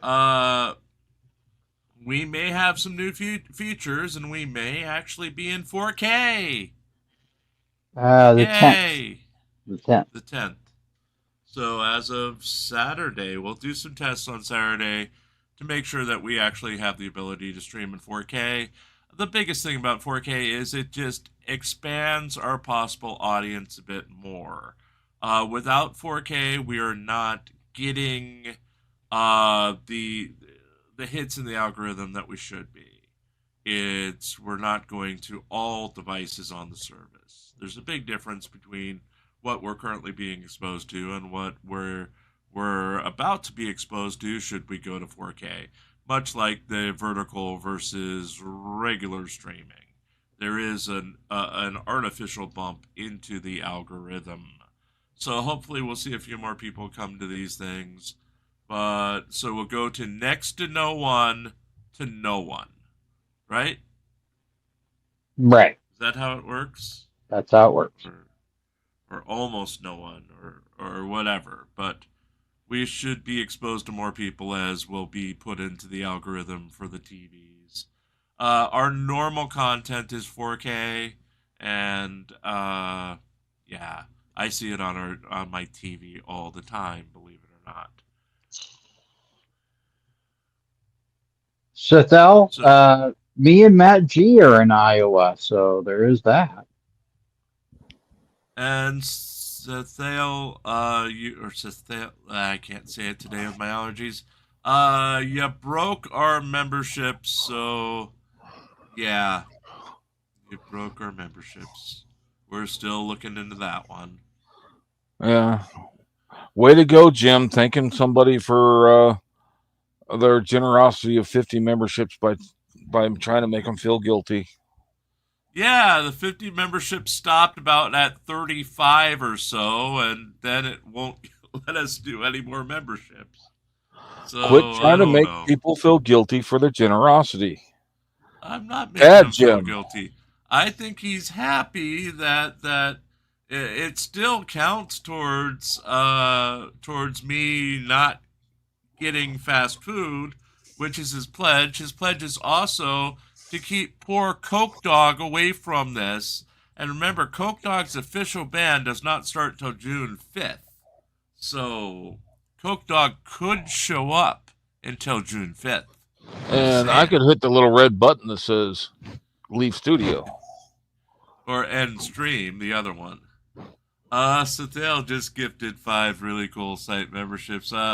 If they are not assigned, and they are assigned, it looks like. He fixed them. Angela W. received 1. Sparkle Poots received 1. Chris received 1. Tammy Varley received 1. And Jelly Beans received 1. Thank you, Sethel, for the 5 gifted membership. Pope, add 5 days. And please take over for a second. I got to take care of something. 1,000. Time's up. Okie dokie. Yep, I was very, very close. Yep, first American Pope. I was very, very close. I wonder if it's just the single ones that are. Because it was just single gifted memberships that weren't working. That's kind of weird. I don't know. No, there was a 5 membership gifted membership that wasn't working too. Oh, there was? Yeah. Oh, okay.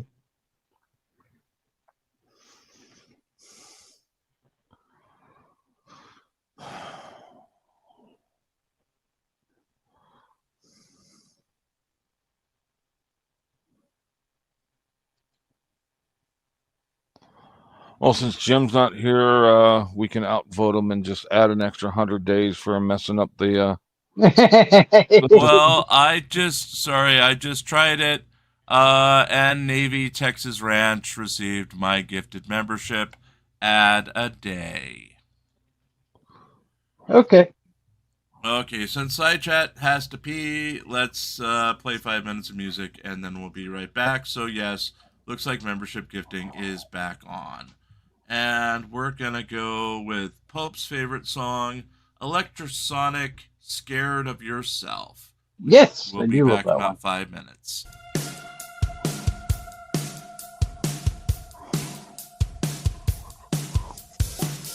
I see you're trying hard to pretend,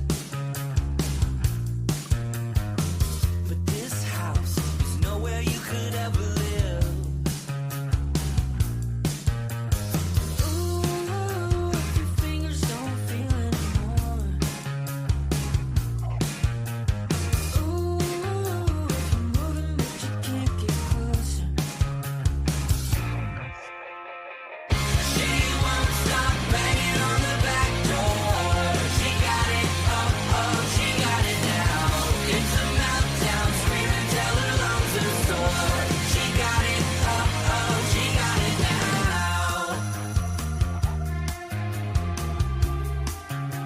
So is she screaming because to get him to bang her in the back door? That's how I take that.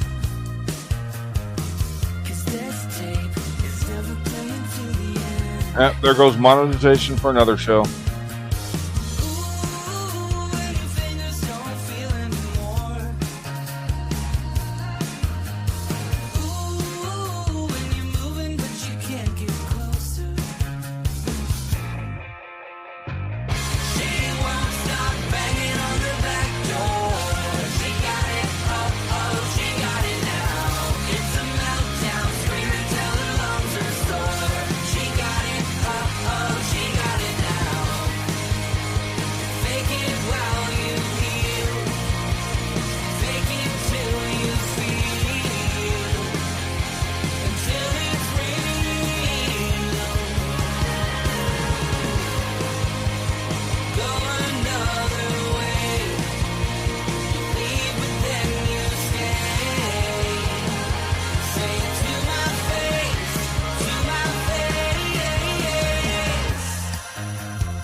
No, so I can't really think of any big truck stops along I-35. Actually.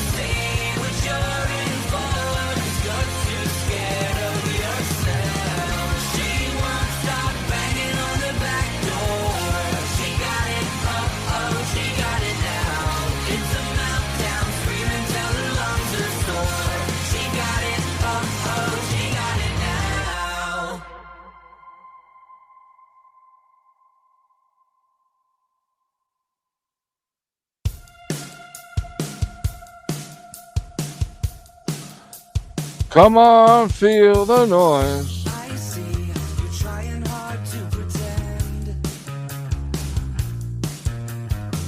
but this house is nowhere you could ever live. Ooh, if your fingers don't feel anymore. Ooh, if you're moving but you can't get closer. She won't stop banging on the back door. She got it, she got it now. It's a meltdown, screaming till her lungs are sore. She got it, It must be pooping.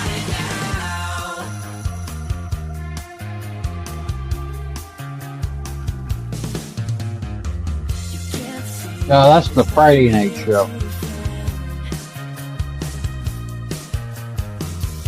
this tape is never playing to the end.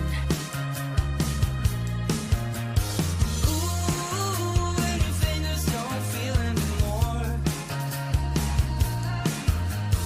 Ooh, when you're moving but you can't get closer. She won't stop banging on the back door.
Okay, we're back.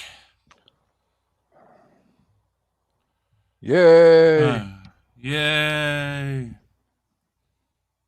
Okay. Where did I put my drunk girls? My drunk girls have gone Have you wild. checked I your can't closet? find the screen. Everything come out okay? I was actually changing cat litter. So you were wrong, Hank. So stop using the cat box to lay your logs. I've got 3 more to do. As I start a drunk girl, and I'll run over and do another one. Ooh. This one Pope will especially like because Pope loves the French. So can we say Jim's in the shit today? Yes. You say whatever you want. I don't care. He's deep in the shit today. So this one has French people, so Pope will love it. Oh, yeah. What's wrong with me? Yes. Okay. On January 13th, 2024, police were dispatched to a hotel in regards to a group of intoxicated adults causing a disturbance at the bar. Hello. Where's the bathroom? I don't know that. So what's going on? Why can't you guys leave? Okay. Nice to meet you. Huh? Nice to meet you. Nice to meet you. They've been asking you to leave. Why aren't you leaving? Yes, we said that we have to leave then. Okay. Yeah, okay. We are going to leave then. Okay. Do you guys have a room here? Yeah. Yes. We have weddings. It's I'm French, so Okay. my English is not It's okay. very good. But we have weddings, and we have to finish the party here. And we said that it's okay. We are going to go, but they are really not very kind. But it's okay. Okay. We are going to go. Do you guys have a room at this hotel? we do. Yes. Okay, so just go into your room. We can't invite we can't invite you to the weddings, but it's okay for us. Yeah. Okay. I'll wait for her. Thank you. Thanks a lot. You should wait for her. No problem for us. Yes. Thank you. She has to find shoes. The other guys leave? Thank you. These guys? Thanks a lot. Thank you. She brought the things. Go to your room. Sorry for the problem. It's okay. Just when they leave and it's time to clean up, it's time to go to your rooms. And You don't need to tell us to go to our room. We're adults as you are an adult. Oh, Go to your room and get trespassed. No, I'm sorry. Go. No. Those who start. Go. Just slap the cop. Stop. Put your hands behind your back.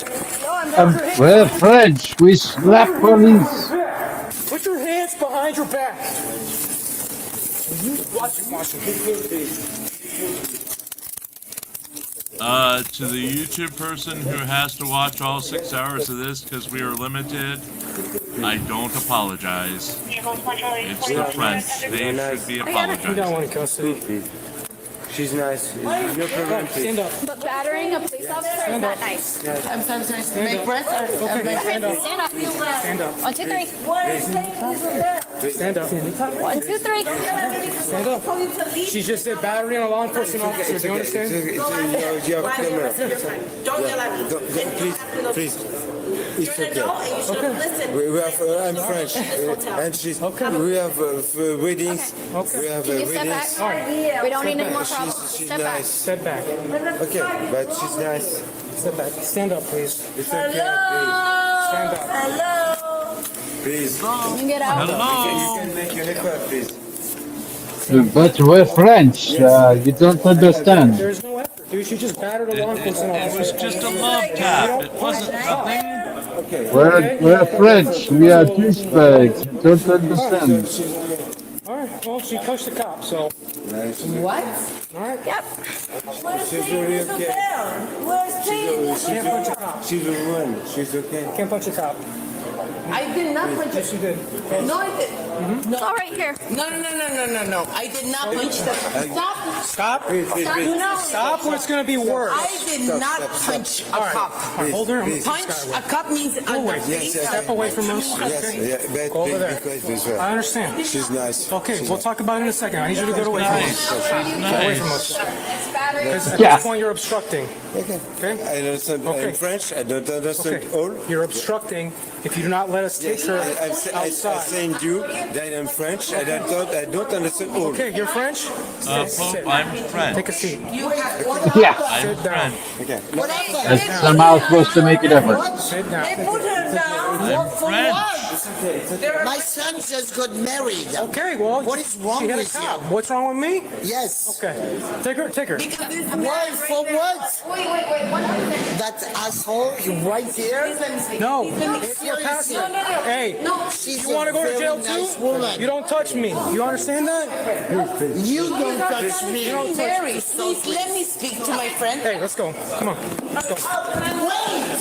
Are you serious? Stay back. You touch me, you're going to go to jail. Do you understand? Fuck you! You touch me, you're going to jail. You understand that? I'm sorry. I have Okay. a shield and you're pushing it. Why? There you go. What happened? Take the What is fucking wrong with you? Get away from her or you're going to go to jail. Face or we're gonna have a But problem. why? You're going to... Get out of my face. What happened? Please, it's okay. She's right. It's a wedding. It's a wedding. Please. Go. It's a wedding. Ask you to. Do you guys want to stop? Please. My son just. Where is this hotel? Get back. Get back. Yep. Stop. Yep. It's going to be worse. Okay, The she's cop making you it hate worse. the most to drive them to jail. I'm saying that. Okay, she's making it worse. She's nice. Okay. No problem with her. She's not a husband. She's nice. Oh my God! Take a step back. No. Or you're going to go to jail too. Really? Yes, you are. For obstructing. Yes. Stop. Okay? Can you please let? Yes, I'll take this off. Can you accept me to take picture? In 1 second, let us do our job. Take picture. All right, stop obstructing. We are sitting together and celebrating the wedding of her son, and you're taking me to Take her jail. outside. Well, I'm celebrating Fabien's son's wedding, and they're taking me Is to part of that jail. celebration hitting a police officer? Yeah. yes. It doesn't. Oh. It doesn't count because her son was getting married. Yeah, and the French police don't play that game either. So I'm French doesn't fly. Yes. Yes, you are, because you committed battery on a law enforcement officer. Do not touch me. Don't touch me too. Okay? Don't forget. Can you walk a little slower? Stop. Don't walk Be quiet. Walk slower. Touch me. Walk slower. Don't touch me. You are going to get pepper sprayed if you do not walk with us. Walk. I think Do you want to walk get pepper slower. sprayed? Please walk Let's slower. go. I'm shaking because I've never been to jail, my Do you want to life. be You pepper understand? sprayed? Go. Well, you Can you walk a little bit slower? Okay, let's go. Walk. You walk at your pace. Can you just walk? Don't push me. Just walk a little slower. One more time, you're getting sprayed. Okay, Fabienne, they're going to spray me because they're asking me to, because they didn't want me to walk slower. So would you please drag her?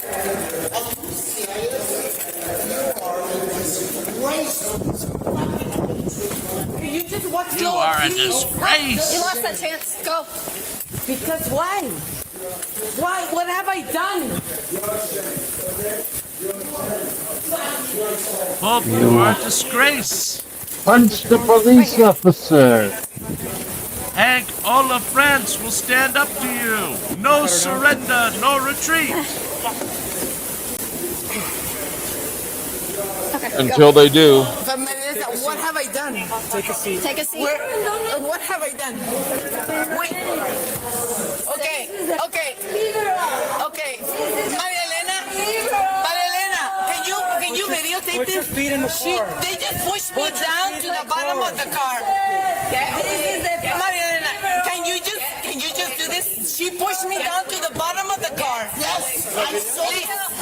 Please. Liberals. That is what Biden is doing. You are fucking assholes. You are not. You don't have a brain. It's so full. You don't have a brain. Wait, can I tell you something else? No, there's nothing to tell me. She does kind of sound like Gia.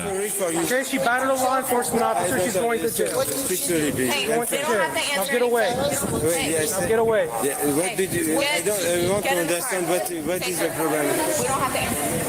1 Charlie 11 to your traffic. She's a mini's partner. Show me your pain. I don't have to ignore that or anything. Can I take the picture, please? Dude, step back. Talk to her, just ask her. Hey! Can I take the picture? Hey! Get back right now! You're not gonna touch our car. Get back! I'm not playing around. That is our property. Okay? I told you guys that. Wow. Try to get her. She hit. Roll down the window. Did she hit? Did she hit you? She hit me. Too. She hit you too? Yeah. No, really, no. Yeah. No. Ready? No. I will cut right there. Yeah. You need a bandage? No, she's going to jail. Okay.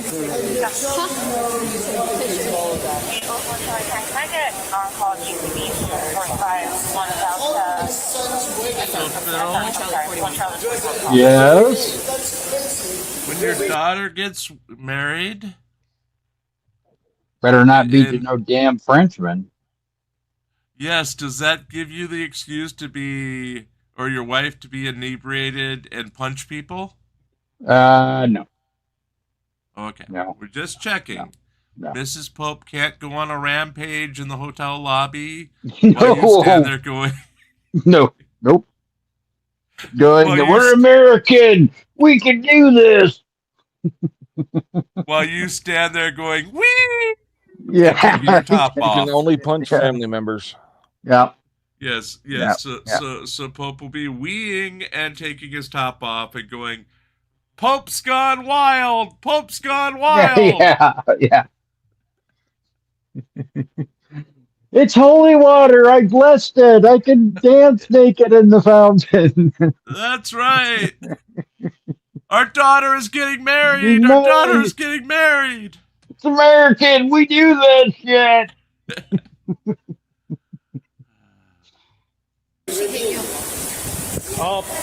Arm, pretty sure, and then my hand. She went like this. She smacked my hand out of the way. As Told her to I'm leave, and she got on my face and smacked my arm. As I'm French, I don't understand. Hey, I need you to walk away. We're investigating something. I'm explaining you that I'm French. I don't care. Yeah, you don't care. My deputies are investigating something right now, and you are obstructing it. Do you understand? I know. He acts like that's somehow an excuse. I'm French. A picture of you. Hey, You can't put French, over I think there. you're cute. Come home with me. go over there. Give me the kisses. Give me the kisses. Show me your face and your I'm recording it too. You need to go. Show me your face and your number, please. Please, your number and your face. This guy's obstructing. Can I show your number and your face? Then I asked them to leave. They said they were waiting on Now I'm going to show the report. one of them to get out of the bathroom. I was like, okay, we'll wait. Keep cool, please. Keep cool. Keep cool, please. Make sure, you stay away from the rest. And then I said, Hey, detain him. Can I speak to something? Yeah, I can speak to you. We're not playing around. I've told you many times. I want to speak to you. Okay. I'm French. I have to speak to you. I want to speak to you. I really want to speak to you. You're not understanding me. Okay. I don't understand you. Okay. No, you don't understand me. I turned and you're not listening. Okay. I don't care. She hit my deputy. That is a felony. She did. Okay? And you are not listening. So you're about to go to jail. No, you're not listening. You're getting in the way of us. Go ahead and put him in the car.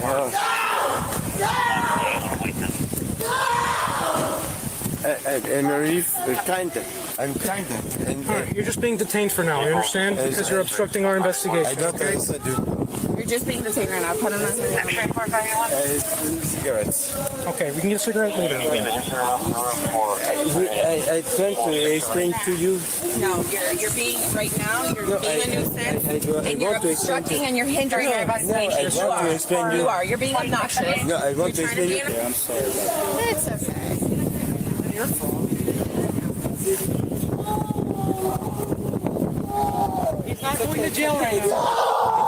It's okay. It's okay. It's okay. Fabian. It's okay. Fabian. It's okay. That's enough. Keep going. It's okay.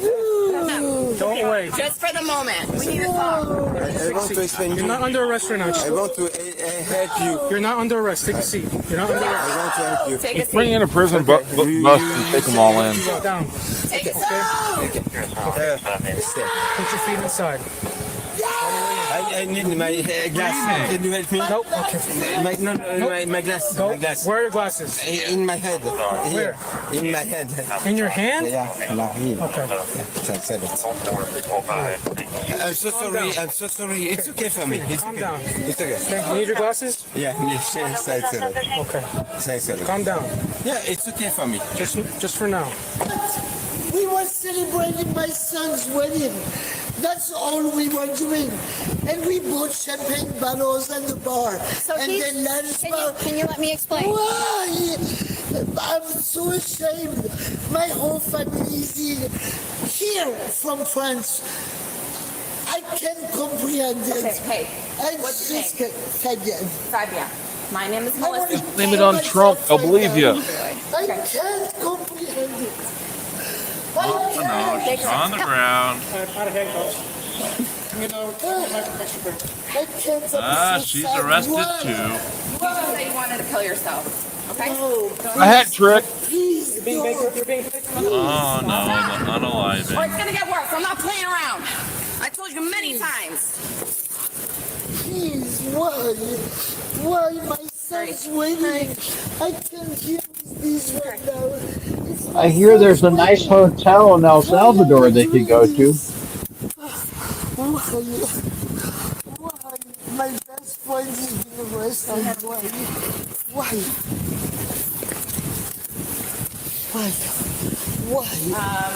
My best friend has been arrested. Two of my best friends.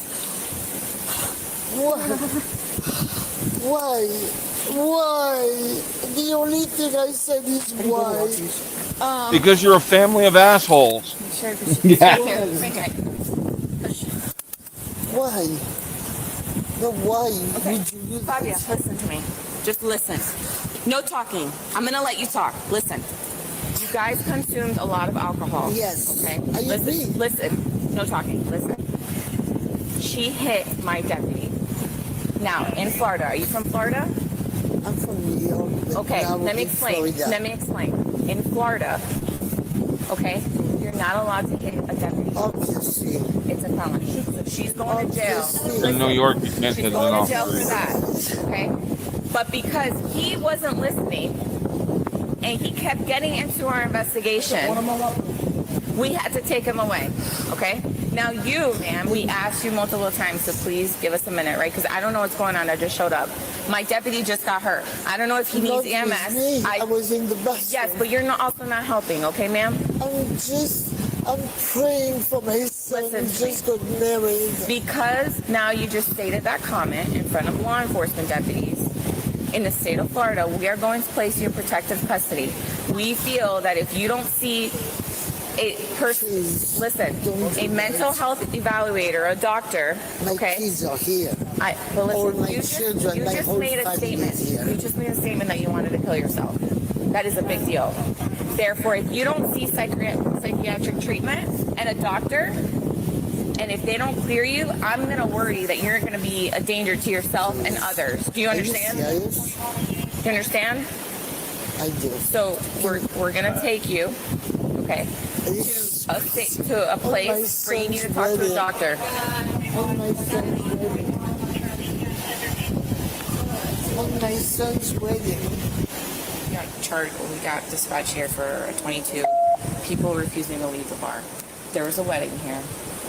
Once they got here, most of them left. However, 3 subjects did not leave. As Gonzalez was telling him, you gotta leave or whatever. Suspect in the car, 10:15. One of them finally left. The mom. She. Oh, the turned mom. around That's right. The and mom. hit Yes. Gonzalez in the arm or. Yeah, she. I had my hand out, so like she was coming at us. Put my hand out. I don't remember. She yacked my arm down. She actually scratched me a little bit right there. You got pictures of that yet? No. Just make sure. And then Manini came up and she hit Manini as well. So that's when we pushed her to the ground. And so that's I don't even know what's going on with him. I don't even know if he needs EMS. He's not listening. But I'm French, and he won't move from mine. And I said, sir, you need to leave. I told him multiple times, sir, you need to leave. You need to walk away. She tries to open up the car door, cop car door. He says, I'm French, I'm this. I said, walk away. He didn't want to walk away. We put him in cuffs, put him in the car. We just told him he's detained right now because he's hindering and obstructing our investigation. As she sees him go in the car, she gets down on the ground and says, I want to Actually, K912 is 51. So. But she got felony, so she goes right to. No, this one. Yeah. This one. That's not the battle. You're telling she's in there. She's in there. Okay. So she's just possible. She's Baker. Is there a medium black bag in there? I can go look over there, but I think it's your friend's bag. Your friend's bag. Is it your friend's bag in there? yes. Can I have it? How could you be so fucking horrible? Okay, well she hit me. She hit us. So You can't hit a cop. That's a felony. It's against the law. Because you scare Okay, I'm doing my job. So she hits a cop. You scare You can't hit a cop. We love cops. We respect. Okay. Well then, if that was the case, we wouldn't have been hit by somebody. You know what? We respect. Man, we're just doing our jobs. Absolutely. Okay?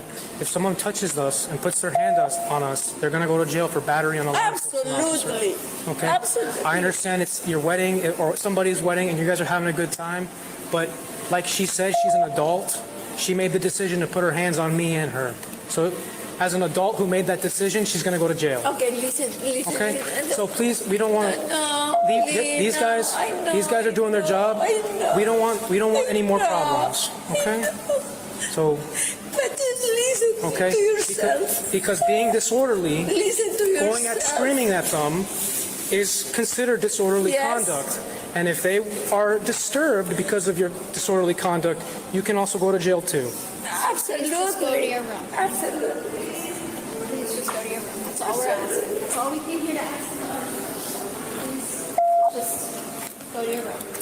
I know it's not the best situation, but please end the bad situation and go to your room, okay?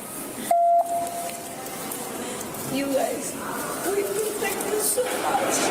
If you say you respect us as much as you do, We please respect you so much. Owner wants the press, and the keys were in the vehicle. We protect you. Yeah, she's calm, man. We're going to go back to doing our thing. If she continues to be disorderly, Does she have a room here? okay, and the peace is being disturbed, Do you have a room here? okay, if that's the case, and you guys are willing to write a sworn statement, then she can be hooked for disorderly conduct. Okay. Okay, even if she's has a room here. Okay, so I mean, I'd rather not do that because right now we have 3 people in handcuffs. But yeah. But I can't tell her to go to her room right now. If she wants to be here, she can. She's, but if she's being disorderly, that's a different thing. Okay. Been good with us so far. Just let it go and go. The woman was charged with resist officer with violence, battery, resist officer without violence, and battery on a Leo. She was sentenced to 11 months and 29 days, probation, alcohol restrictions, substance abuse evaluation, fines, and a no trespass was ordered. Oh, geez. Share your thoughts below and don't forget to like and subscribe. And they just went back to France and didn't really do anything. Yeah. So nothing happened. there's that. Nothing happened. Okay, we've got about 10 minutes until they're supposedly back from the Karen Reed break. Let's see if I have a short one. Or we can talk about the new Pope. from Chicago. Yeah, 47 minutes long. I don't think we're ever going to do that one.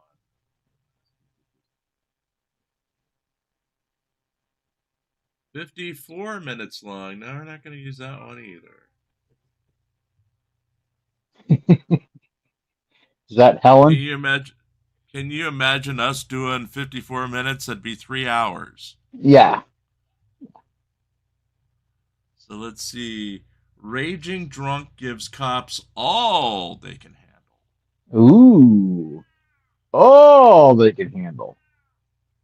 4. Officers responded to a call about a heavily intoxicated woman causing a disturbance. That girl that's yelling right now is my sister friend. Huh? We got into an argument. She was my sister. Oh, let me go talk to her. I want her. What's her Okay, name? I've heard of sister wives. I've never heard of Chelsea. sister friend. Come here. It's going to be a traffic offense.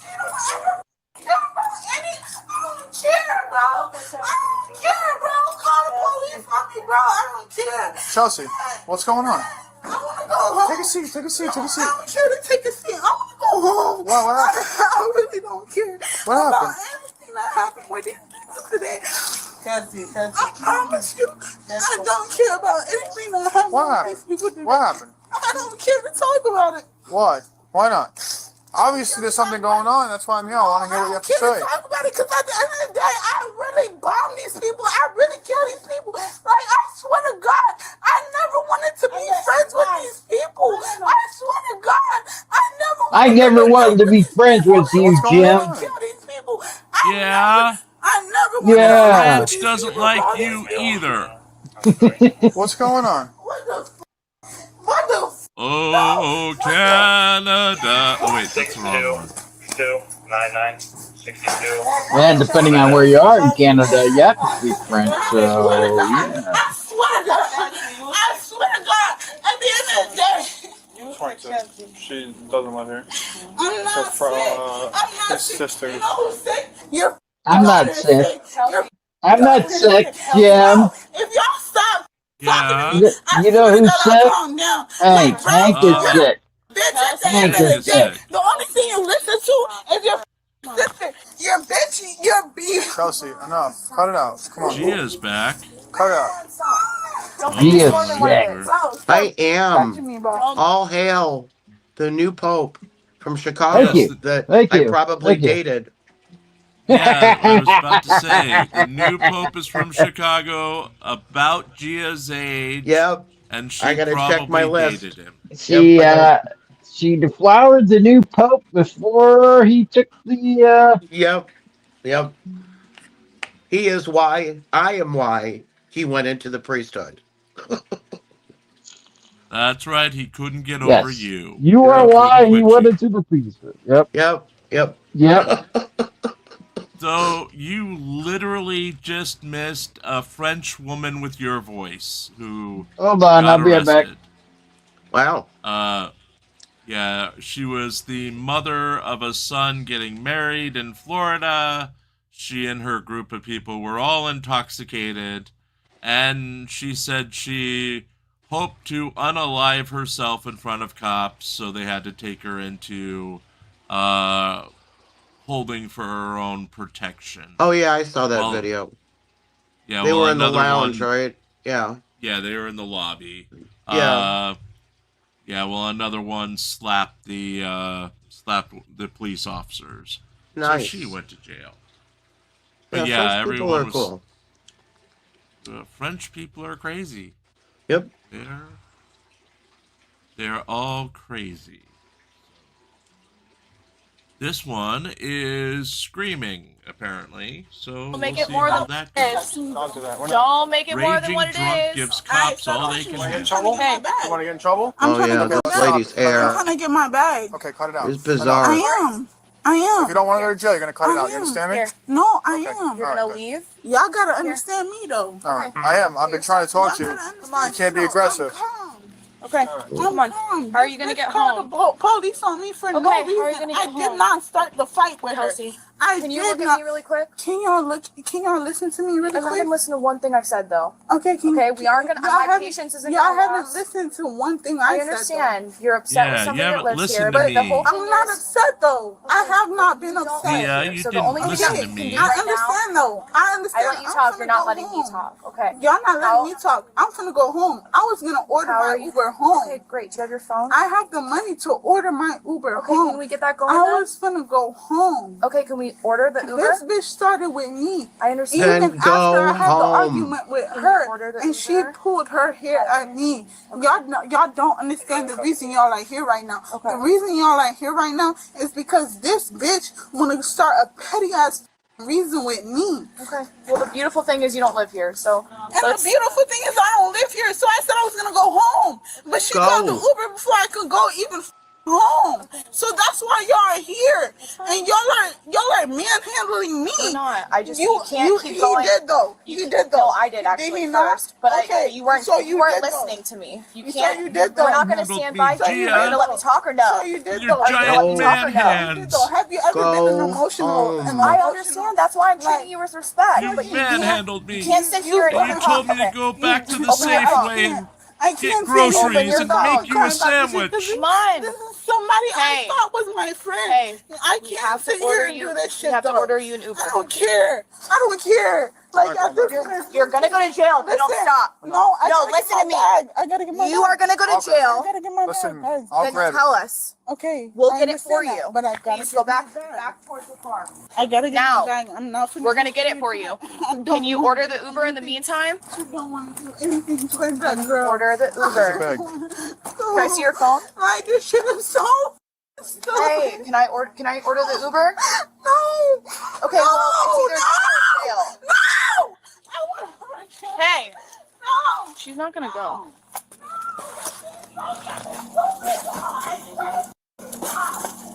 What the hell's going on? I don't know. She's drunk acting a fool. I want to shoot it. She just assaulted the police What are you car. doing? I swear to God. What are you doing? If y'all don't let me in this car, I'm finna go after that bitch. What are you doing? I swear to God. Why are you hitting the police car? I swear to God. I don't care. Block me, bitch. Block me, please. Because I'm gonna go after her. I swear to God, bitch. That shit is the most manipulative shit I've ever seen in my life. I hope that bitch go to hell. I swear to Stop. Enough. We're not playing that game, okay?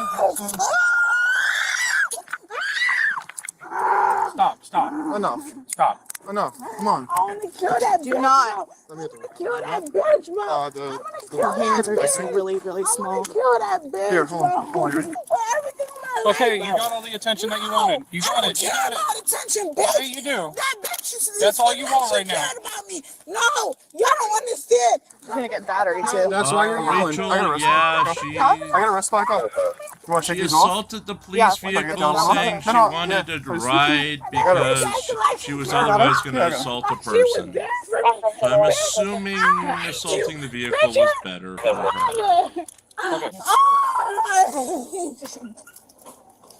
Are you gonna calm down or no? I'm calm. Do you have anything in your pocket? No, I Spread don't. your feet out. I'm not trying to go to jail. I'm not trying to do any of that. On top of that shit, I hate that bitch. I hope she chew on a bag of rocks. No, I got. I said you're done, Chester. Get open the door. I've needed to Ian. No. Ow! Is she levitating? It's not fair. Bro, it's not fair. I Okay. swear to God, bro. I swear to God, bro. I swear to God, bro. I swear to God. Everything I love, bro. Demons have taken her body. Everything I love, bro. The new pope has to save her. Stop holding my arm, bro. Like, on everything, I swear to God. Like, that bitch called the cops on me on some shit that I felt she was because you punched the wall. No. Y'all not understanding. Y'all not understanding. You guys want to lift her up and bring her out here? So you can get her on there. We have to. You might have to pour her out. Bitch, Yeah. I was the one who was out beside the car.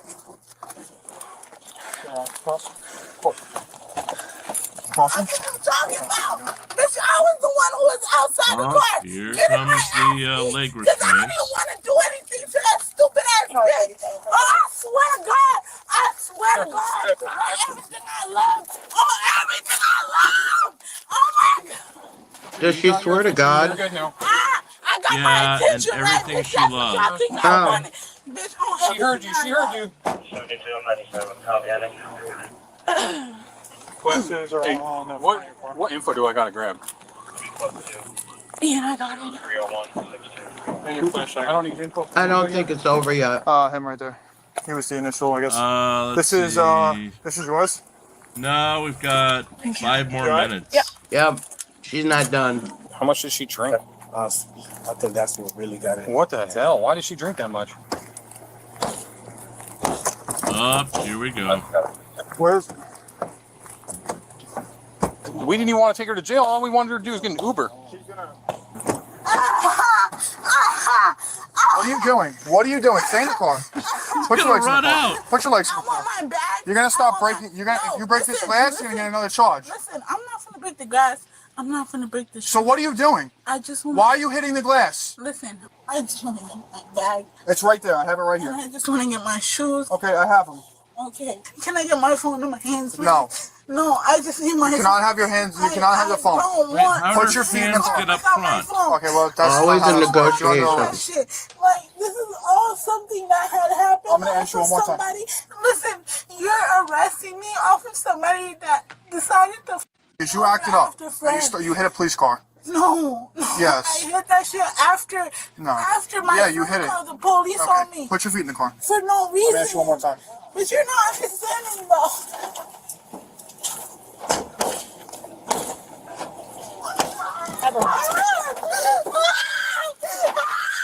Robber. Told ya. Okay, you got She ain't done. Wrap. Yep. Here you go. You know, looking at, after all, so many of these with small women who are easily able to get out of these so-called torture cuffs, or at least get them in front, with Chili being 5'3" and tiny, I don't see why he has any trouble slipping the cuffs. He doesn't have huge hands. They're tiny. I think he's just making a show to make a show. I don't think he could get those legs, those stumpy little legs, through his arms. I don't think he could. Well, he could try, and that would be I'd like hilarious. to see him try, yeah. Yeah. You know, one gets stuck, and then he's just rocking back and forth trying to... Yeah. Yeah. I'd pay for that. Yeah, we get the body cam on that one. We crowdsource for it, but we get it. Then we make animated GIFs of it and put them everywhere. Yep. Come on, Chili. Yeah, where's the game, again. by the way?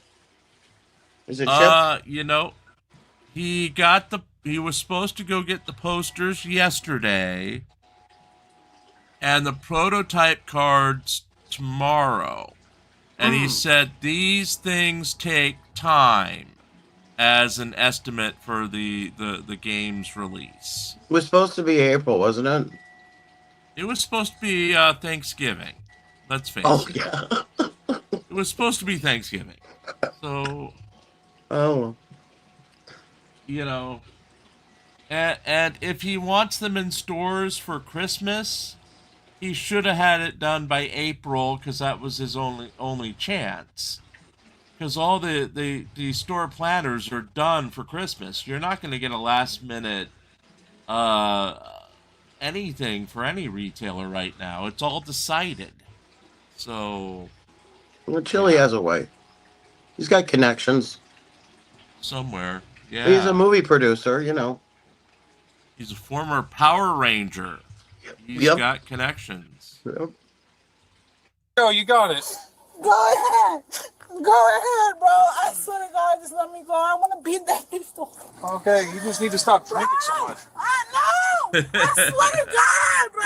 You're sitting there on the sidewalk yelling, I swear to God. You're so drunk right now. Just stop. I'm not even drunk right now. I'm not even drunk. The drunk wore off. Yeah. That's what you're not understanding, bro. The drunk wore off. Okay. Plate, bro. Okay, sweet. Okay then. Okay. Bro, I swear to God, I want that bitch whole head on my soul. Here comes the On my restraints. soul. I want both of their heads. I do like how they're labeled. I swear to God, This bro. one says I want them knees. bitches' heads. I swear to God. Okay, sweet. Okay, you swear to God. I know. I swear to God. I swear to God, bro. This is the only bitch that I try to be friends with, bitch. Bitch. We gotta put the cuss back behind. Yeah, and Yeah, I ain't gonna put no cuss back behind me. Bitch, I'm gonna come to this bitch house over and over and over and over. No, you don't want to say that. Oh, baby, don't say that. Baby, if y'all let me out in the next 3 days, I'm gonna be right back over here on the 4th day. I promise you. Cause this was a bitch I thought I was supposed to be friends with. Bitch, this is a bitch I consolidated with. She pulled my hair out. She pulled my hair out. I swear to God, I'm gonna be back here tomorrow, and the next day after that, and the next day after that, and the next day after that. And the next day after that, Gia. Yeah. Shit like that. I'm over here locked up like I'm. you're gonna be a little. You know, if you would act right, you wouldn't ever put all this thing on you, bro. But that's the thing. All I asked was for my clothes and my shoes. That's the thing. All I asked was for my clothes and my shoes. Lower your voice. All I asked was for my clothes and my shoes. Oh, wait, does it go This on your... bitch called the cops. I know this is not my house. I know that I don't belong here. You gotta press it in on the bottom, you see? That circle? I got a good friend. I swear to God, I was the nicest And person. it's gonna come back around? There should be one in there. Oh, shit. I think it's right here. See it right here? Yeah, but you put it in between. We gotta move the leg thing down. I'm not the crazy one, bro. Like, yeah, I have my issues. Yeah. I've been trying to Pulls her up. Yeah, I was crazy. gonna go home. I was gonna get my food and go home. I got I was gonna issues. get my food and go home. That's the only reason I swear. I got issues. I swear to God. Then she swears to God. This is how you're gonna bring Mrs. Pope home when you go partying, right? She'll be in full restraints and screaming. Because she's got issues. Yes. I put a seatbelt on. Oh, no, you can't, because there's that ramp. She has to sit sideways.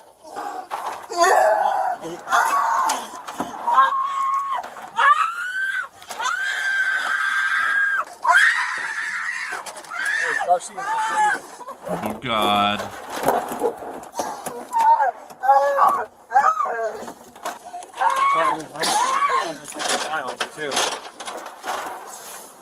Folks, remember we're back with you at 8 o'clock tonight for another Gym Sucks Thursday.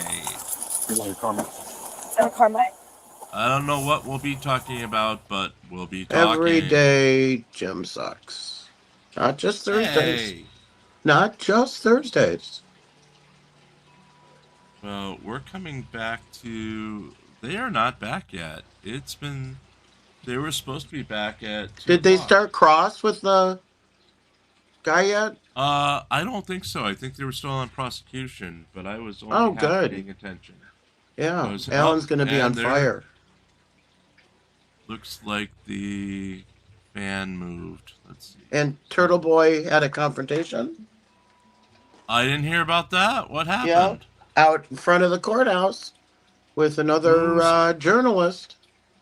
Oh, boy. Yeah. Oh, boy. He's got a 300-foot radius he needs to stay away from. And somebody caught him on cam right behind him. Oh, God. Yep. Who's I don't know if it's reporting that? I don't know if it's relevant. It was on Kate's Discord. Okay.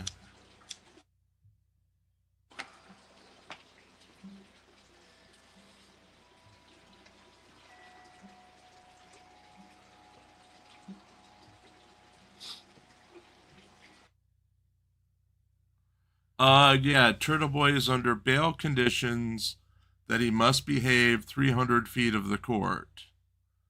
So this appears to be a violation. Let's see if I can get the actual tweet.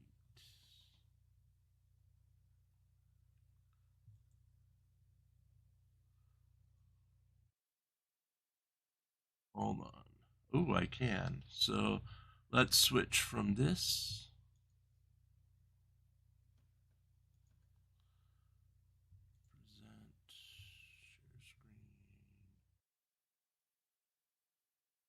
Okay, this is apparently the confrontation shared on the Rosalie Twitter page. We read your tweets. You're misrepresenting what's happening. Now listen, no, you're lying. You're lying, John. How much are they paying you to lie? Now hold on. Listen, Turtle. All right. Do I have to get? You're not supposed to be doing this. You're not supposed to be doing this. Doing what? And on top of it, you don't like when people ask questions. Right now. You ask Camry questions. I'm live read right now. So you're allowed to ask questions, but I'm not. Yeah, but she's not broadcasting, and I am. So no, I'm broadcasting. Trooper, officer. You can't just. I can't talk to you. No, not when I'm broadcasting. Okay. You're not supposed to do why that when can't I'm I do that? Why can't I do that? Check. There is a provision where you're not supposed to interrupt someone in the middle of a broadcast. Who said that? As a matter of fact, you know it's an FCC policy. An FCC So policy. actually, you're violating FCC policy. Officer, could you just ask this individual to move along instead of interrupting? So you can check that. It's actually a policy. But you're not. We read your tweets. You're misrepresenting what's happening. Okay, so that was a confrontation with Turtle Boy. Yeah. Doesn't look like he was arrested, unfortunately. I mean, yeah. Share screen.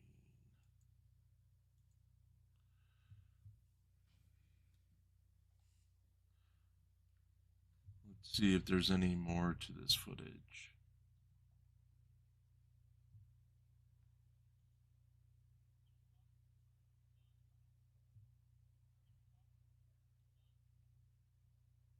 Okay, I gotta go get the Z. I'll be back. Okay. You can get me McDonald's if you want to.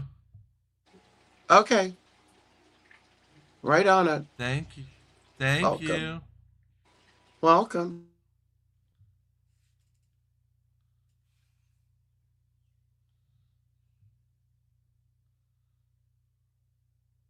Yeah, there's more footage of him standing around. He's literally standing in the back of the shot, antagonizing the guy. So it doesn't show if the police actually came over, but yeah, Turtle Boy was causing problems outside of the Karen Reed murder trial. Yes, Parson, he didn't like the he didn't like that the news was being reported.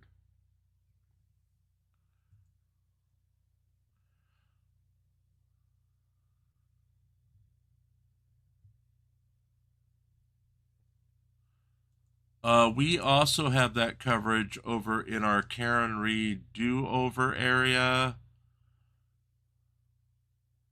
You also get in that area, you also get the updates from Grant Smith Ellis. Oh, so Grant Smith Ellis is reporting that he was turtle walked by the state police out of the area.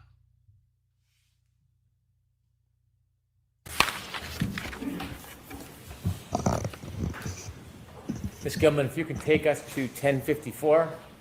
And before we begin, Trooper Mechanic, is this a different location than all the video we've seen before?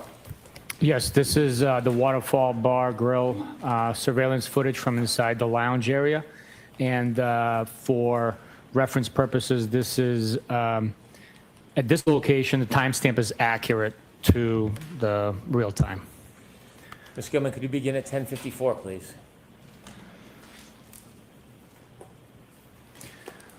Here we see the defendant, Mr. O'Keefe, walk into the bar and see their friends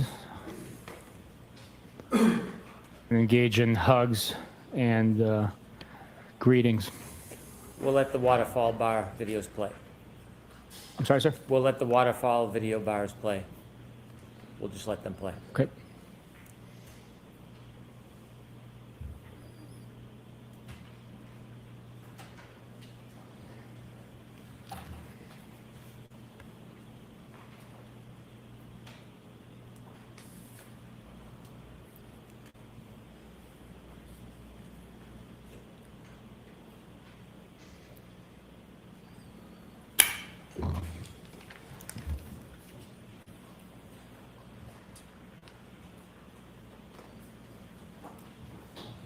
$11.46, please.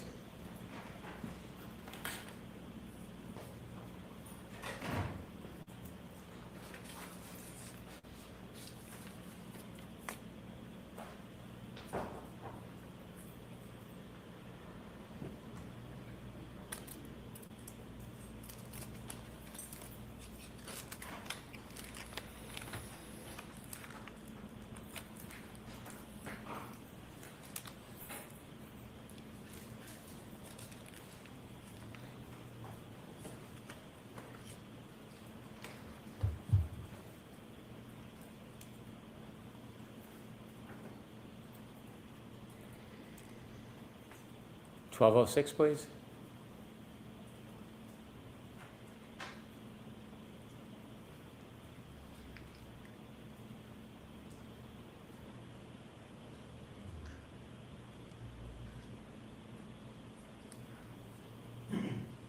$12.07.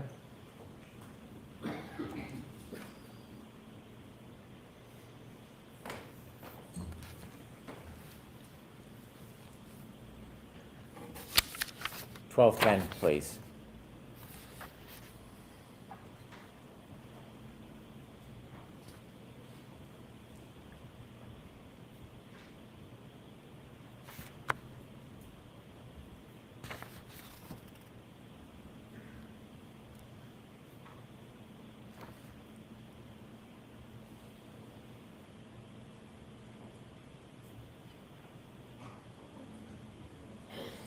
Did you see the last person walk out the door on that video clip?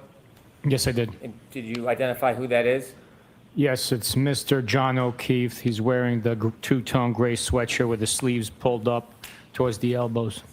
Is that the same clothing that you found at Good Samaritan Hospital when you went to visit? Yes, it is. The baseball hat, did you have an opportunity to look at the hat he was wearing? Yes, I did. Is that consistent with the hat that you and the group found on February 3rd, 2010? Yes, it is. The pants? Yes, it is. May I approach, Your Honor? Yes. Showing you Exhibit 108C. This is already introduced into evidence. When you studied that photo, do you notice anything in Mr. O'Keefe's hand? Yes, in his right hand, he's holding a short style cocktail glass with black drinking straw protruding from it as it is backdropped on the snow in the hood of the car that's parked outside. Could we show 108C, please?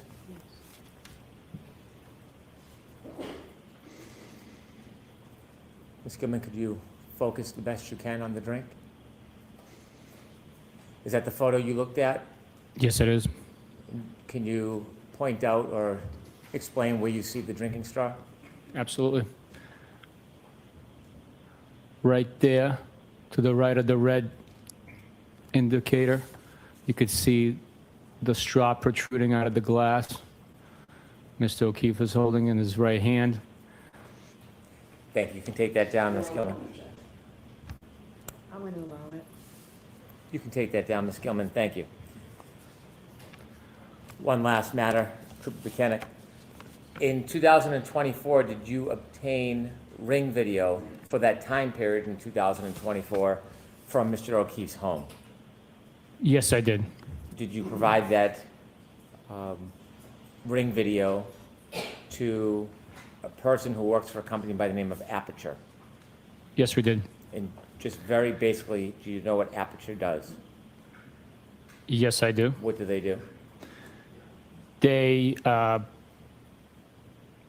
assist in scientific fashion to reconstruct, test, and evaluate, analyze vehicle-involved crashes and deaths. Is Aperture part of the Mass State Police team? They are not. Are they a private company? Yes, they are. May I approach? Yes. Shuggy, this is to establish the timeline of that night. Yes, I do. What is it? It's a Ring video from 2024. So what location? Meadows Ave. Thank you. I'd move this to evidence. No objection. Thank you. I have no further questions. Okay. Okay, here's Cross.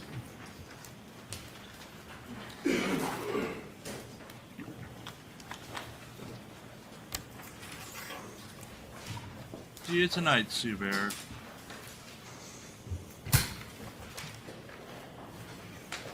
We're back at 8 o'clock Eastern tonight with another Jim Sucks Thursday. Whenever you're ready, Mr. Jackson. Thank you, Your Honor. Good afternoon, Sergeant Buchnick. Good afternoon, sir.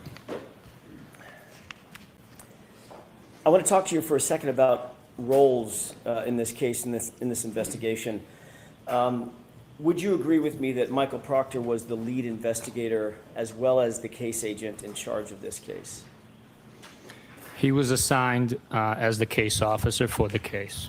In that position, given the fact that it was his assignment, would you agree with me that he had a leadership role insofar as the investigation of the case was concerned? I wouldn't call it a leadership role. It's more of a facilitator, liaison between the DA's personnel within the office and the state police. He also helps facilitate any missions, outstanding tasks that need to be completed. He obviously had a supervisor, correct? I'm sorry, can you repeat that? He obviously had a supervisor, correct? He did, yes, that would be myself. That would be you. Yes. Every case has some lead trooper in your unit, correct? Every case is assigned to someone to sort of be in charge and lead the charge of the investigation. Is that right? Every case has a case officer that manages the investigation. Right. And managing the investigation doesn't mean just, sort of typing up schedules. It means actually managing the investigation, like deciding what search warrants are going to be written in certain circumstances. That's one example, correct? They're responsible for writing and authoring those search warrants. Sometimes the recommendation, suggestion, or leadership comes from the supervisors or the DA staff where their experience might dictate otherwise. And sometimes it comes from the lead case agent himself or herself, correct? At times, yes. Every team, even back when you were in the military, you were on many, many teams in the Marine Corps, correct? I'm sorry, you were speaking, facing away from me. I couldn't hear you. Every team, including back in the time you were in the military, back in the time you were in the Marine Corps, every team has multiple individuals involved in that team, correct? That's the whole point of a team, multiple people, correct? I would agree with you that a team consists of more than one person. Yes. And there has to be some sort of echelon of leadership on that team, correct? Everybody's not just an equal, co-equal, correct? We might have different duties, responsibilities, but some teams have equal rank, yeah. But there's going to be a team leader, right? That's a military phrase, team leader. Yes, there is a team leader in the Marine Corps, in the rifle platoon, but not every team has a leader. Did the team in this case, in this investigation, have a leader? Someone who was assigned as the lead case agent? Not just another officer, not just another detective, but the lead case agent. The case officer for the investigation was Michael Proctor. But you don't want to say lead case agent or case officer, correct? I refer to that billet as case officer. Your responsibility as the supervisor over this particular case officer or any other case officer that you might have, or any other trooper that you might have under your supervision, your responsibility in no small part is to supervise the individuals under your command to ensure that the case is adequately investigated, it's properly investigated. That's part of your role as a supervisor, correct? Is one of my many responsibilities, yes. It's partly because you have more experience, I'm guessing, than the people under your charge. Is that right? Certainly in my position, but there are many instances where a sergeant might have less experience than a well-seasoned trooper that's been in the office for 15 to 20 years. So Fair enough. Fair enough. That may be the case, but under ordinary circumstances, you earn your way into a supervisory role in the Massachusetts State Police through both not just time, but time and experience, correct? We take an exam and then get promoted based on the exam. Part of the responsibility that you have as a supervisor is to make sure that the case is properly investigated, and that may include making sure you have the right suspects, right? The array of suspects that may exist, you want to make sure, and you supervise to make sure that that array of suspects is appropriate and proper, correct? In every investigation, we follow the evidence, we follow the statements made, provided by eyewitnesses, witnesses in the case. Sometimes the defendants or suspects provide statements to us. At many instances, those could be contradictory statements. We follow the evidence in every investigation, and that evidence determines who the suspect, person of interest, or ultimately the defendant is. And you want to make sure that you gather, or that your subordinates gather that evidence in an appropriate and objective way. It's obviously the foundation of a good investigation, correct? I'm sorry, can you repeat that? Maybe. You obviously, as a supervisor, want to make sure, you talked about following the evidence, you want to make sure that that evidence is gathered in a way that is adequate, in a way that is objective, that in a way that is unbiased, so that you can gather the evidence that will lead you to the right folks, right? To the right suspects. We always want to gather as much evidence as possible. We conduct that gathering in the most appropriate ways possible. Sometimes there are tough decisions that have to be made where we have to either decide whether we're collecting evidence A or evidence B, and those decisions have to be made on the spot. At times it's a time-sensitive matter. At times it's a decision made by a group putting their heads together and deciding on that. So I don't know if that answers your question, but Not really. That's the most Let's try it again. accurate explanation. Okay, you done? I am. Okay, let's try that again. You want to make sure that the evidence, as a supervisor, supervising your subordinates, you want to make sure that the evidence is gathered in an appropriate way, in an objective way, correct? Yes or no? Yes. Okay. You're also doing everything you can as a supervisor and someone with the experience to make sure that the highest levels of integrity and those demands are met in any investigation that you work on. If there was a question of integrity, those individuals would not be part of an investigation. That includes knowing, obviously, what your subordinates are doing. During the conduct of the investigation, during the process of us investigating a crime, yes, we know what is going on, because every bit of information that comes in needs to be shared, and we need to make sure the whole team is aware of all the evidence and information that is available to us at the time. You want to make sure that, I'm going to use a colloquial phrase, you keep tabs on those who are reporting to you, correct? What are they doing? What are they engaged in? When are they coming and going? Who are they interviewing? Things of that nature. Basic investigative things, correct? For the most part, you can't track every single person all the time, but this is a very serious line of work. A lot depends on it. We speak for those that can no longer speak for themselves. So we do our best to conduct every investigation with integrity, honor, and get to the truth. If you don't properly supervise, and I'm talking about your role now as a supervisor, if you don't properly engage in that supervision, it obviously increases chances for mistakes. It increases chances for bias to seep in. It increases chances that something could affect the adequacy of the investigation, correct? That's a lot there. Can you repeat that, please? Maybe one section at a time? Sure. If you don't properly supervise your subordinates in an investigation, failing to properly supervise them could increase the chances that mistakes are made. Isn't that right? That's why you Yes, supervise. that is one possibility. Okay, yes. let's break it down. It also increases chances that there could be inherent biases that are seeping into the case that you want to make sure doesn't happen, correct? I believe that human beings all have biases, but during the investigation, those biases do not affect, especially in this case, they did not affect any outcome of the investigation. So I wasn't even talking about this case. I was talking about cases in general and your supervisory role in general. Your job as a supervisor is to seek out and make sure that there are no biases in an investigation, correct?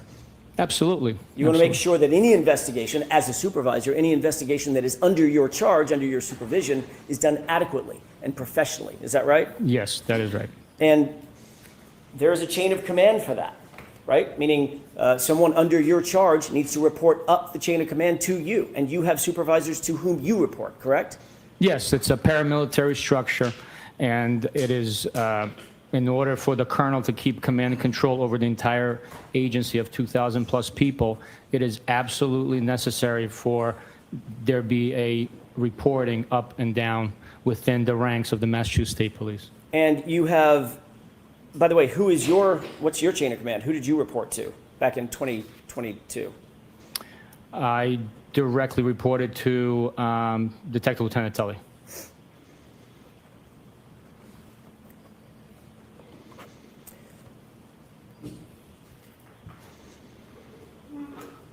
Especially in a case, you mentioned this case a second ago, especially in a case like this, a homicide investigation, especially in a homicide investigation involving a police officer, you have to maintain your knowledge, an intimate knowledge of those under your command, under your charge, to ensure that what they're doing fits what you believe to be the proper protocol. In other words, you're not just going to let people loose. You're going to watch what they're doing and actually supervise them, correct? Yes, absolutely. We are professionals, and we conduct each and every investigation with that in mind and with the integrity that is necessary. You just used the word I was about to use. That ensures the adequacy of the investigation, correct? Yes. To use your word, that ensures the integrity of the investigation. Is that right? Yes, that's correct. As you sit here today, do you believe that this investigation, now I'm going to turn to this investigation, was conducted with professionalism, with competence, at the highest level of integrity?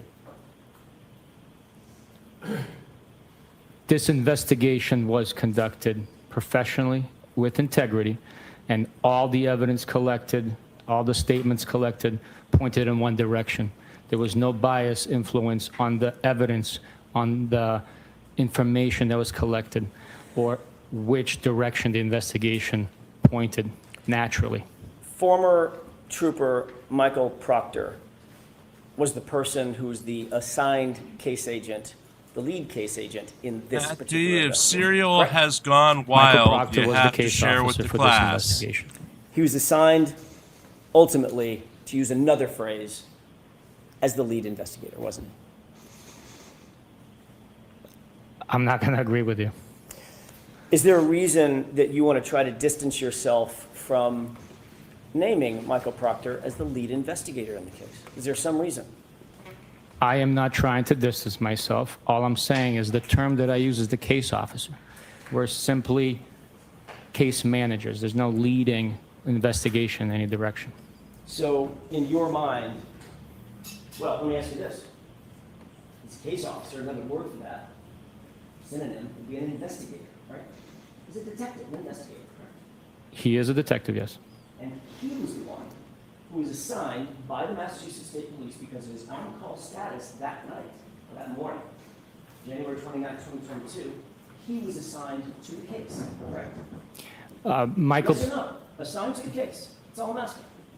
well, you said a lot before that, No, so I didn't. I said he was assigned to the case. What I said before that was January 29, 2022. He was assigned by the Massachusetts State Police as the You're case really going to officer argue this for the next case. hour? Right. Good No. Lord. Who was? Jackson he is was grasping at assigned straws. to be on call a month prior. Just because he was on call, he was assigned the case as a result. He was not assigned the case right there and then, because his assignment began much earlier in the day. Sergeant, we can do this all day, I suppose. He was on call. He on was. January 29th, correct? He was. Because he was on call, any case that happened to come in would be assigned to whom? To the on-call trooper that's on the schedule. Which was whom? It was Michael Proctor.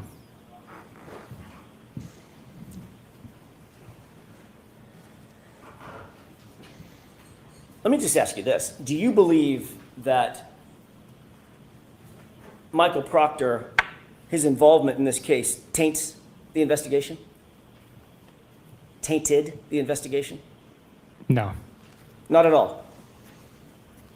The investigation was done with honor, integrity, and all the evidence pointed in one direction only. Honor and integrity by Michael Proctor?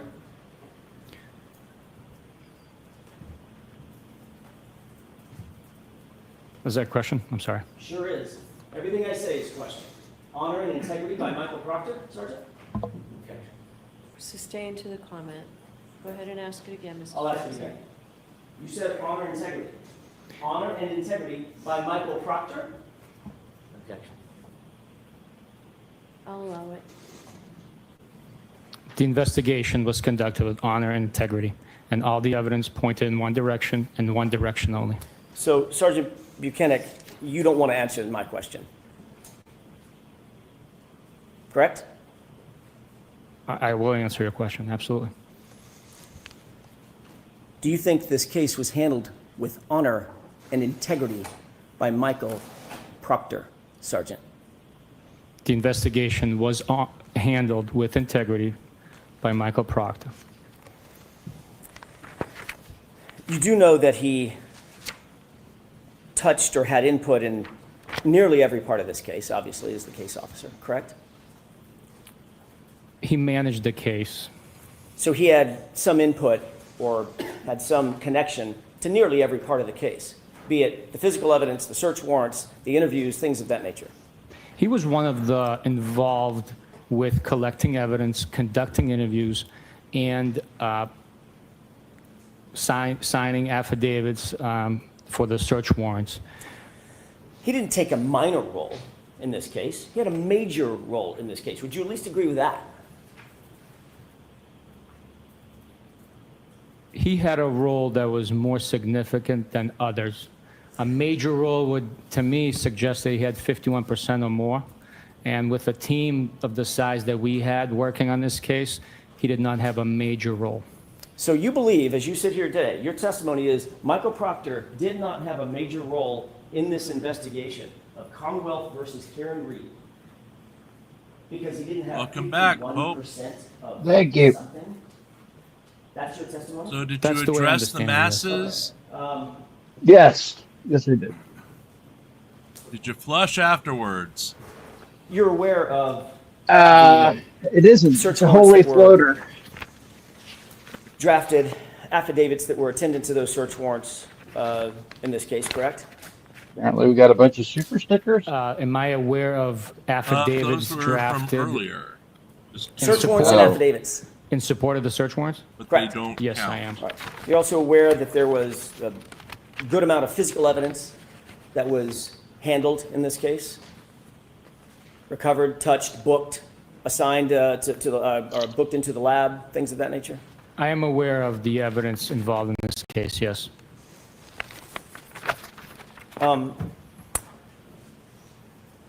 May I approach the witness? Your Honor? Yes.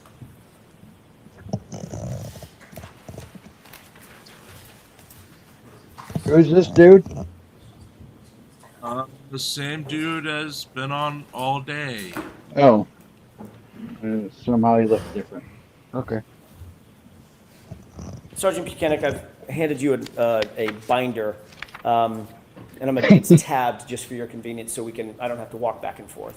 With Thank the you, court's sir. permission. Yes. Every time he says binder, it makes Can me you think open of tab Mitt one? Romney and his binder full of women. Full of I'm not going to ask you to read the entire All search warrant, the but married is that a to search warrant that ends in NCR? 07?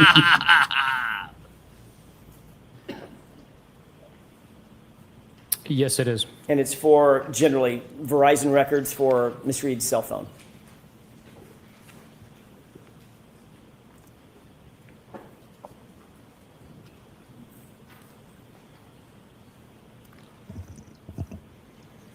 No, I would not agree with you, sir. What is that search warrant for?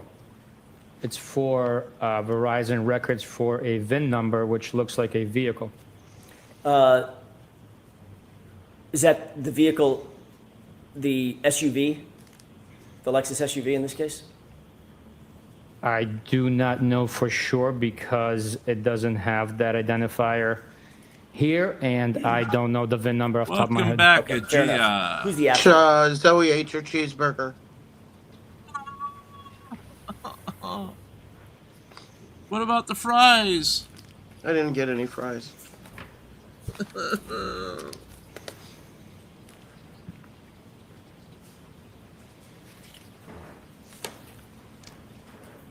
Zoe's a meaty Michael butt. Proctor. Can you turn to tab 2? She's a Is that a fluffy search warrant butt. ending in the number 14? Give me 1 second. I'm sorry, I don't want to 13. ruin your presentation here. Search warrant ending in 13. I misspoke. Okay. Is that a search warrant for, generally speaking, Karen Reed's cell phone?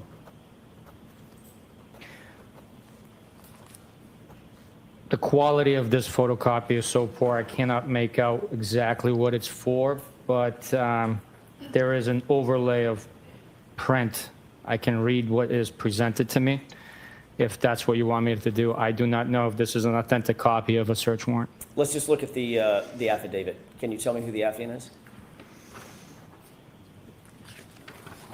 Yeah, clean your copy machine. Hope. And it's after David, not affidavit. And stop putting your butt on the copy machine. It's getting stuff all over it. Yep.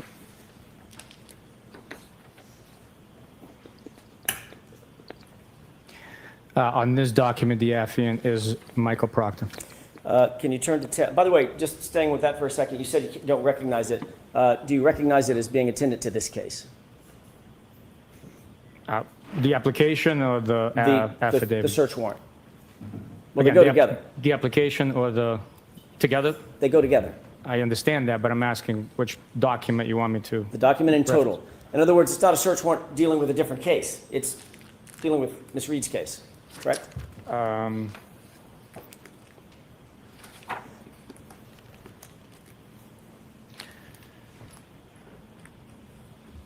I love Again, that I he's cannot pissing say from the Jackson search off. warrant because of the quality of it. Love it. The addendum A. Appears to be with this case. Okay. Have you ever seen it before? I'm sorry? Have you ever seen it before, this search warrant? I haven't read the whole thing, so I can't testify to that. So this could be a search warrant that you never even saw? Based on what you're presenting to me, never having seen or not having read all the details of it, I cannot say whether I've seen it before or not. So you're not sure that Michael Proctor didn't just do the search warrant without your knowledge? As you sit here. I don't know if this is truly Michael Proctor's product. Think that might be a forgery? His I'm name? sorry? You think that might be a forgery at the end of that affidavit?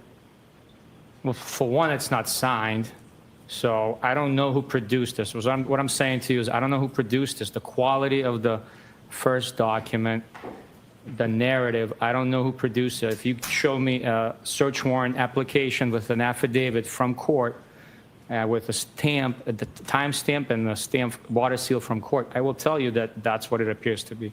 What you've shown me here, I don't know what this is. Otherwise, looking at that document, seeing the affidavit, seeing the addendum, seeing Michael Proctor's name on it, no clue whether or not that's a warrant that's attendant to this case that Michael Proctor drafted and submitted. You have no clue. I can't take you at your word. I'm not asking you to take me at my word, sir. I'm not testifying. I'm asking you to take the document at his word. Do you recognize it or not? If you don't, you don't. I do not know. Okay, let's turn to tab 3.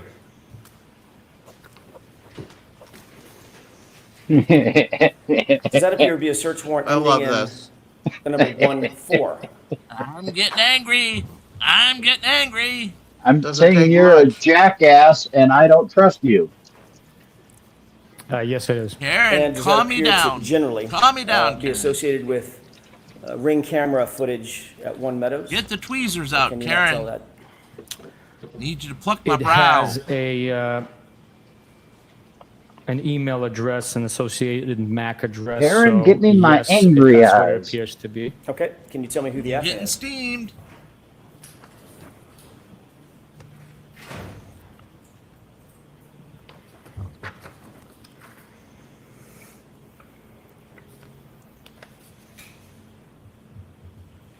You can't comment on the quality of my photocopying. Damn it. Again, this is not a signed search warrant. This is just an affidavit. Whose name is at the bottom of it? The name at the bottom printed is Michael Proctor. Can you turn to tab 4? Does that appear to be a search warrant ending in the number 04? Yes, it does. And does that appear to be for Ring footage also at One Meadows in 2023?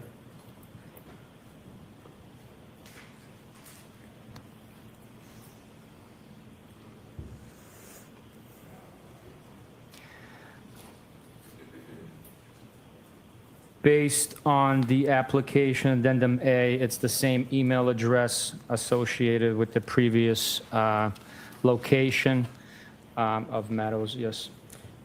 Who's the affiant or affiant?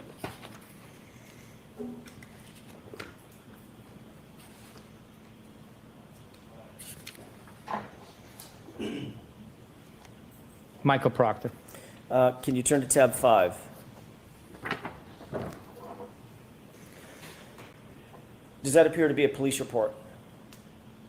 It does. And do you see a reference in that police report for a search warrant ending in 10 for a telematics system regarding Miss Reed's SUV? And it may speed things up if you look at page 2. There is a reference to it, yes. Okay. Whose report is that? It's Trooper Nicholas Guarino's report. And who is referred to on page 2 as seeking search warrant ending in 10? That search warrant was issued at a Stone District Court and presented by Trooper Proctor. Turn to tab 6, if you wouldn't mind.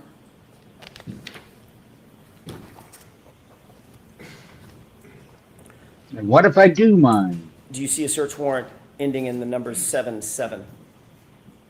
I see the application, yes. And this deals with Google and some geofence data, correct?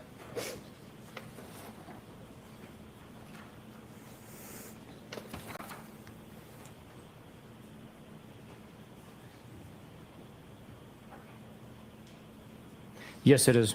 Who's the affiant?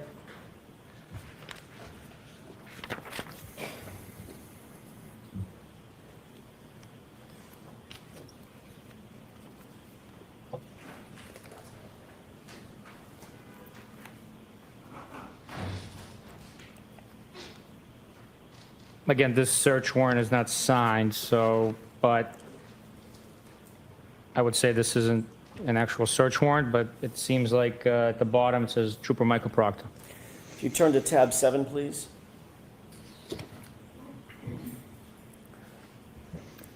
Does that appear to be a report authored by Nicholas Guarino? It does. Does that deal with John O'Keefe's cell phone?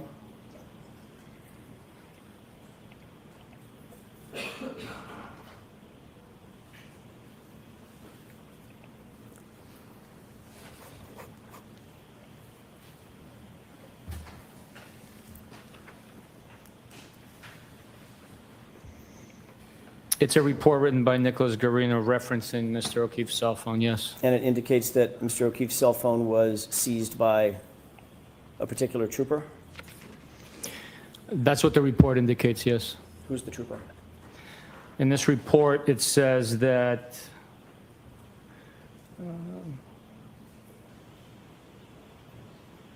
Trooper Proctor secured the cell phone. Turn to tab 8, if you don't mind. Yeah, and what if he does mind? Do you see a similar report by Trooper Greeno? Yes. And do you see reference to Karen, pardon me, Karen Reed's cell phone having been seized?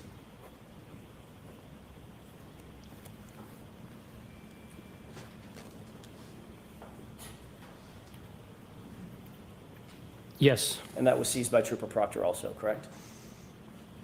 Yeah, him and I were there together. His name is in the report, though. Yes, his name is in the report. Your name is not in the report, is it?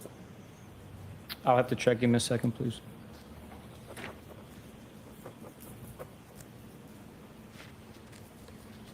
My initials are in the report. Turn to tab 9.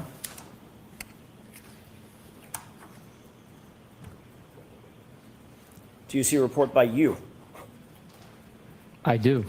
indicating early spring 2022? There was a CPD video requested by somebody, correct?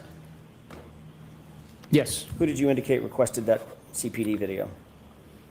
The case officer, Trooper Proctor. And you went and actually, in this instance, you actually went and got the video and delivered it to him, correct? At his request. Yes, as the case officer, I would, yeah. Because as the case officer, he's entitled to ask for things, have them delivered, correct? Anybody's entitled to ask for things, absolutely. We are pursuing justice. We're looking for any and all possible evidence. I'm sure you are. As the case officer, he's entitled God, he's to so ask rude. for things to be delivered to him. Yes, yes. Even by his supervisor. Of course Yes, you are. absolutely. If you don't mind turning to tab 10, please. Do you recognize that report? I'm sorry, I was still turning.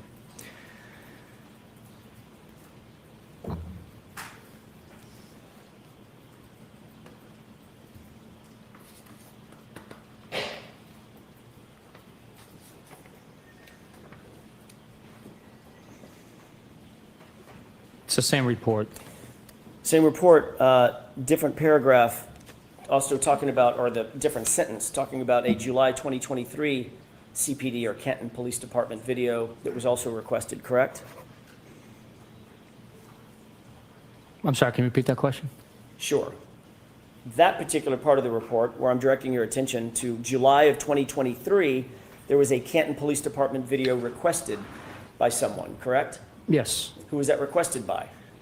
Trooper Proctor. And who delivered it to Trooper Proctor? I did. Turn to tab 11, please.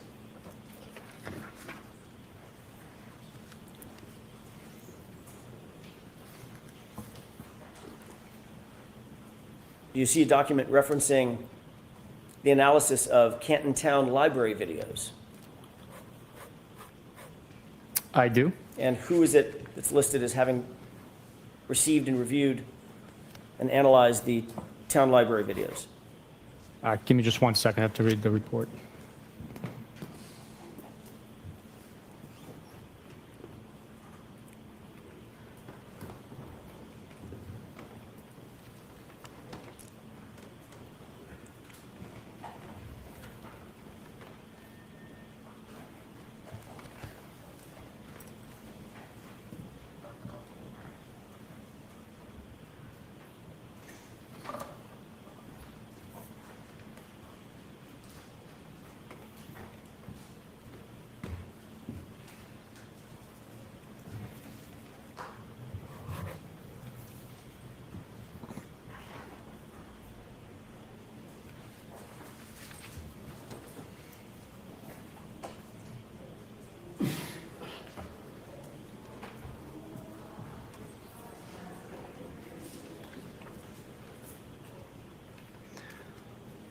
It was Trooper Proctor that analyzed the video and wrote up the timeline. Thank you.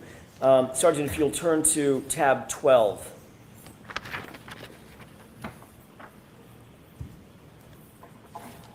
Do you recognize that as being a November 2023 report? Yes, it's report number 83. And who authored that report? This report is authored by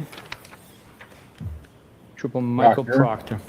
Does that indicate, and I'm not going to ask you to go through the entirety of the report, but if you scan that report, does that indicate certain items of evidence that Trooper Proctor claimed to have recovered on his own? Pieces of plastic, small black plastic, clear plastic, fragment of glass on February 11th, 2022, 3 pieces of clear plastic on February 11th, 2022, clear and red plastic pieces on February 18th, 2022. Is all that referenced in there? Those items are documented in this report as were collected, yes. And those are all documented having been collected by Trooper Proctor himself, correct? Yes, yes, they were. And if you'll turn to tab 13.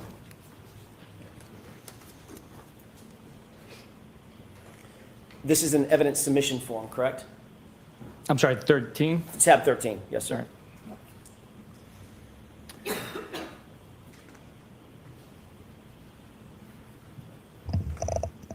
Yes, it's a copy of an evidence submission form from March 14th, 2022. And that indicates submission of certain items of physical evidence from Massachusetts State Police custody to the crime lab, correct? I would say so, based on this copy's information on there. Yes, I would say so. And who's the person who submitted the items that I'll ask you about?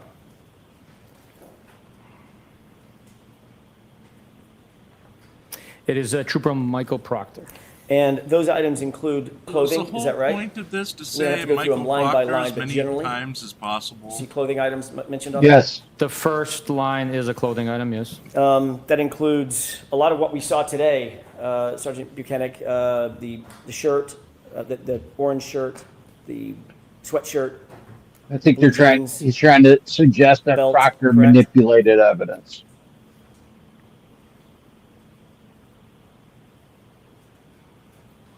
Blue jeans, belt. What was the other thing that you listed? Shirts. There was a shirt, yes. It also lists certain items of plastic, certain items of glass, is that right? Some of those items are listed, yes. And it even mentions the straw that you talked to Mr. Brennan about, correct?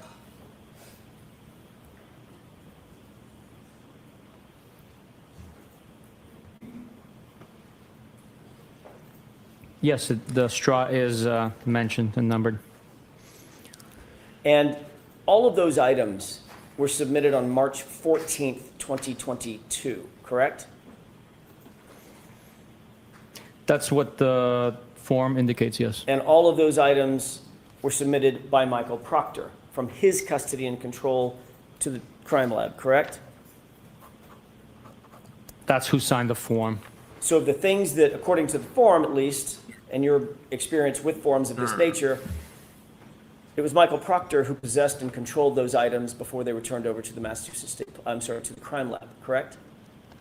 That would be accurate, yes. So he would have maintained all of it, is that right? At least at some point?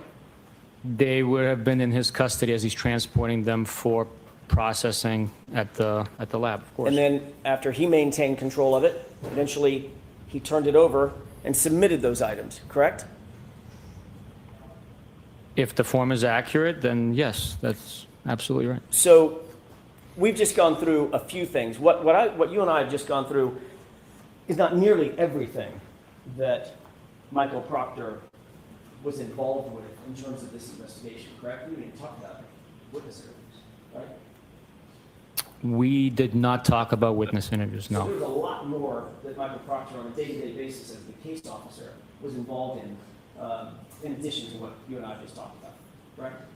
Yes, there was many more things he was involved in. As I mentioned, that was just report 83. There's 100+ reports in this case that were written. There's a lot of evidence that was collected and processed. So he had a part in the investigation as the case officer managing the tasks. But there's a lot of people involved in this investigation. So he touched or authored or reviewed or controlled at least every bit of what you and I have talked about this morning, all these items that we've just talked about, correct? He is referenced or is, his name appears on most of these documents, yes, As a matter of fact, if not all. Of the If ones not. that we just went through, he's not just referenced, he's the author of every single one of them, correct? No. Nicholas Garino wrote some of these reports. Sorry, the author of the search warrant. I asked you to look at Nicholas Garino's report to reference the search warrant that Nicholas Garino referenced in his report, and Michael Proctor was the author of that search warrant, correct? Again, I hate to do this to you, but Oh, I don't think you do. I don't think you do. some of these search warrants could not be authenticated. I don't know what these documents were. I didn't read them, so I can't tell you that he was the author. Like what you presented, I can't speak to. You just made my point. Even as the supervisor, you don't know everything that Michael Proctor was doing, do you? No, it's impossible to know everything somebody was doing. Got it. Especially the case officer on this case, as busy as he was, right?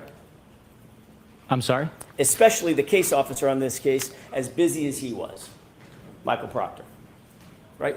He was keeping us and his supervisors abreast of what was happening, the next step, the search warrants he was writing, the evidence that was being collected, the interviews that are being conducted, court dates and motions and stuff like that. So he would do the work and then keep you, as you, the word you just used, keep you abreast of that work. Right, unless I was involved with the investigation myself. We did a ton of interviews together, as I authored some of these reports as well. I said there was 100+ reports.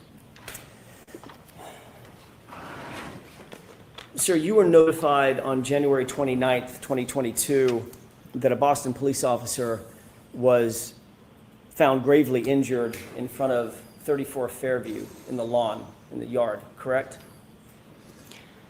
No, that is not correct. What were you notified of? When the notification came in, it was that there was a male party found in the snowbank. At some point, you learned that male party was John O'Keefe, a police officer, correct? At some point, we did learn that he was a Boston police officer. Matter of fact, you learned that morning. May not have been the first notification, but certainly early that morning, you knew that John O'Keefe was a Boston police officer. At some point, we learned. I don't remember exactly when, if it was morning, just after 12. I don't know when, but we did learn that he was a Boston police officer. And I'm not asking about what Trooper Proctor learned, but what you learned. You learned that he was a Boston police officer, correct? At some point, I learned that he was a Boston police officer, yes. And on January 29th, did you ever respond to 34 Fairview Road at any time? On January 29th, 2022, at no point in time did I or Michael Proctor, who was with me the whole time, ever respond to 34 Fairview Road. So the answer to my question, very simply, is no, right? That's correct. You just answered this question as well, but I want to make sure we're absolutely clear. Your Honor, may I approach? I don't want that binder to be in the witness's way.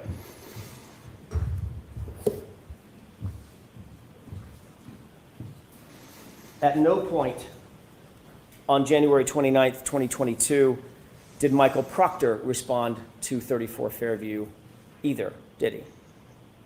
No, he did not. You already indicated and you described in some detail that Massachusetts State Police took over the investigation from Canton Police Department around 8 or 9 a.m., correct? You're following certain protocols. Yes, at some point in the morning, once it was determined that Mr. O'Keefe was gravely injured and was being transported to the hospital with no signs of life, and we were advised that he had a estimated 10% of survival rate, we engaged our services and responded to Canton Police to begin the investigation. So the answer to that question is yes, correct? Yes.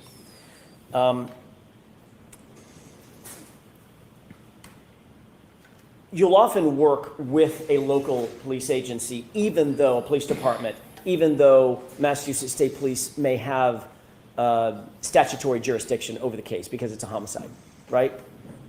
Yes, part of our mission is to aid and assist local police departments when they request it. In this specific situation, as I stated earlier, the DA's office has exclusive jurisdiction over death investigations, and our office has that responsibility of investigating those cases. But we work very well with local departments. So the answer to that question is yes. Correct? Yes. If you can answer my question yes or no, this will go a lot faster. In this case, even though you oftentimes work with local law enforcement agencies, it was determined that you would not continue working with Canton PD because of a conflict or the perception of a potential conflict of interest, correct? To alleviate any perception, not that one existed, the Canton Police Department recused themselves from being involved in the interview portion of the investigation. And that's in no small part because the lawn on which Mr. O'Keefe was found belongs to to Brian Albert, and Kevin Albert, Brian Albert's brother, worked as a detective. Answer my question, Pope. Canton Police Department, correct? Yes, it belongs to the Albert crime family. They chose to take those steps. One of them, who cares? Guilty. You're guilty. Your first documented action in this case was to call the medical examiner's office. First documented action. Not the first thing you did, but the first thing that you documented that you did was to call the medical examiner's office at about 10:41 a.m., correct? In what respect Guilty are of you love, saying first Pope. documented Guilty. action? There's a report where we can look at the earliest thing that you did, and it's actually written down and documented. You know what I mean by documented? Written on a piece of paper. Excuse me. In that respect of documentation, I would have to look into it. I believe there was something probably before that, since there was a documentation of us getting notified of the incident. At 10:41, let me just ask it a little bit more straightforward if I can. Just get to the point. At 10:41 a.m., you called the medical examiner's office to inform them that Mr. O'Keefe, quote, was struck in the face with a cocktail glass, or at least appeared to be, correct? That is in part what I advised the medical examiner's office, where they are responsible for the medical portion of... Objection, Your Honor. May we approach briefly? Okay. Objection to your own question. No, he's objecting to the way he's answering. So what he's going to do is try and get the judge to get him to answer just simple yes or no. Would be my guess. Well, we're back at sidebah. All the sidebars we have to swallow. That's it, folks. We've got another 54 minutes of this wonderful trial today. As Gia is back. Jesus, he annoys me. I hadn't noticed. God. I thought you were a Jackson fan, actually. Damn. Yeah. Condescending little prick. Oh, sorry, I didn't mean to say that.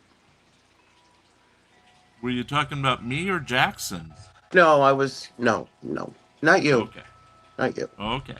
And on this blessed day, I shouldn't be speaking that way, as we have a Chicago Pope now. Does this mean we have to go out and get Chicago-style pizza tonight? Possibly. Or a Chicago-style dog? Either one. Ooh, there you go. Yeah. Yeah. I wonder, is he fluent in Italian? You think he's been in it? You think yeah. Yeah, he has to be. He has to be if he's going to be holy. All right, so Sergeant, I'm going to ask you to do your best to answer the question that's asked. Yes, Your Honor. Oh, Alan, ask a good question. May I have just a moment, Your Honor? Yes. Yeah, the moment, Your Honor. I need my Pepto-Bismol. Did you contact the medical examiner's office in the morning of January 29th, 2022? Yes. And did you state to them that there was a possibility that the decedent, John O'Keefe, was struck in the face with a cocktail glass? I don't recall my words exactly, but that sounds accurate to what I might have said.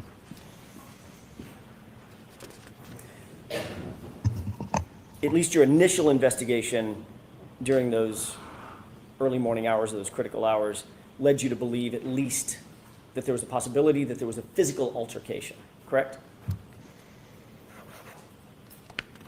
Yes.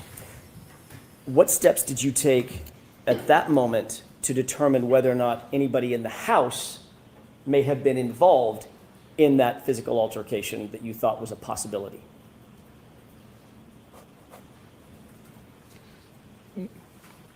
That's a compound question. I have to answer it separately. Answer it however you want to. It's an open-ended question, which is unlike me.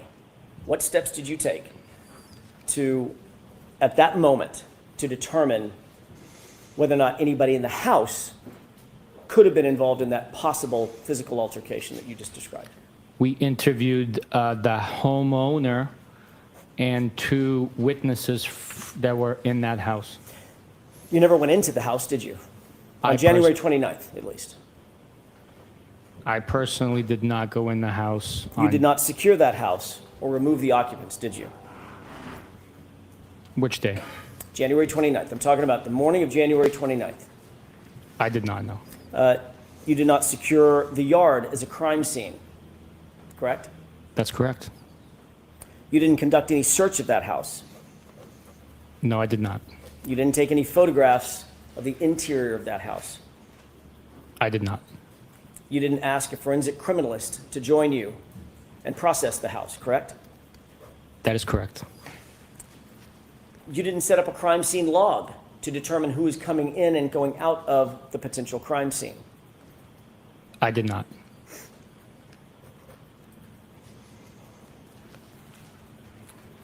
No one actually documented the crime scene by taking contextual photographs and then close-up photographs, etc., during those early morning hours, correct? I cannot speak to that. I was not there. So the answer is you didn't do that, and you didn't cause that to be done.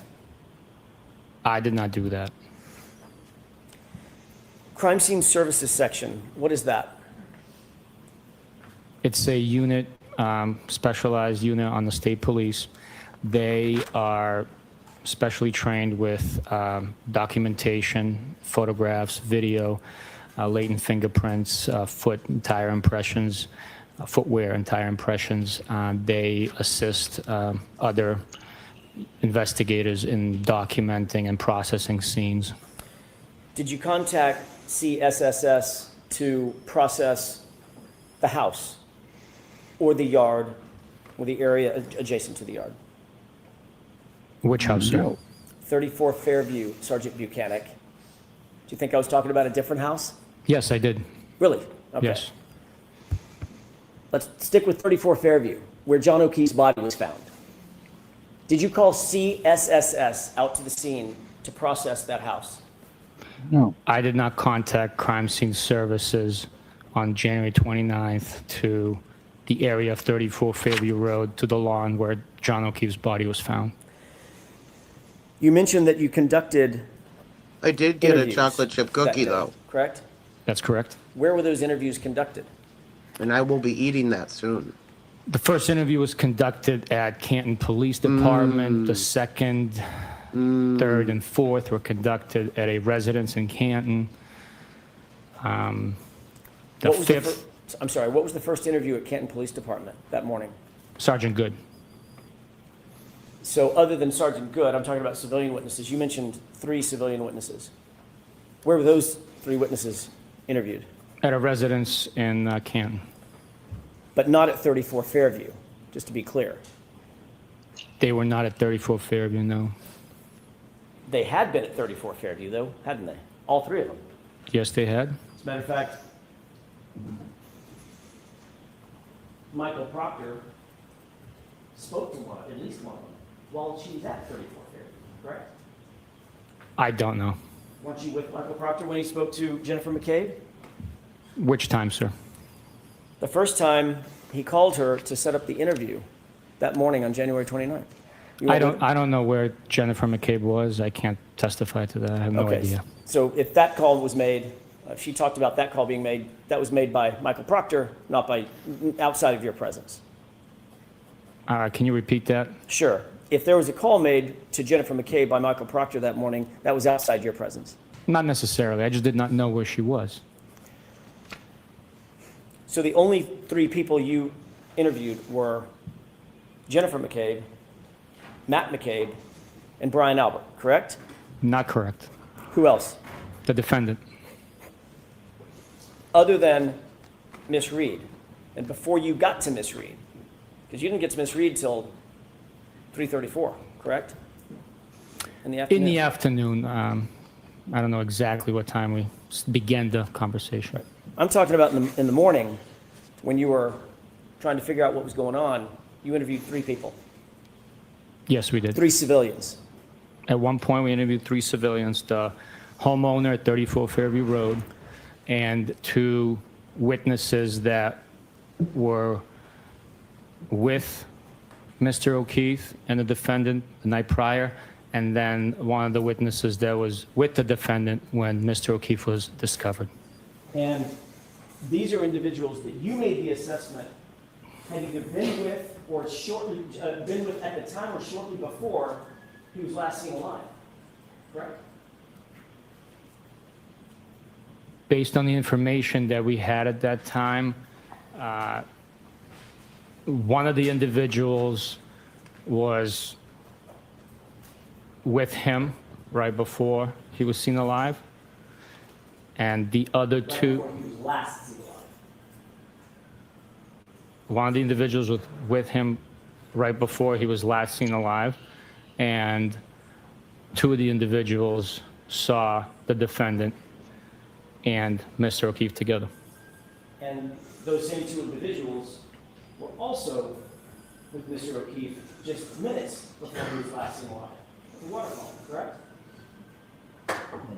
No. All three of the individuals were with Mr. O'Keefe and the defendant at Waterfall, yes. And all three of the individuals were also at 34 Fairview when Mr. O'Keefe arrived. You had that information, didn't you? We did not have information of Mr. O'Keefe arriving at the house. He was dropped off on the lawn. And all three people, all three, were either named McCabe or Albert. Those are the three people that you had information from, correct?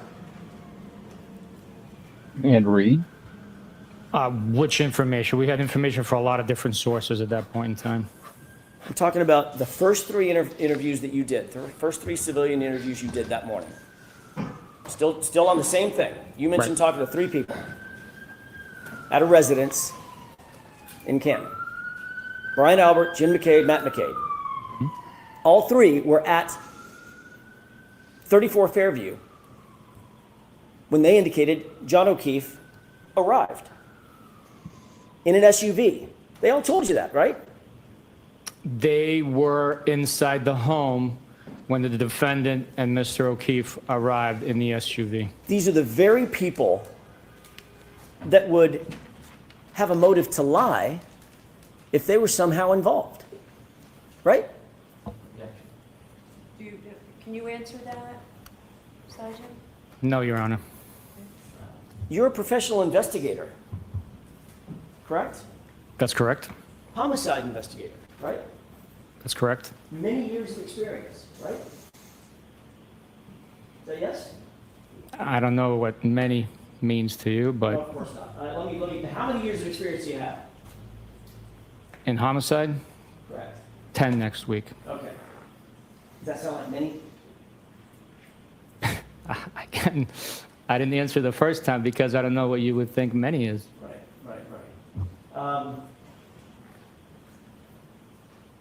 Suspects ever lied to you? Yes. Suspects lie all the time, don't they? All the time is not accurate. They lie about certain things to create an alibi for themselves and state contradicting facts or fabricated stories.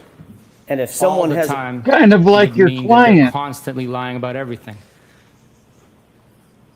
You understand the colloquialism all the time? I Suspects. do not know the term colloquialism.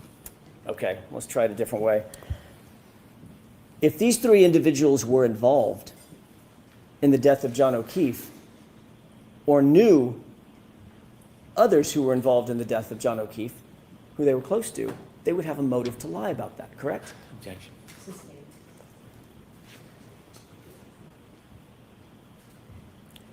But you took these three individuals just at their word, based on those first three interviews, correct? No, not correct. You didn't go in the house. You didn't search the house. We've already talked about that, right? I did not go into 34 Fairview. No, I did not. You didn't ask them to come with you down to the station, correct?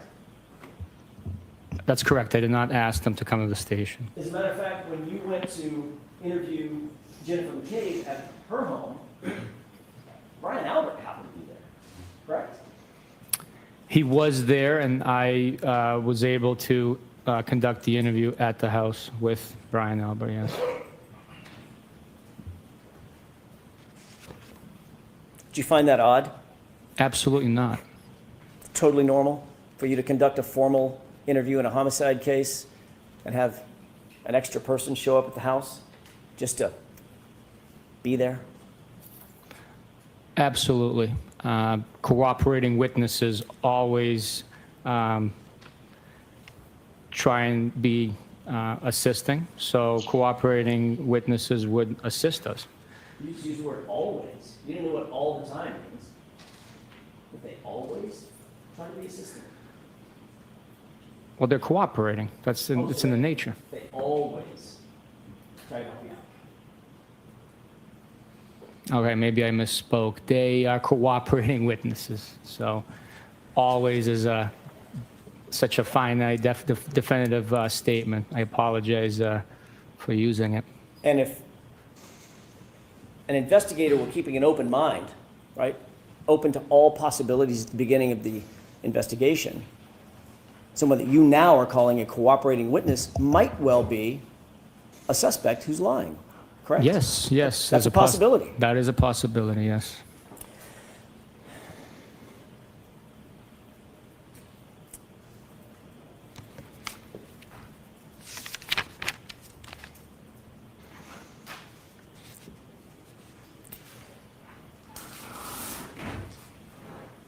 May I have just a moment, Your Honor? Yes. I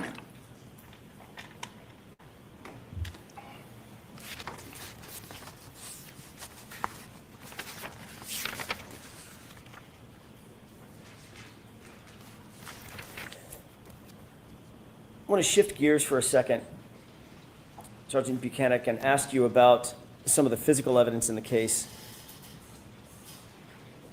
You and Mr. Proctor collected the gray sweatshirt and the orange T-shirt that we saw. God, he's red. Into evidence. Damn. Today, correct? That's correct. You talked about finding that evidence at Good Samaritan Hospital. Is that right? That is where it was seized from, yes. You described it as being on the floor, correct? That's correct, yes.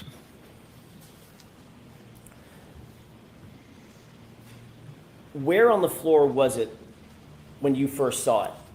So on the hospital floor, not the ambulance floor, correct? When I first saw it, it was on the hospital floor, correct? What is wrong with his face? Yeah, right. Allegedly. Yes. That's not a good look. He's hulking out.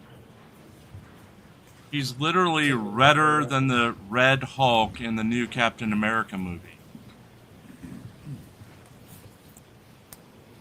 Yes. Do you recognize that, sir? Yes, I do. How do you recognize it? It's one of the photographs taken from Mr. O'Keefe's emergency department room. Do you recognize the shirt or shirts that you earlier described as being in that photograph? There is an orange shirt depicted on the floor to the left side, yes. Your Honor, I'd ask that be marked and entered into evidence. No objection. Okay. Well, that's being marked when we approach very briefly.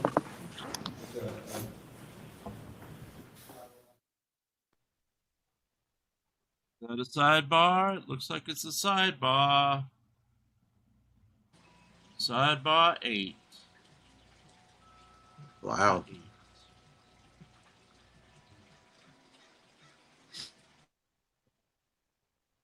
Lord. So what's Actually, sidebars are very popular. Tomorrow, can we request Chicago dog style sidebar? Yes, yes, we can. In honor of the new Pope. Honor the new Pope. I'll welcome my brethren. Has he picked a name yet? Leo something. Oh, okay. Ooh, the lion.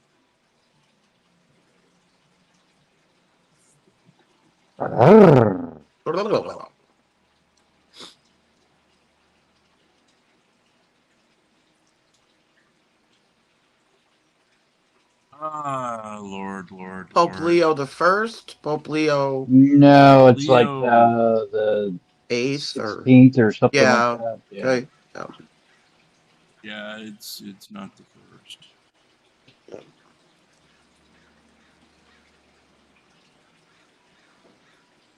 Yeah, I haven't read the news yet. I've been in and out all day. Pope Leo the 14th. 14th, okay. Cool. XIV 14.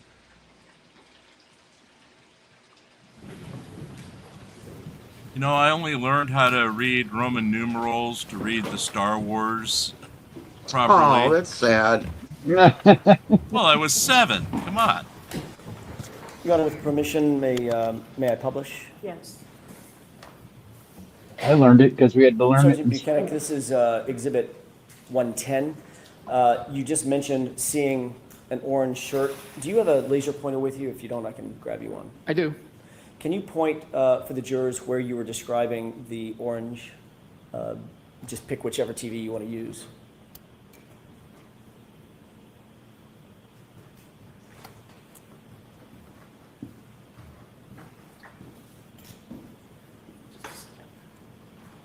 Pick one that makes him strain. Laser gloves. It did, yes. That's a beast. That should work. Just tell me which TV you're going to look at so the jurors understand and can follow. I'll do the one to my right so the jurors can see. There is something orange right there on the floor. Does that appear to be on top of something darker? It does appear to be on top of possibly a darker item of clothing, possibly the jeans. I'm not sure exactly from here what that is. Do you believe, as you sit here, and I'm asking it open because I don't know what the answer is. Do you believe as you sit here that that's the orange shirt and or the gray sweatshirt and or the jeans? If we can zoom in, I could probably pick out the pattern. So from here, it looks like it's a cut fabric, indicating that it most likely is the orange shirt. The jeans, you can see the belt loop through the jeans on the left side. I would say that that is Mr. O'Keefe's clothing that we picked up and bagged. Okay, if you could unzoom that for me. One more question. You see Mr. O'Keefe's left leg and right leg from about the little lower than mid-thigh down, correct? Mid-thigh down, I see his legs, yes. Okay, you see his right knee? The interior portion of it, yes. Okay, do you see any scrapes or marks or cuts or abrasions on that right knee? Not from this point, no. Thank you, we can take that down. May I approach? Yes.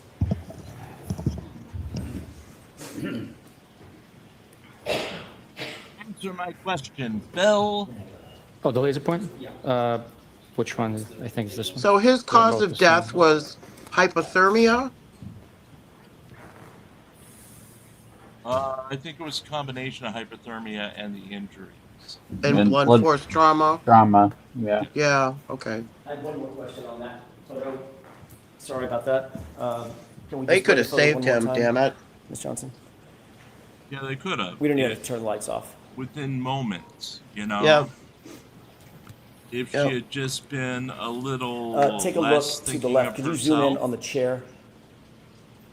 even an hour or two, but Do you like see 5 that item hours, sitting it on the was chair, too much. Sergeant? Yes, I do. What is that?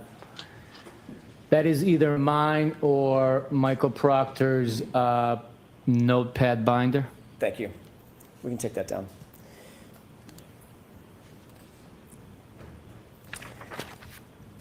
Concerning the two shirts that you earlier testified to as being sopping wet, did you bag those shirts? Well, did you bag those shirts, or did Michael Proctor bag those shirts?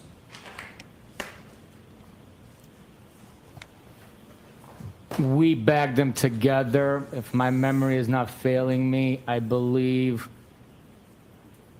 he picked it up and I held the bag open.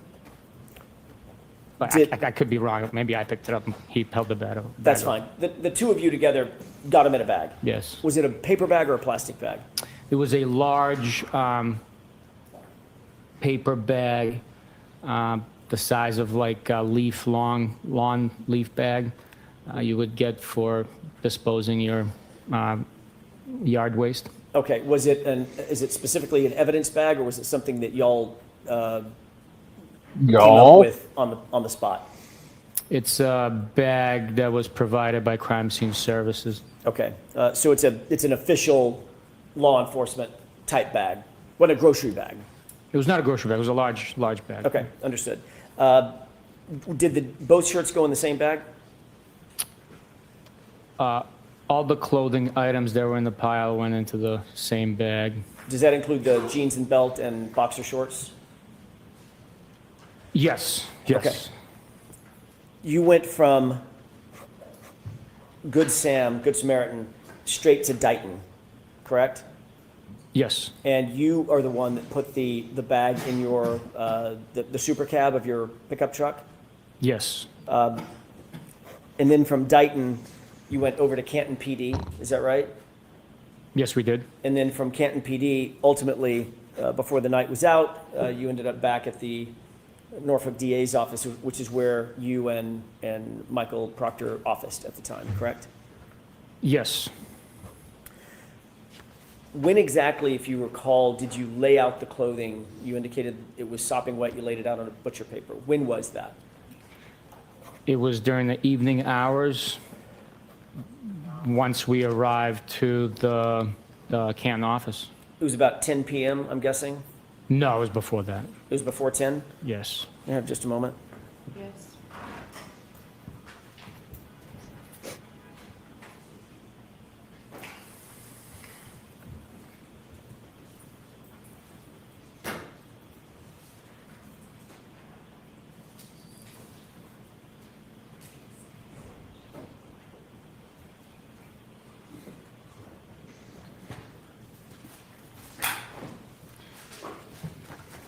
Sergeant, I just want to get the record as clear as possible. Did you testify at a hearing last year, at a proceeding last year here in this courtroom, that it was about 10 o'clock at night when you finally got the clothing laid out on the butcher paper? Based on the context on the question, I might have estimated to be around 10. I would have to take a look at the exact language being used. That's fair. I'm not trying to hold you to anything. I just want to make sure we get it as clear as possible. May I approach? Yes. Jim, I'd like to get this as clear as possible. I'm not holding you to it. Is that clear? As mud. Clear as mud. The mud room in the McAlbert's lair. That's what it's as clear as. Yeah. You know, I realized it's what time, and I haven't put my glasses on all day. May I approach, Your Honor? Yes. For like the first time in my life. It feels good, doesn't it? Not Feels really. free. Feels free. Sergeant, does that refresh your recollections Being to naked about the on the time that beach. you ended up at the office to lay out those items on the butcher paper? That refreshes my memory to my testimony prior. And that was about, your prior testimony, it was about 10 p.m.?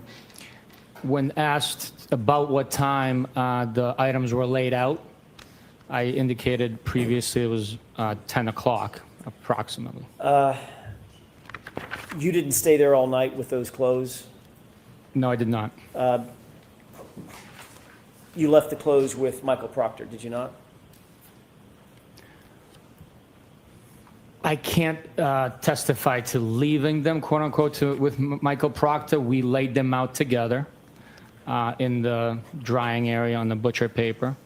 And then at some point, I secured from the office. I don't have a memory if he left with me or if he remained to do additional tasks in the office to, you know.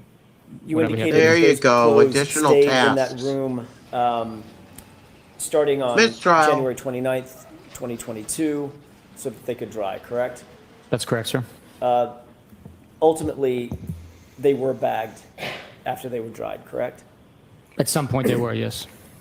Who had access to that room where they were those intervening, those subsequent days? Anyone that had access to the office with a proper key card authorization would have access to that And area. of course, that includes you as a supervisor, correct? It does. It also includes Michael Proctor. It does. And those items were bagged on February 4th, is that right? I don't have a specific memory, but if you can show me a document suggesting that and supporting that statement, I will definitely look at it.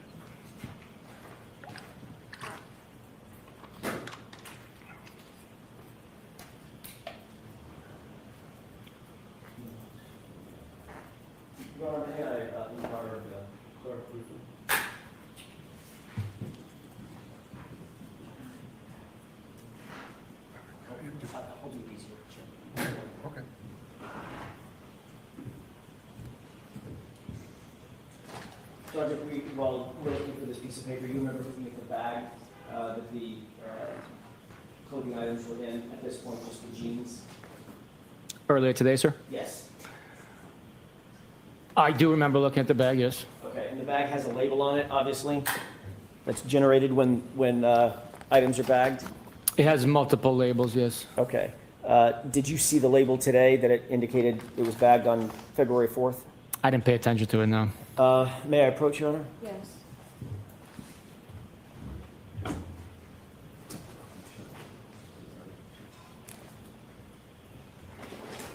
If you could take a look at those 3 pages briefly, that's a colloquy that may refresh your recollection. I don't know what the colloquy means. Can you? Colloquy, a back and forth conversation. I see.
Cookies? Who's got cookies? Damn it!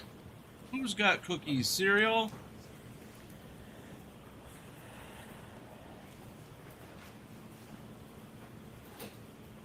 May I approach? Yes. I want cookies. They get me cookies. Did reviewing that document refresh your recollection as to the date that those items were ultimately bagged and labeled? Yes, based on the tag on the bag, when I previously looked at it, it appears that the tag was printed on 2/4/22. And that would be consistent with the time that the items are actually placed in the bag? I don't know that to be true. Because you didn't place them in the bag, Trooper Proctor did, correct? I'm sorry, former Trooper Proctor did. I don't know who placed them in the I'm bag. sorry. But it wasn't you. Former It was not me, no. But the case officer, Mr. Proctor, had access to that room and was taking control over those clothing items for those 6 days that they were drying on the butcher paper, correct? That's not necessarily correct. It could have been the evidence officers bagging the evidence once it's dried and processing it. I highly doubt Trooper Proctor had access to the beast machine to print that label. Right. I'm not asking if he printed the label. I'm asking if he bagged the item and walked it up to the evidence locker and the label was printed up there. Again, I don't know who bagged the items. That would be normal protocol, though, correct? Somebody else bagging the items? No, the case officer bagging the items. He's the one that seized it along with you. He laid them out on the butcher paper along with you. You have to share He would them be with the the one to gather them class. up. I mean, the evidence officer's not going to come down there and do that without the case officer knowing, correct? Not necessarily. I already ate my cookie. The evidence officer's responsibility is to handle the evidence, so I don't know who handled the evidence that day. How would the evidence officer know to go down there? How would he know that there were clothing items being laid out to dry on the And butcher Zoe paper ate unless your the case officer cheeseburger, told him? so suck it, Jim. They would walk by it every day and see it. That's their workstation. And so the paper ID they would ate know the that, cookie. hey, this evidence is drying. There's only 4 detectives in the office at that time working on this case. We communicate daily, so they would know that, hey, it's dried. Let's bag it up. Well, that's a lot of speculation, especially from the supervisor, literally, who just said, I have no idea who bagged it up. They weren't communicating with you, were they? I was giving you an explanation of what could have happened. Right. Speculation about what could have happened, right? Well, I certainly did not bag that item. Right. But your best estimate would be, knowing the protocols at the MSP and in your unit, would be the case officer who's controlling the items of evidence would have bagged it and submitted into the evidence locker. I do not know who bagged it.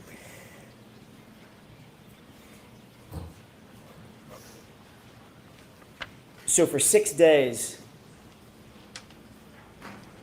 anybody who had access to that room could have handled that clothing in any way they wanted to. That's correct. And that includes former Michael Trooper Proctor. Michael Proctor. That's correct.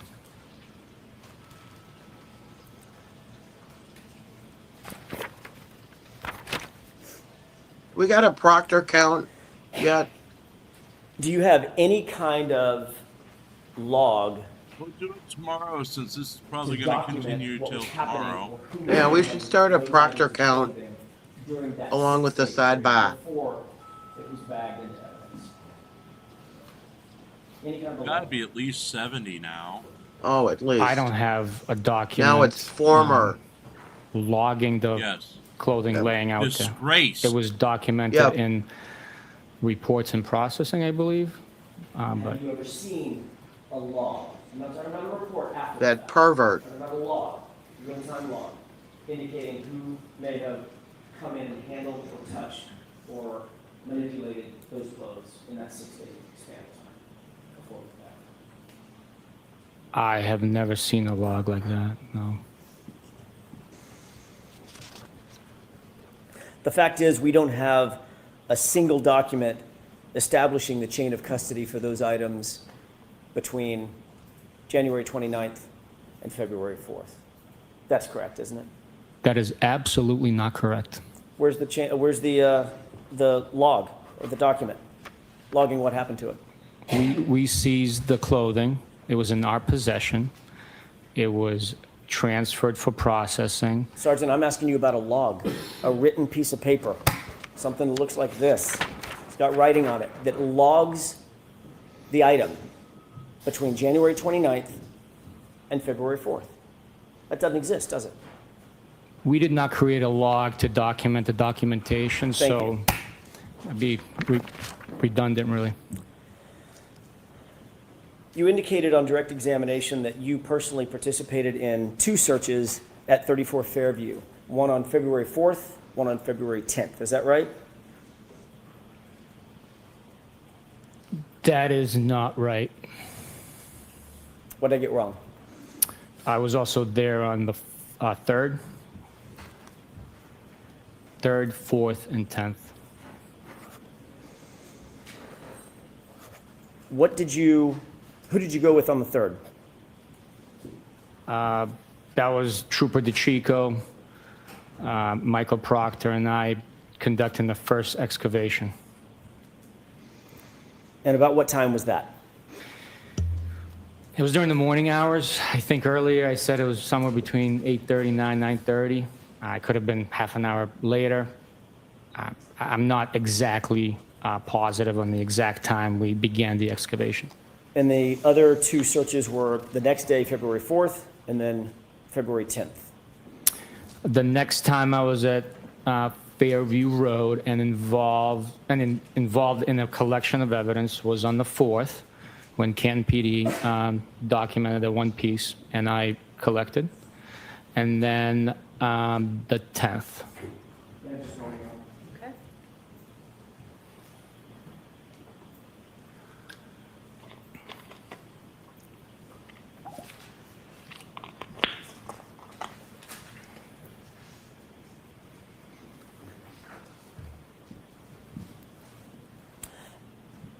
Was anything recovered on February, let's take them in order, on February 3rd?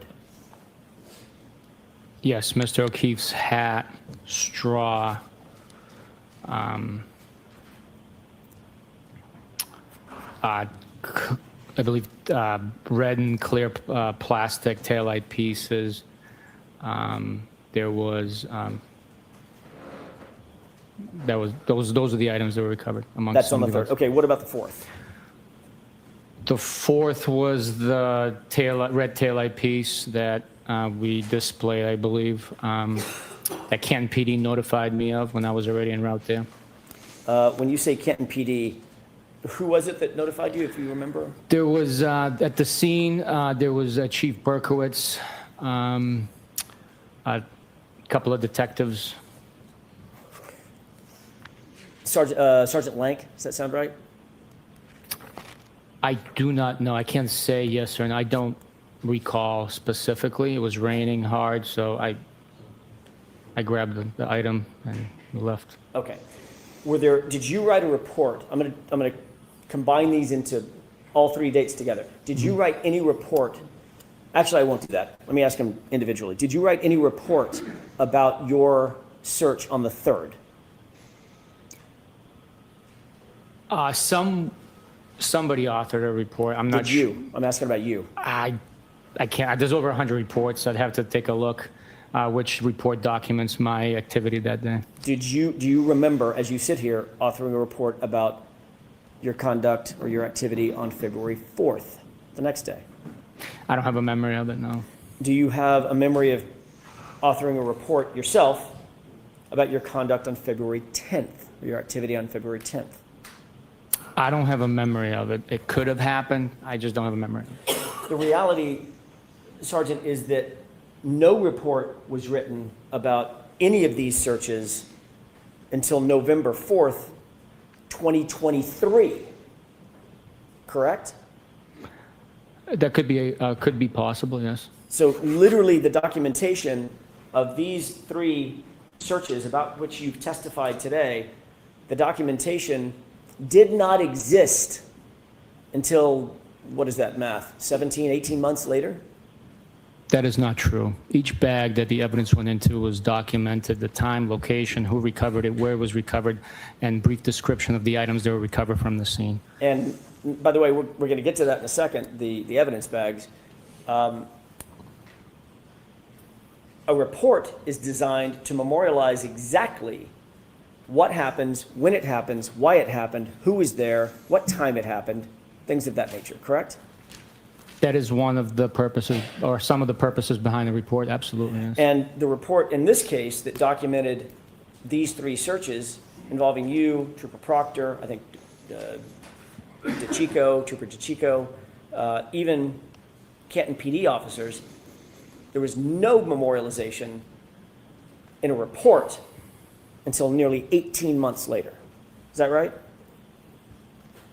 It's possible, yeah. We write reports at different times. Yeah.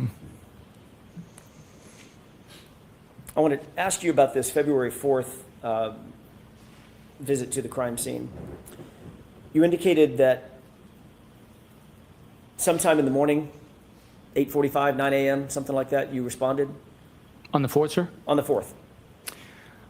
I was driving to work, so I would have to say 8:45 or so. Yeah, I mean, I don't have the exact timestamp, but if you know, if you have something to refresh my memory, I could tell you if that's accurate. I'm not going to hold you to the exact time. It was in the morning on the 4th. It was. All right. Did you know Chief of Police Ken Berkowitz before you responded on the 4th to 34 Fairview? Yes, I knew who he was. I had met him previously, and he was present on the 29th when the vehicle was delivered to the Sally Port. He was actually in the Sally Port, at least at some time, when the vehicle was delivered, correct? He was there at some point. I had a conversation with him. Okay. Tall guy, short guy? Chief Berkowitz was a shorter guy. Okay. Do you know who Brian Higgins is? I do. What's your relationship with Brian Higgins? Or what was it? I should be more pointed to this, Sergeant. What was your relationship back in 2022, January of 2022? Brian Higgins was a federal agent, and I crossed paths with him on a couple of investigations, strictly professional relationship, a federal agent and a state trooper. So not a personal relationship, more of a professional relationship? Correct. Did you know him to have a personal relationship with Chief Berkowitz? I did not know. Didn't Brian Higgins actually tell you and Michael Proctor in an interview that he had a personal relationship with Chief Berkowitz? He called it one of his better friends? Sustained, yes. Sure. During the course of your investigation, did you learn, although you may not have personal knowledge of it, did you learn that Brian Higgins and Chief Berkowitz had some sort of a personal relationship? If you show me a report stating that, I would like to take a look. If it's written in a report authored by me or that I approved, I will take it for to be fact. As you sit here now, you don't have a memory of that conversation with Brian Higgins? Do I have a memory of having a conversation with him and him sharing that information with me? That's it. I don't have a memory of him sharing that information, but if you have a report that was authored by me or Michael Proctor or any trooper in our office that says that, I will take it as gospel and testify to it. Okay. Well, I don't want to take up the time to look for it. We'll put our hands on that. But in the meantime, let me ask you a few other questions. You were contacted and told to respond to 34 Fairview because Chief Berkowitz had been driving by and saw something while he was driving by, correct? On which day, sir? February 4th. I'm sorry? February 4th.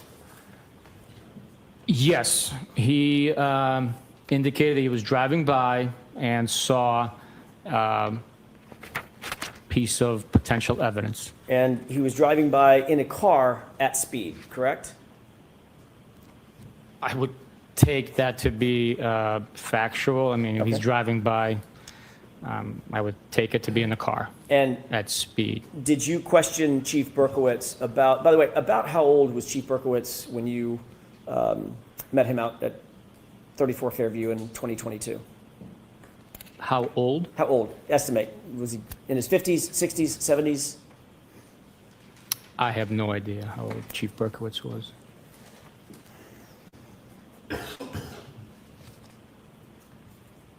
he indicated to you that he was driving by and saw a small piece of red taillight from his car. Is that right? Objection. He indicated to you that he was driving by and saw a red something from his car, correct? Objection. Did you question Chief Berkowitz after you learned this information about him driving by? Did you question Chief Berkowitz about how he could possibly see a piece of red plastic from his car? No. Did you question Chief Berkowitz about why he was driving by 34 Fairview in the first place? No.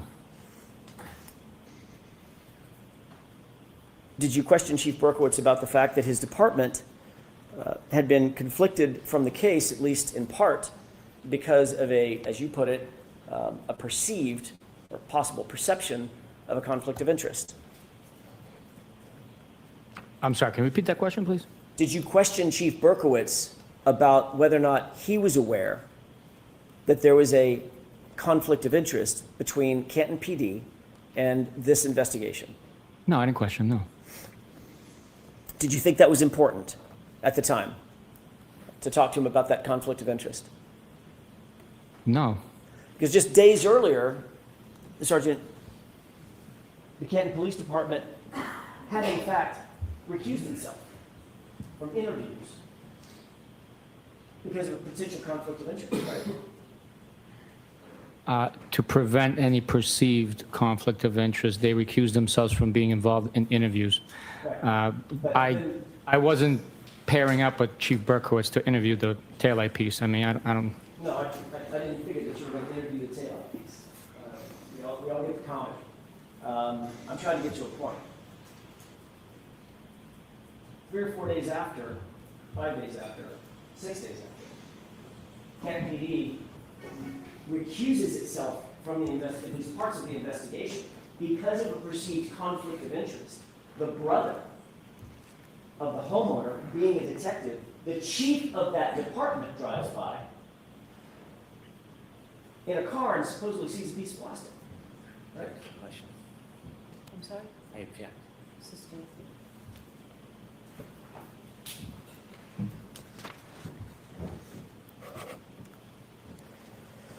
Was your understanding, at least at the time, that the whole purpose of the recusal was so there would not be a perception of a conflict of interest?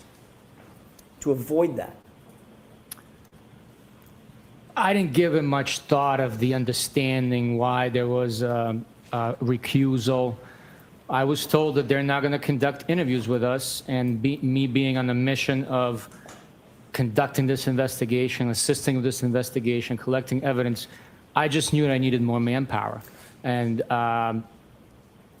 the Canton Police, being, having recused themselves, weren't going to be available to provide that manpower to conduct interviews. And yet, it was the chief of that very department that was standing out in front of 34 Fairview when you pulled up that morning. With his detectives, they were at the location. They weren't standing outside. They were in their vehicles because it was raining really heavily.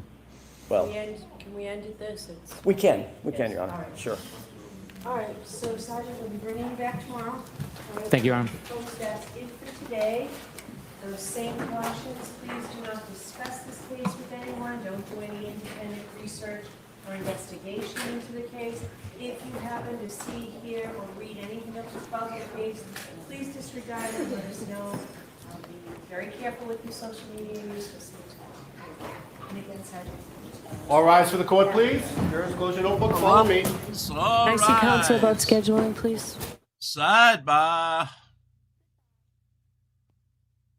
You get your sidebar here. It's the last sidebar of the day. So we've got sidebar number 9. Tita Navarro, that wouldn't be unhappy. So it's not just Proctor and the Albert crime family. It's the chief of police is in on it now too. Yes. Yes. Okay. Everybody's in on it. Everybody's in on it. We all in on it. Yes, to cover up the killing of a fellow police officer. They're standing behind the thin blue line. Yeah. That apparently he wasn't in. If they're coming back or not. Okay.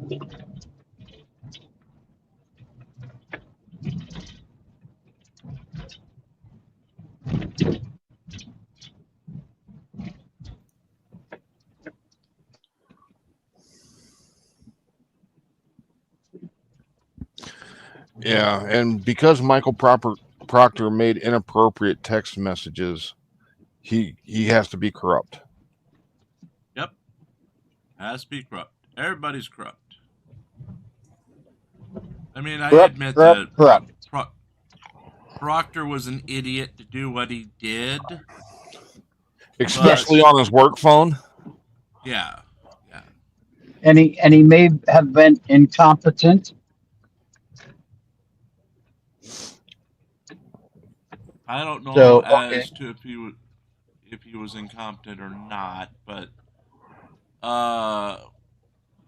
Michael Proctor's not in the courtroom.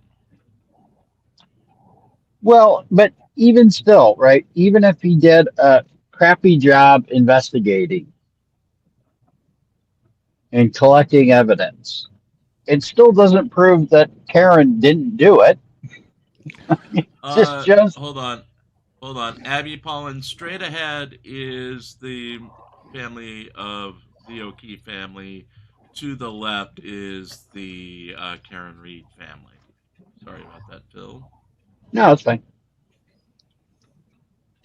I'm just saying. Last time, I remember thinking, okay, Proctor did a poor job in the investigation. He could have done better. Right. Okay, maybe poor job is not the right word, but it could have been handled much, much better. Right. It still doesn't negate the evidence that supports Karen did it. Right. It's like you go, oh, okay, well, I guess she didn't do it.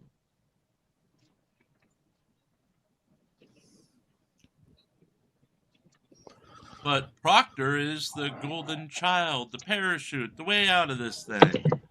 Proctor's going to set her free.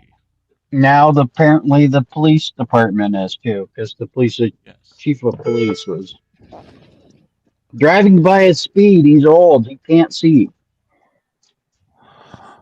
Yeah. And they still haven't made any credible argument about. Now, if they would have they collected 19 pieces of. You got a report that says they collected 19 pieces of tail light. The chief goes out a few days later, he finds 4 more pieces. And you have a report afterwards that says there are 19 pieces of tail light. I can buy your idea that they're framing. Right.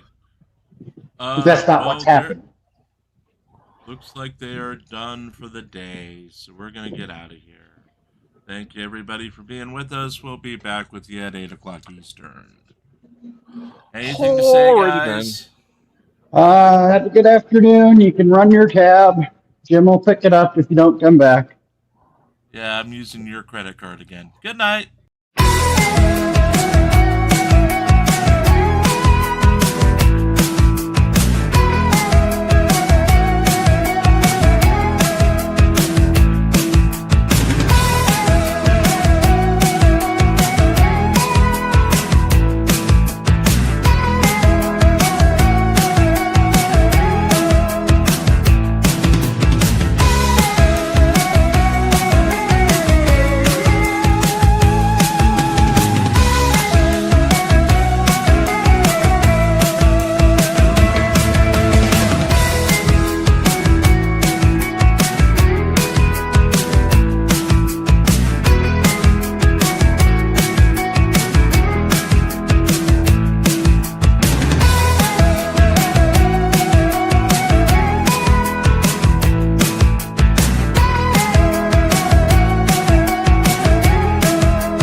you all back here tomorrow night.